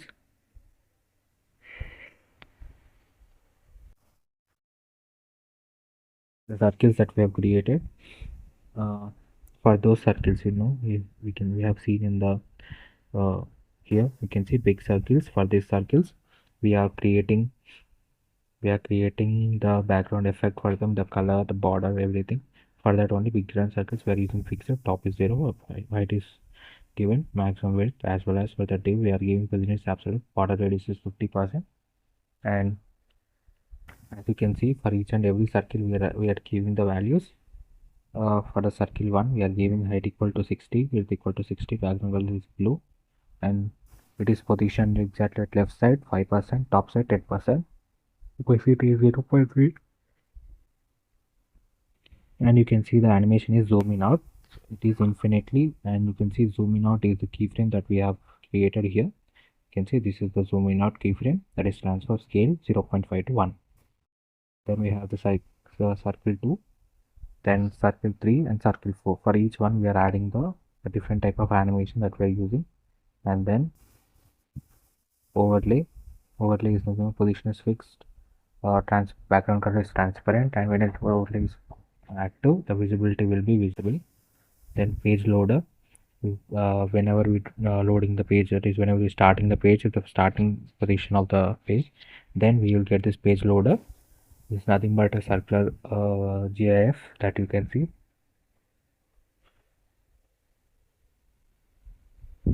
That I'm giving position is fixed, left is 0, it is 0. It will place the loader exactly at the center, and height is width is given. Then G index, background color, display flex, align items is center, justify content is center, opacity is given. Then opacity equal to 0. Then page loader div is given for that background position, as well as border radius is given to it.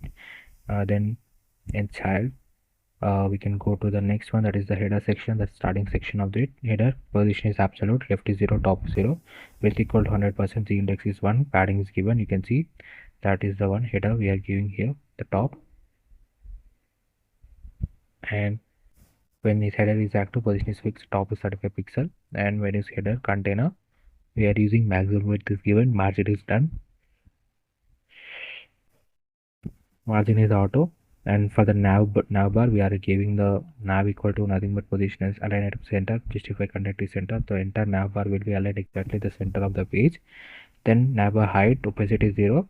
This nav bar height and nav bar open is nothing but nav toggler, and nav toggler height is, these two values will apply using the JavaScript that we have created. Here you can see this is the page loader. For the page loader we are using main hidden, and whenever set timeout, while based on this timeout, it will display the loader before entering into the website. Then we have the nav toggler. Here we are referring to the nav toggler, creating a constant, that is nav toggler.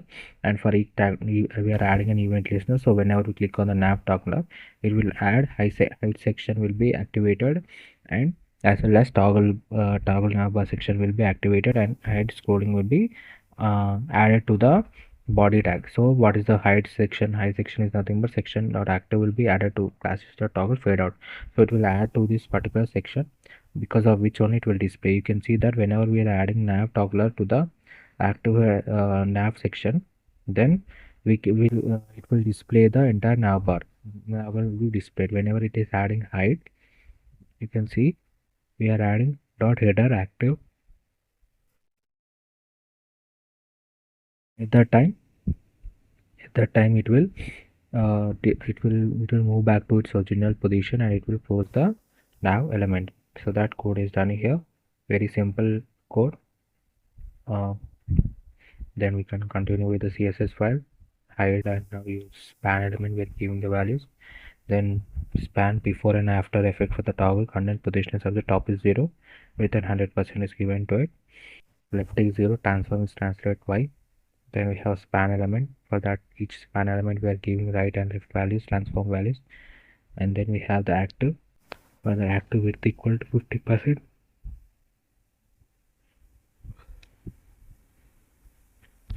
Then we can go to the header nav. Position is fixed, left is 0, right is 0. It will align exactly the center.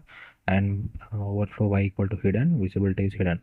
So whenever we get the active nav header active, then only the nav bar will be visible to us, as I told you before in the script, that the JavaScript that I have told you before. The nav inner values are given. Then Another list item anchor element is getting the value that is display font size font family that are added, and then you can go to the next section, that is the home section. This is the home section. In the home section we have the main div, that is the container div. Inside that we have the home text paragraph as well as h1 element, that is heading element, and h2 element, and we are adding a span element with a class of typing text. This is for the creation of continuous typing effect that we have used in here. Then we have an anchor element for no more. These are actually buttons that we created, and we have added the button classes to here. You can see here these are the button classes that we have created in the style.css file. Then we have another div, that is the contact info item, and social icons. We have a div here. We are adding our LinkedIn, Twitter, Instagram, GitHub, and Facebook links here. Using an I tag, we are also adding an icon into our website. Then we are adding a div with home image. Inside that div we have image box and image. Using image tag, we are adding our portfolio image. Then we can go to the CSS file.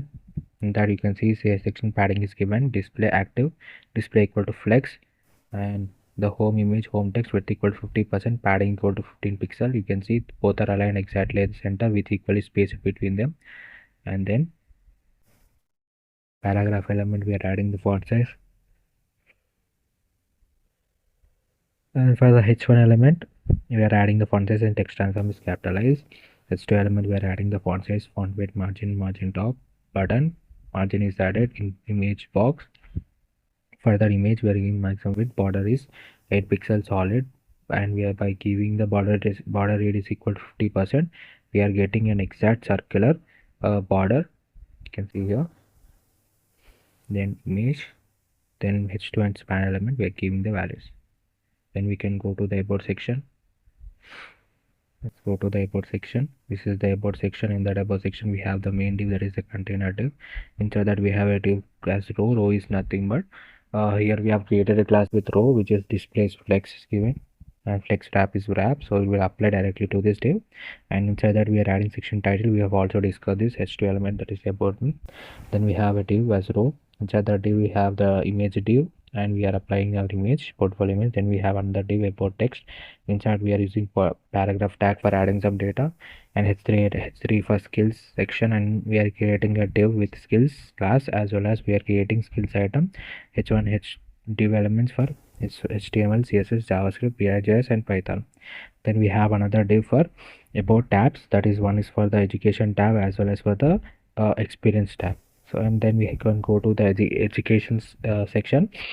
In the education section we have the main div as timeline, and each in that timeline we have a timeline item which is copied again and again. This is the div that is copied again and again. You can see span element for having the date, the present date, and h4 that is heading tag for adding this dating date, and we are using paragraph tag, and the same div is copied again for two more times to give our education timeline. Then we can go to the experience timeline. In that experience timeline you can see the same one. Here also we are using the div, that is a timeline item. Inside that we have span element for adding the date, h4 element for adding the data like web element, and paragraph tag. Then this same div is copied, the timeline item is copied again for several times. As many times as you want to add, you can add. Then we have an experience end. Here we are adding an anchor tag with a class button, so we are creating a button using an anchor tag. Here we are adding download CV and contact me buttons. The about section ends here. Let me show you the image. This is the about section.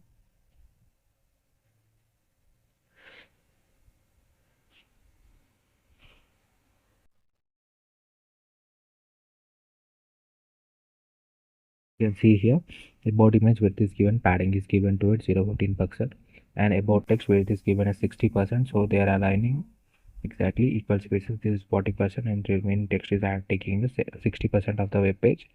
Then for the image box we are creating background box, margin is given, border is given, and border radius is 10 pixels, so we are getting an lightly curved edges. You can see here.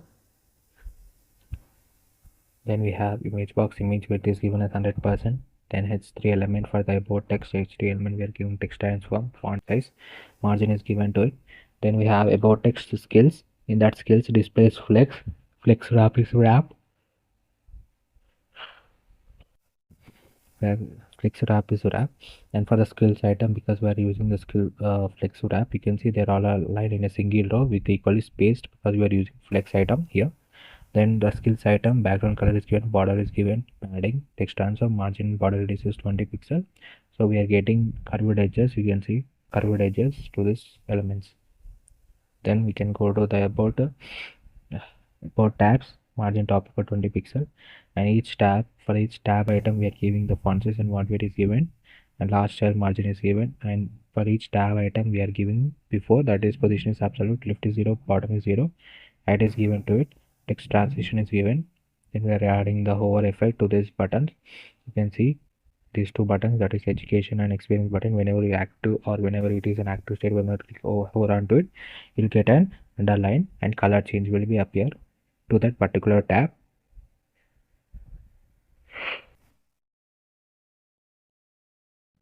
To background color will change. This is the active element that we have added. Then we have the tab item active, that is nothing but the color and opacity is given to it. Then the timeline, for each timeline we are giving position is relative, and for each timeline before we are creating an absolute by using the position separate width and height positioning. We are creating this. You can see this buttons.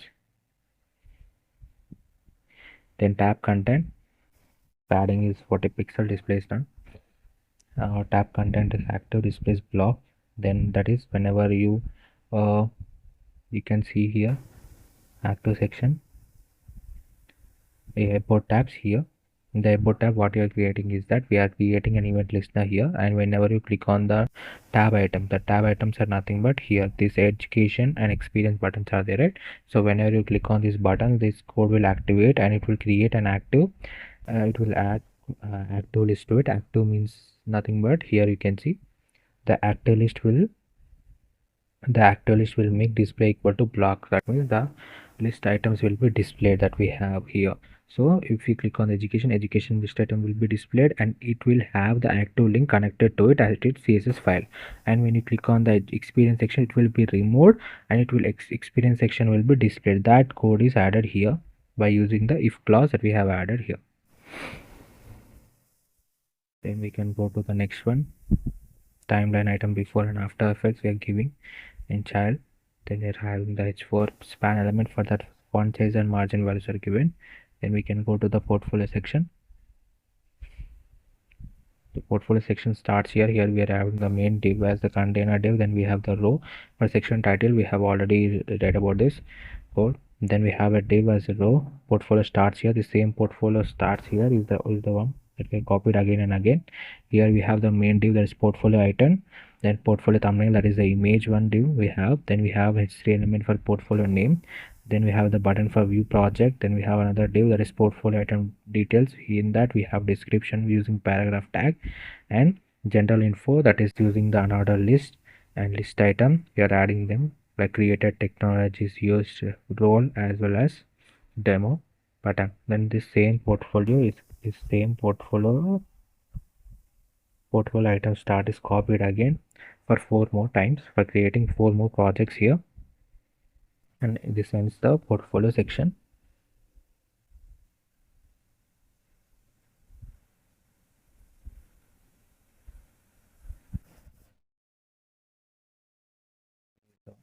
The portfolio section that we have,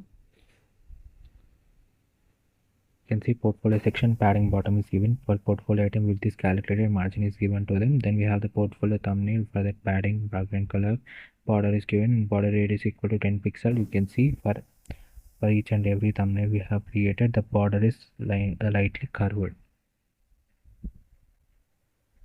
For h3 element we are adding the font size, text transform is equal to capitalized, margin equal to 20 pixel 0, and for thumbnail image we are giving width equal to 100%, border radius equal to 10 pixel. Then portfolio item details are display equal to none. This is nothing but the details that we have will not be displayed until we click on the button. You can see here whenever you click on this view project button, then this will change. This display will change into block by creating a portfolio pop-up.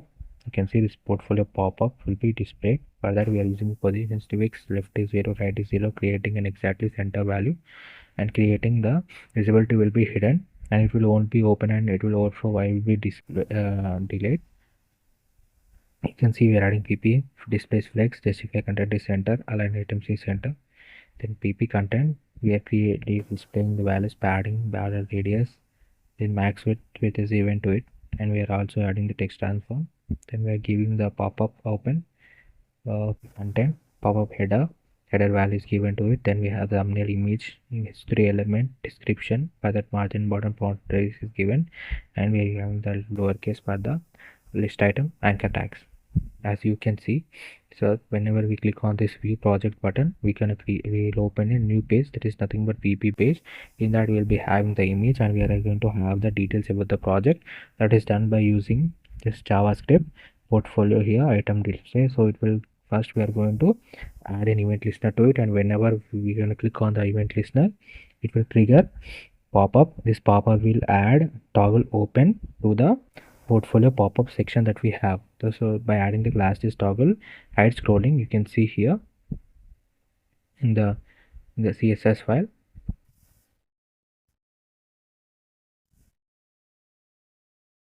can see the pop-up visibility open. Whenever it will be added, it will, the visibility will be visible to us. That will that means that we will be able to see this portfolio details as well as portfolio image whenever click on it. Source code is added here, open, you can see here. Then hide pop-up when clicking outside of it.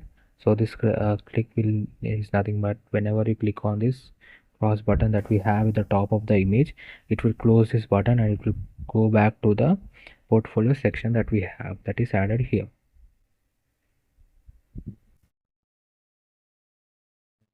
Typed one is typed javascript that we have added is nothing but the one that we have in the home section, in the index.html section. There is a home section that we have. You can see here web developer is only half. It is actually continuously typing the data that we give here. You can see by using the type of javascript, I am giving web developer, canva designer, and freelancer. These three values will be repeated one after another because the loop is infinite loop we have created here. And typing speed and back speed is given, and for each delay we are giving 500 milliseconds of delay, which is done by using the type javascript that we have used in this project. Then we can go to the next section, copy is over. Then we can go to the contact me section. This is the contact me section,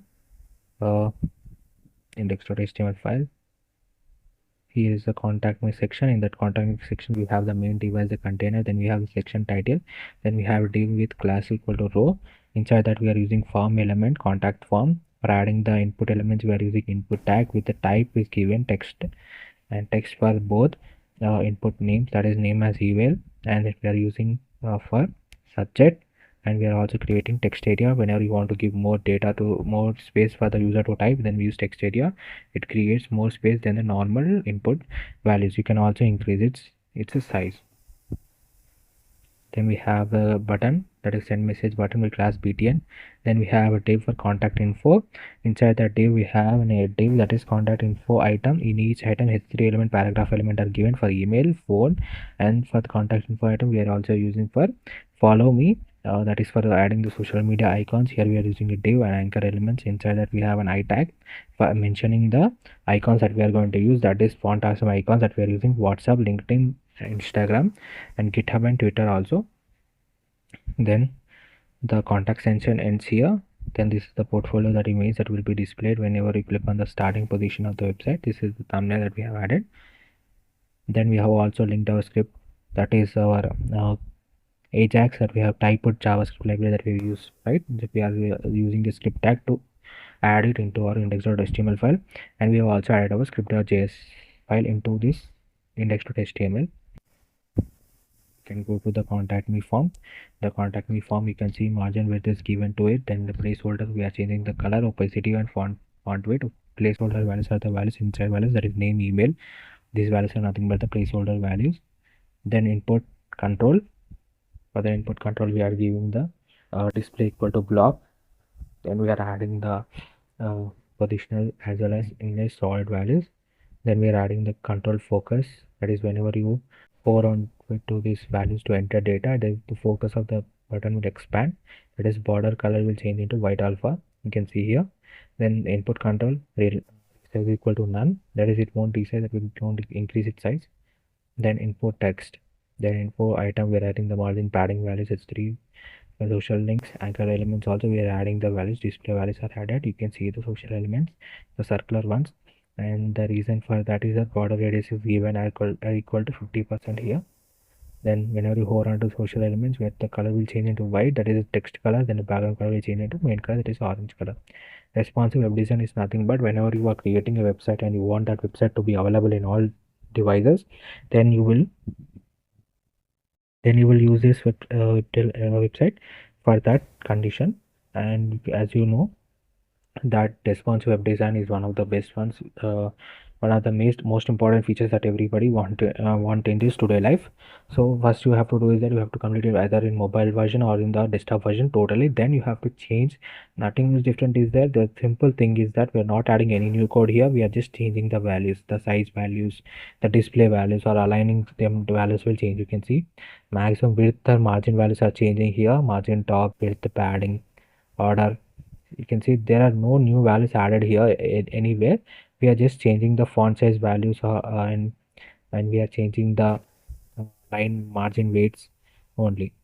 This is typing. This is for keyframes. Typing is nothing but for the calculation that we have created here in the home page. That is continuous typing of the web developer, font-end developer. So this typing text we have added here. That is the keyframe that we are using here in the typing also. Dynamic text typing is given here. That is the keyframe. By using that animation we are able to create it. So that's all. The responsive portfolio ends here, and the source code will be available in the description of this project video. If you like the content, please do like, share and subscribe. And if you have any suggestions, please let me know in the comment sections. Definitely try to visit the channel for more amazing tutorials. Thank you.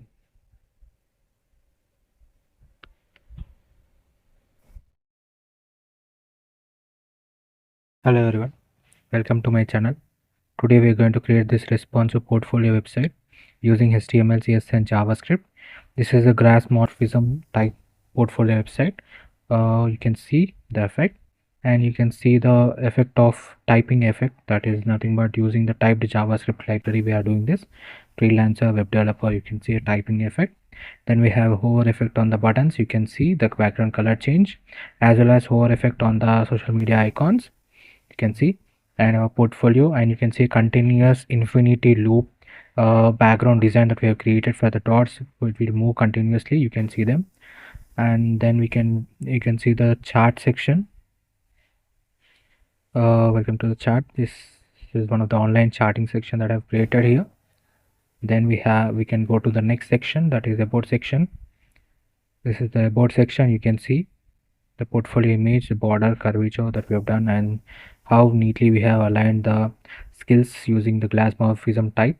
Then we have the education, download CV, as well as contact me button. And you can go to the experience section. You can see how neatly we have aligned them all. Then we can go to the portfolio section.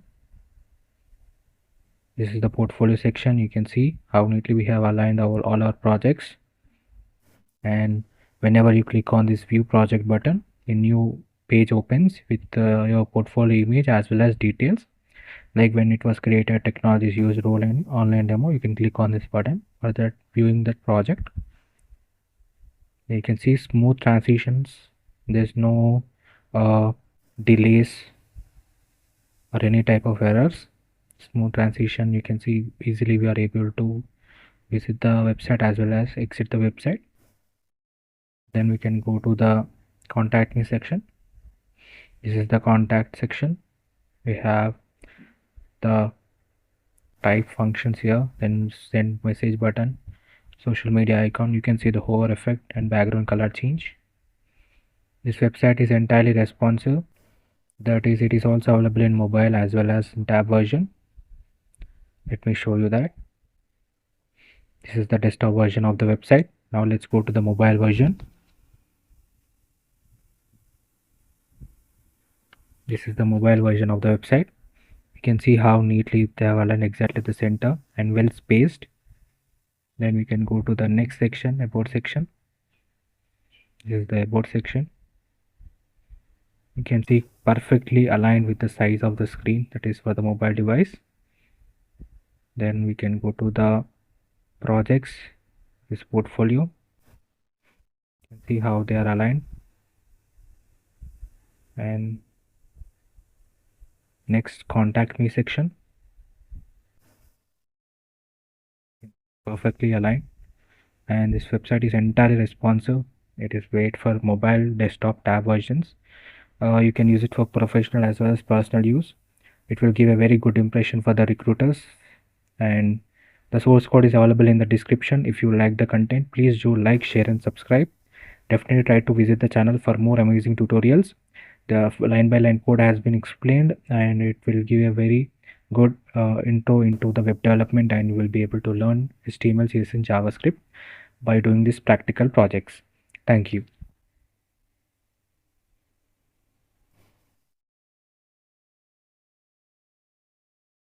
Hello everyone, welcome to my channel. Today we are going to create this responsive portfolio website using HTML, CSS and JavaScript. A home page with an light mode and dark mode feature. So now let's go to the website. As you can see, right now we are in the navbar. You can see the underline effect below it. Now you can see the animation effect. Whenever you hover onto the main title, you can see art, a few moments, and you can see the underline effect for the navbar. And you can see on theme change button, that is moon button. You can change the theme of the portfolio head home page. You can see how neatly we have done it by changing from light mode to dark mode. And you can see the social media icons that we have added, like YouTube, and you can see the hover effect, how neatly it is evolving. And we can see the properly alignment of the social media icons, as well as we have also aligned our uh, icons like our skill icons like HTML, CSS, JavaScript, React, JS as well. And you can see a smooth transition gradient text that we have done. And as you have already seen, we have also added the light dark mode to it, and you can see very cool effect. Uh, you can see the color changes from dark to white color. Now let's go. The home page is made out of, it is responsive. That is, it is also available in tab as well as in mobile version. Let me show you that. So now let's go to the mobile version. You can see this is the mobile version of the responsive portfolio homepage. You can see we have the menu bar also here. There's no transition of menu bar, and we have the light and dark mode feature as well. And you can see the smooth transition effect, as well as for the social media icons. You can see perfectly aligned exactly at the center, giving a prominent look. And you can see that in the dark mode as well. You can see perfectly aligned exactly the center, neatly aligned, no deviation, no changes have been made. Very properly made website using HTML, CSS and JavaScript. Uh, the source code is available in the description. If you like the content, please do like, share and subscribe. The full tutorial will be added to the YouTube channel. Definitely, if you want for more amazing content, try to visit the channel, and I hope you love it. Thank you so much for watching this video. Thank you.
Hello everyone, welcome to my channel.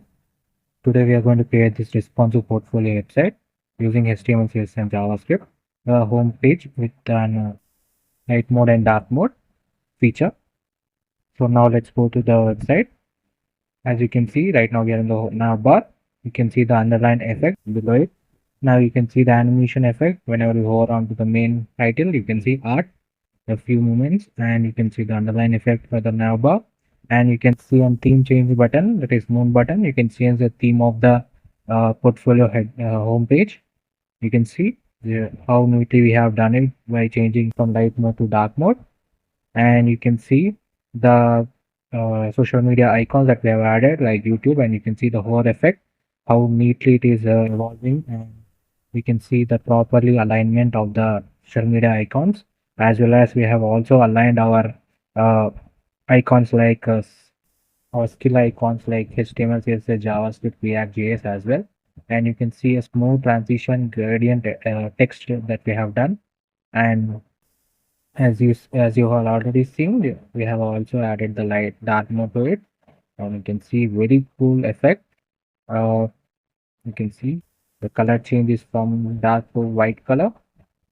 Now let's go. The home page is made out of, it is responsive. That is, it is also available in tab as well as in mobile version. Let me show you that. So now let's go to the mobile version. You can see this is the mobile version of the responsive portfolio homepage. You can see we have the menu bar also here. There's no transition of menu bar, and we have the light and dark mode feature as well. And you can see the smooth transition effect, as well as for the social media icons. You can see perfectly aligned exactly at the center, giving a prominent look. And you can see that in the dark mode as well. You can see perfectly aligned exactly the center, neatly aligned, no deviation, no changes have been made. A very properly made website using HTML, CSS and JavaScript. Uh, the source code is available in the description. If you like the content, please do like, share and subscribe. The full tutorial will be added to the YouTube channel. Definitely, if you want for more amazing content, try to visit the channel, and I hope you love it. Thank you so much for watching this video. Thank you.